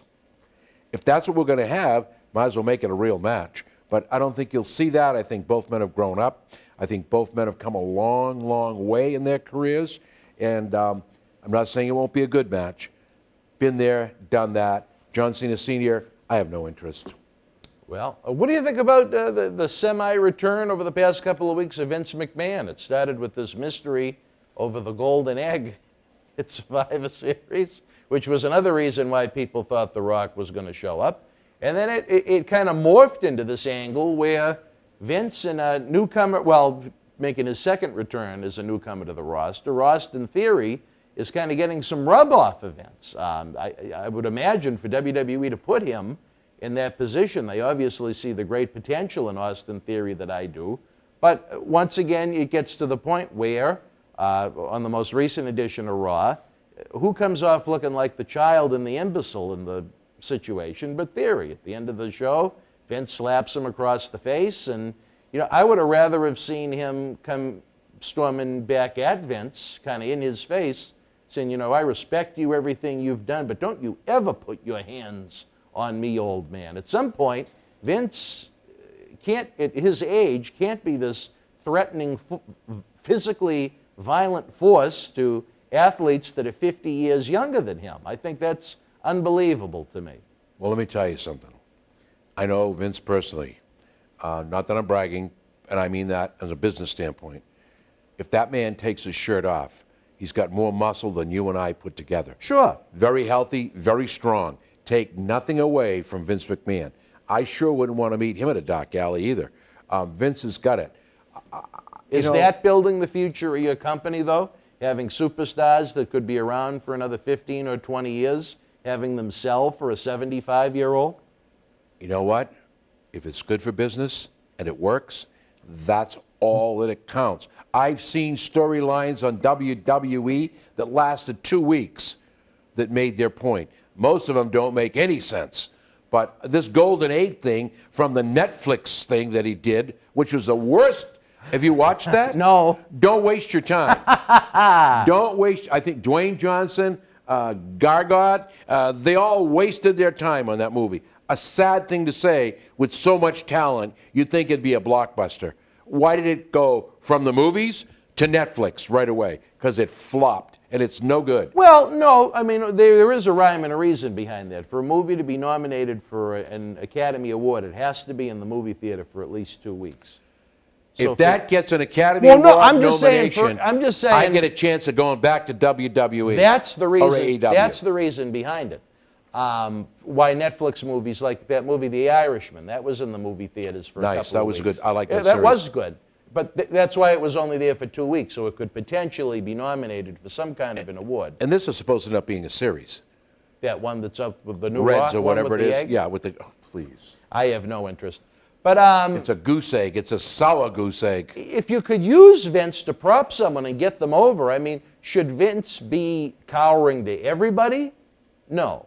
But if he could take one, maybe even two guys and groom them and help get them over, why not do that instead of trying to push yourself? I don't think it's so much push. He's done. He's in his mid-70s. He doesn't. You know, no. I hate to say it because I think the world of Vince McMahon, what he has done for that company, what he continues to do day in, day out with his work ethic, but as a character, it is old. It is yesterday's news. It hit its peak in the late 90s. It is 2021, almost 2022. It is done. It is time to pass the torch to someone else outside of the McMahon family. If they think Austin Theory could be a heel they could groom, make him a badass, unlikable heel. Don't have him sit there like a high school kid that got slapped by the high school principal, which is how that came off. Well, but maybe what they're trying to do is build this heel into that heel by taking the abuse. You know, there's a lot of ways that people get mean. Abuse is one way. Embarrassment is another way. You know, you ever have that stuff, and you've said it many times, you throw the cane and go, I've had enough. I'm done with this shit. Whoa, what do you mean? I'm not taking any more from those two guys or those five guys. I'm done. It's over. Well, that may be what they're building to. I don't think that Vince McMahon has any intention of being there for 6 months, 3 months, 2 months. It's an interim. Ratings are down. How are you going to build them up? One way is to bring back the old man. And I don't mean that bad. I mean that good. Bring back the old man. You put that little zip into it. This golden egg thing, I don't know who the hell thought that up. I don't know where that came from. The movie is a flop. Keep using the golden egg. It's going to be a flop. It just is not going to work. Originality is important. And I think what they're going to do is this kid's going to take the abuse, he's going to take the bullshit, and eventually what's going to happen is he's going to snap, and we're going to have one hell of a heel. And he's going to turn on Vince just like Stone Cold Steve Austin did. I tell you this, by 2021 standard, he has pretty good size. He's a pretty good promo. He's got a really good look. Yep. He's someone I would protect and groom. He just came from NXT, where he was presented as an idiot with that Johnny Gargano faction, and now he's being presented as an idiot with Vince. And I don't get it. I think it's a waste. I think you need to start to invest in the future. You look at Raw right now, almost all of their top guys are in their 40s or pushing 40. Where is the next generation coming from? They have nobody. If you're just going to either A, release them, or B, use them as idiots. Well, Gargano, from what I hear, has not renewed his contract. Well, he renewed it for a week, so That's he's it. got a few more days left. He's not going to stay. Apparently, from what I was told, they want to keep him. But I mean, honestly, if he goes, does anybody really care? Nope. Are they going to stop watching that this little 5'7" guy is no longer there? I did me, Ciampa, and his wife out west for people with cancer, kids with cancer. We did a show out there. Nice, talented couple. I mean, talented. But I think he's AEW material. I really do. Right, yeah. I The do. NXT where he fit is no longer there. Nope, it's gone. The NXT that exists now, and maybe that's a different story for a different segment, I think is so. terrible. I think we got to save that. Yes, all right. All right, wrestling fans, one thing we're not going to save is the spirit of Christmas. The Paul Bearer Holiday Headlocks Toy Drive is ongoing. We've got that Indiegogo campaign with Marty Jannetty. We've got live episodes coming up with Just Incredible tomorrow night. We have our NXT TakeOver Watch Along Sunday night. The Berzerker is coming on December the 14th for a little huss, and so much more. We got the John Cena Senior Holiday Bundle available as part of the Toy Drive now. You get the pop. You get the autograph photo, you get the Fabo $1 million bill signed, and you get the hot sauce. Check it out. Fans, we warned you this day would come. Unfortunately, we're running out of original episodes of Wrestling Insider's Party with Marty each and every Thursday night at 10 p.m., but we're starting up that Indiegogo. You can help the cause. You can help Marty's show continue each and every week. Nobody does it like Marty. We had an incredible time with him at our 20th anniversary bash, November 13th at Memorial Hall here in Melrose. We want to have the good times keep on rolling, but we can't do it without you. Look for the Indiegogo link in the comment section below or across our website and social media platforms. We have some great perks, great rewards where you can even meet Marty himself. There's nothing like it. Since July of 2020, every week we've brought you the show. We need your help to keep on going. We tell you, without wrestling fans, there is no professional wrestling, and there's no better time to help the cause now. Let's keep Marty rocking each and every Thursday night. Wrestling fans, I'm Dan Marotti. And this is the man of the hour, Leo Rush. It's all over BostonWrestling.com and our social media. But Leo, brother, they got to check out some of this merch. They got to. Check it out, fans, right now, available on eBay. At Night of Champions 2020, Tribal Chief Roman Reigns successfully defended the WWE Universal Championship against his cousin, Jey Uso, in a must-see battle. Here is your chance to own a piece of Roman Reigns moments before battle on this beautiful limited edition autographed 11x14 poster direct from friends at WWE. It's number 19 of only 50 made. Includes WWE authentication hologram on the poster itself, suitable for framing and matting. You'll also receive a bonus Legends autographed 8x10 photo and an on-air shout-out on Wrestling Insiders as our thanks for helping keep Wrestling Legends working. Get this ultra-rare Roman Reigns autograph poster now. Wrestling fans, especially here in the Boston area, we want to thank our great friends at Red Rose for their support for all of our charitable endeavors and programming efforts. Red Rose is 2 years young and extremely thankful for all the support they've had from our neighbors here in Melrose and beyond for an amazing first 2 years. Red Rose thanks Melrose and all of the first responders who have fought the good fight and have never given up hope during these unprecedented times. We did it together. Follow Red Rose on Facebook for their anniversary special, facebook.com/RedRoseFans. /Red Rose Melrose. You'll be glad you did. Open until 2 a.m. Red Rose will give you fresh, piping hot, mouth-watering food that'll put an ear-to-ear smile on even the toughest critic's face. Check out their full menu online at redrosema.com or give them a call, 781-620-1889. Wrestling fans around the corner, around the world, we invite you to join former ECW World Heavyweight Champion Justin Credible, also Aldo Montoya from the WWF New Generation era in the mid-90s for a live episode and cyber autograph session for the Paul Bearer Holiday Headlocks Toy Drive this Saturday night, December the 4th at 7 p.m. Eastern Standard Time. Get ready for Wrestling Insiders Extreme as we help Santa update his GPS to find every kid this Christmas. Order your 8x10 photos now. Visit bostonwrestling.com. Wrestling fans, welcome back to Wrestling Insiders. Hopefully your holiday season is off to a great start. It was nice to see New York City twice in 5 days. I got a little fill of it, no pun intended, but it's a beautiful place. As Moniz would say. Do you know Moniz take in New York City? She wants to bring me back to New York City. She wants to go to Broadway.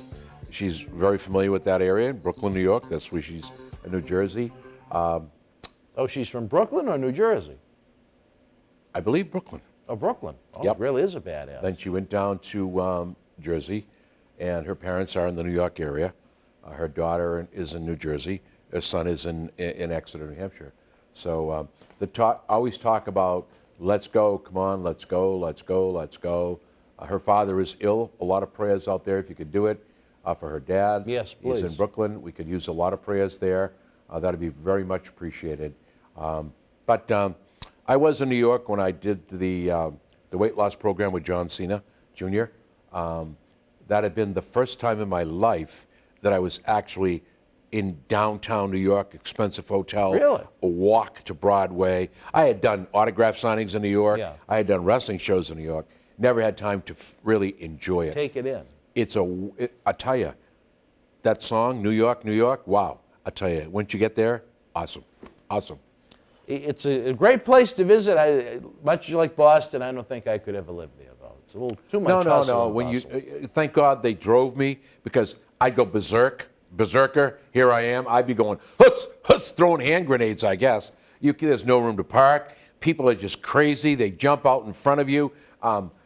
It's just, I thought Massachusetts was bad. No, you can't. And No. you know what's even worse than New York City is Los Angeles. And Washington. When I was Yeah, in Washington isn't easy either. Nuts. They're nuts there. But I say the worst two are L.A. number 1, Oh, yeah. New York number 2, and Boston number 3. Just one man's opinion as far as I would agree with that. traffic goes. I lived in California. I remember driving through New York City with Tony Atlas, which was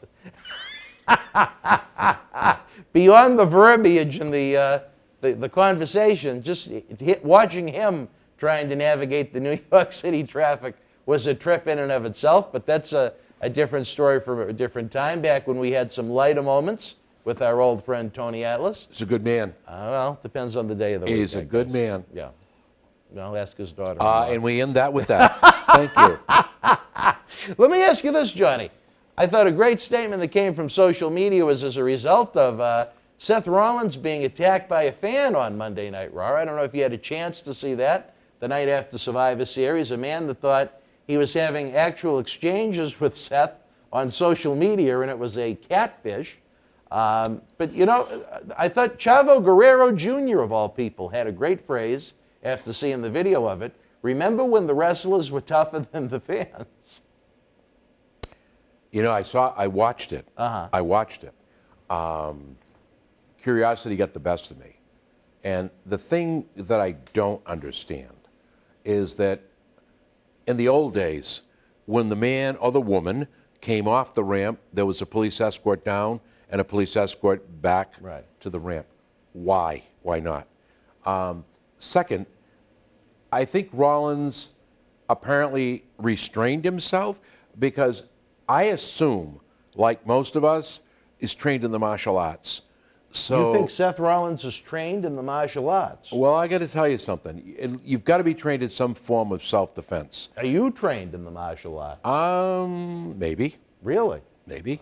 I haven't given a yes or a no. But I will say I went up the ranks, so I'm not going to say I'm a black belt. Wow. But I went up the ranks. I think I stopped at brown. Did you? So I would think that restraint, remember, he was attacked to retaliate, and if he is trained, I don't remember if you followed the episode at UPW when John was there. They had a wrestler who was psycho. He was trained in the martial arts. He was harassed on the Los Angeles Thruway, get out of his car, self-defense, ended in jail because hands have to be registered. It's a weapon. Are your hands registered? I'm no weapon. Believe me, I'm no weapon. The only threat I am is to myself. So I would think that maybe Rollins used his head. At the same time, why did it take so long for security? Why didn't Rollins retaliate faster? I'm with Guerrero. Because in the old days, if somebody jumped Chavo, Sammartino, the Russian, they'd be mincemeat. And for this fan to believe he was dealing with Rollins to give money, you know what that says about the fan? Shake your head, because all the rocks are going from side to side, damaging the interior of your brain. Please. And the last place you want to do that is in a crowded stadium. You're nuts. You're nuts. Well, I think Seth Rollins looked pretty weak in the whole exchange. I would agree. When you look at that, you say, and this guy's a wrestler? When you have a situation where the fan jumps the barricade, the fan is fair game. He's breaking the law and he's attacking you. I thought it was work. No. No, but I thought it was when I first saw it, because they played that game so often. You know, look what they did with Trish Stratus and, I've lost it now, the country singer, the woman. Mickey James? Yeah. But she was a fan of that. Yeah. I didn't see what you mean. Right. So I'm sitting back and I looked at it, I said, it's a work. There's going to be a match. This guy's a pro wrestler. Then the way I looked at it, I'm going, hold it, stop. No, they cut too quick. Yeah. The camera shot. And the security should have been like ducks on a June bug. As soon as that man's leg went over the barrier, they should have grabbed that sucker and his ass should have been out the door. Well, and Rollins, I don't know why he delayed, why it was... Well, to be fair, he was probably, shocked at first because he wasn't expecting it. But at some point, again, it's like Chavo said, okay, the wrestlers should be tougher than the fans. Once Seth realizes after a second or two this man is jumping him, he should have beat the shit out of him. But you got to remember... made an example out of it. Well, you got to remember something. There's something called self-defense. And if you are trained and you use that, then you're in trouble. Once you hop the barricade, you're fair game. I understand that, but remember something. Maybe a punch to the face would have been okay, but if you did anything beyond that, you'd be in trouble. The good thing that Rollins had going for him was it's on camera. Yeah. So there alone is your defense. Right. So now it becomes a situation of, I only did what I needed to do to protect myself. So let's see. I have to agree with Chavo, although he did recant what he said. Oh, did he? I didn't know that. Yeah, he softened the blow. He didn't mean it in a derogatory manner. He meant it as, I suppose I would have said the same thing.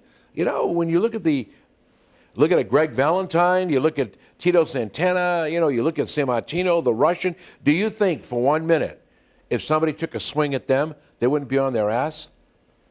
That's right.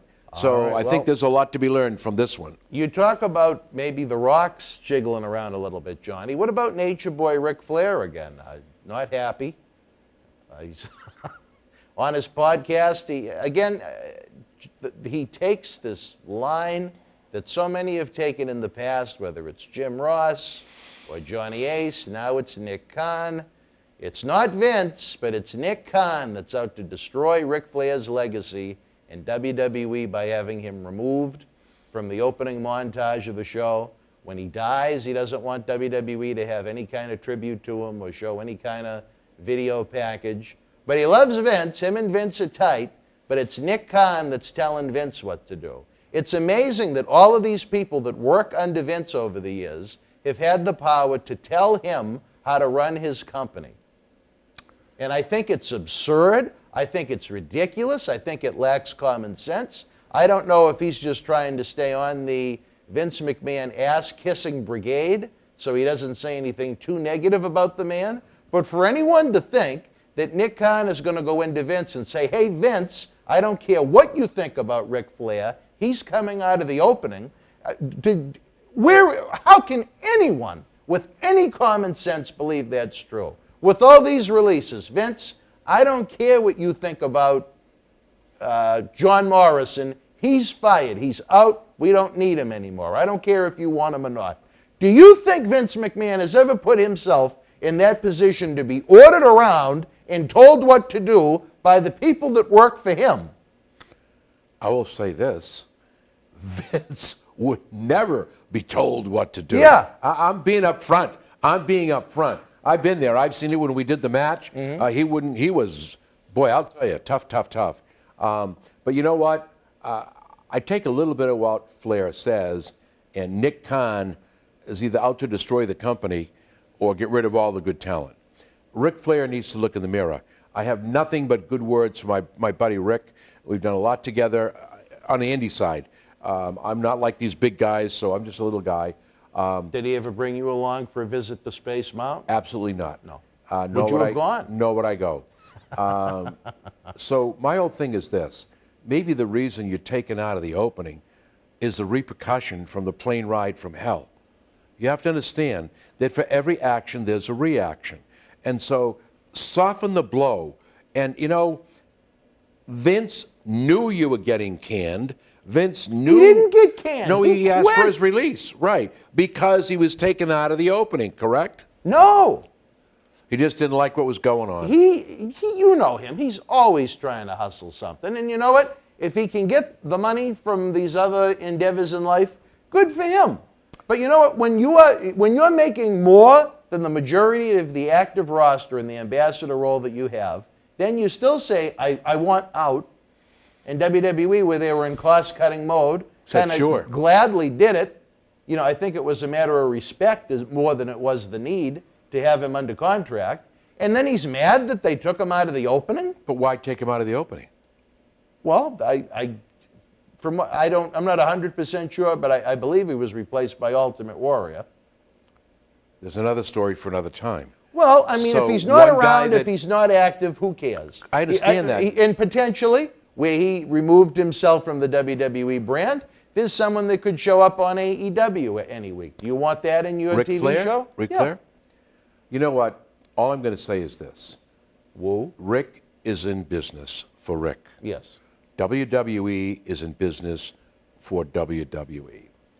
If Flair, who's a very smart man, felt he wasn't being used to the best of his ability, I probably would have asked for my release too.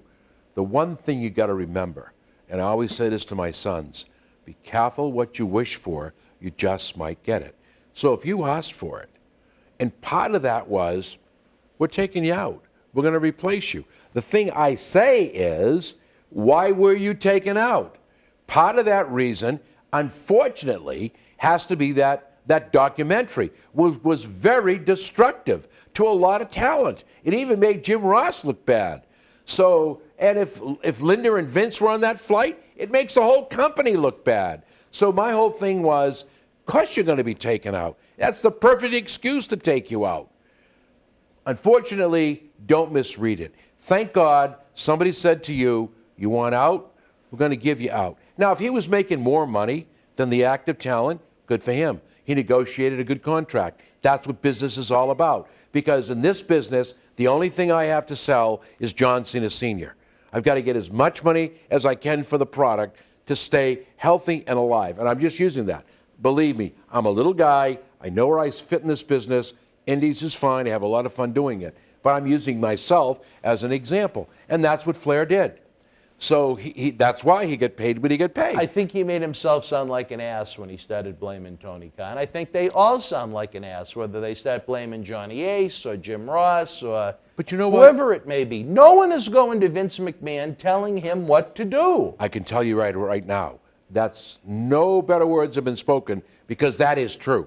Vince has the final say. Maybe I'm wrong. If I am, let me know, Vince. But I'll tell you what, he has the final say. He runs that company. I always say, and I joke, Vince, when he passes on, take his cell phone away because he'll try to answer and call back, you know? But he will. He's just that dedicated. So, Ric Flair, you made a decision. You said you're fine monetarily. You don't need it. You haven't been contacted by AEW, which I don't believe. Would they want Ric Flair on his show? My question is this now, as a fan and as a friend of Rick, how much more would you increase the audience if you were there? What do you bring? Do you think they'd want Charlotte and her incredibly shrinking face? You know, Charlotte is very talented. It's missing.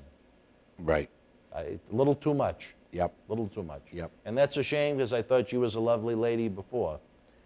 But you know what? When you get to the big time, you get to that high ladder, sometimes you forget I can understand where she had the leakage, the breast reduction. I don't understand the need for the face reduction. But I don't know.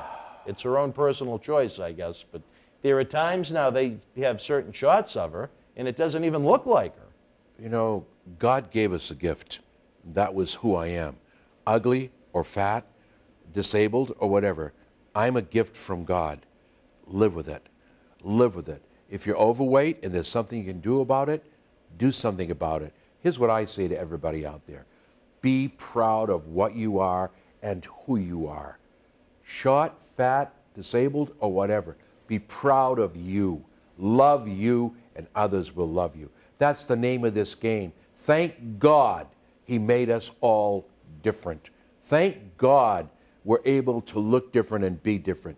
Just take what we have and live with it. I understand that these people are in a business. They've got to look thin. They've got to look young. They've got to look sharp. But you know what? They got to look human. But thank you. Eventually, all of this catches up with you. I just worked with somebody who had some work done. Well, even, you know, I don't know if Vince has had any work done. But his face seems a little bit different to me.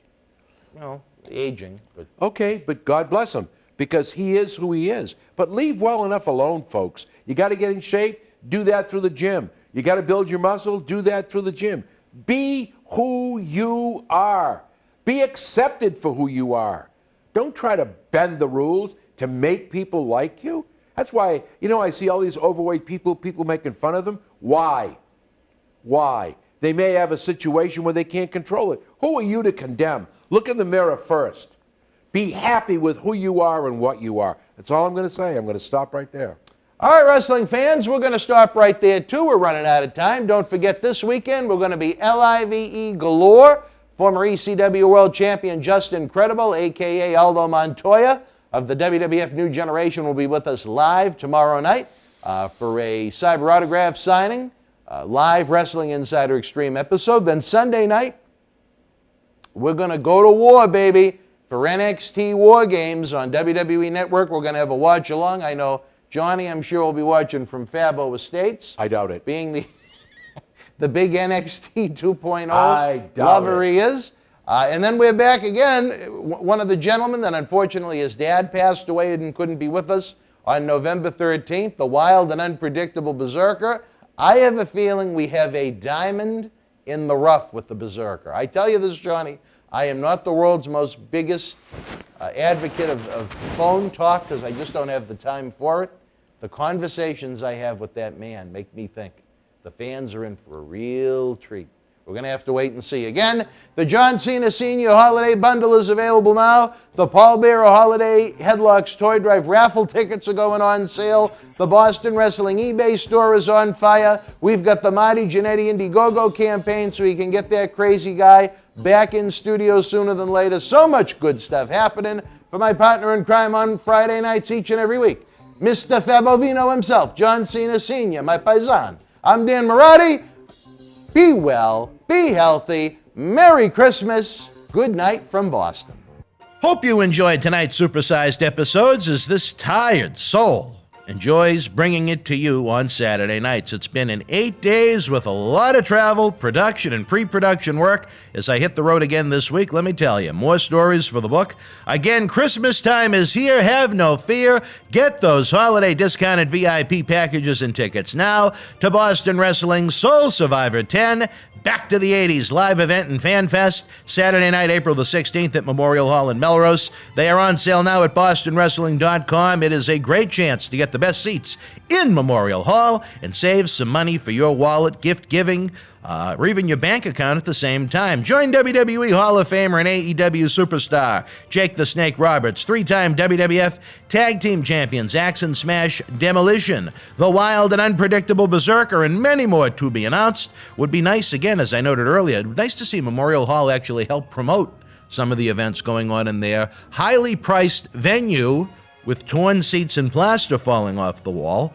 You know, they kind of have a high rent fee. It'd be nice to see them promote it. Let folks know what's going on at their own venue. I don't know. Some say beat it, some say pig it. I don't know. Our Indiegogo campaign to keep Wrestling Inside His Party with Marty continues, as we want Marty Jannetty's no-holds-barred sex, drugs, and rock and roll adventures on Thursday nights at 10 p.m. to continue. As of this week, we're out of original episodes. As much as we hate to say it, we're at about 19% to goal on Indiegogo. If you want to pick up some great rewards and perks, visit the Indiegogo campaign link in the description box below and across our social media platforms. As we noted, it's Christmas time. Visit that Boston Wrestling eBay store. You have great gift-giving ideas of superstars from every era. Click on the link in the description box below or head on over to bostonwrestling.com. See where it says store, click it. It'll take you right to the eBay store. As we continue to build this monstrosity of a video empire, the best way to help the cause with that early full screen, usually ad-free, access to Wrestling Insiders. Our studio shoot interview DVD library is seen by millions online, millions more on The Howard Stern Show, Patreon exclusive and benefits, plus so much more. Join the Boston Wrestling Patreon family at patreon.com/Boston Wrestling. There are hundreds and hundreds of full-length episodes available at your fingertips for you to personally enjoy as you personally choose to help keep wrestling legends working. As I noted earlier, even though a worthless, classless individual destroyed the Tampa, Florida portion of the Paul Bearer Holiday Headlocks Toy Drive, we are very happy to announce that one of our Back to the 80s legends, the Berzerker, will be live with us in studio Tuesday, December the 14th, Wednesday, December the 15th. Have a lot of high hopes for this one. I think it's going to be as much fun for you guys as it's going to be for me. John Nord has some great experiences and stories, a unique way to present them. As noted, back at our 20th anniversary event, the Berzerker was going to be with us before his dad passed away and his life was kind of in a state of flux.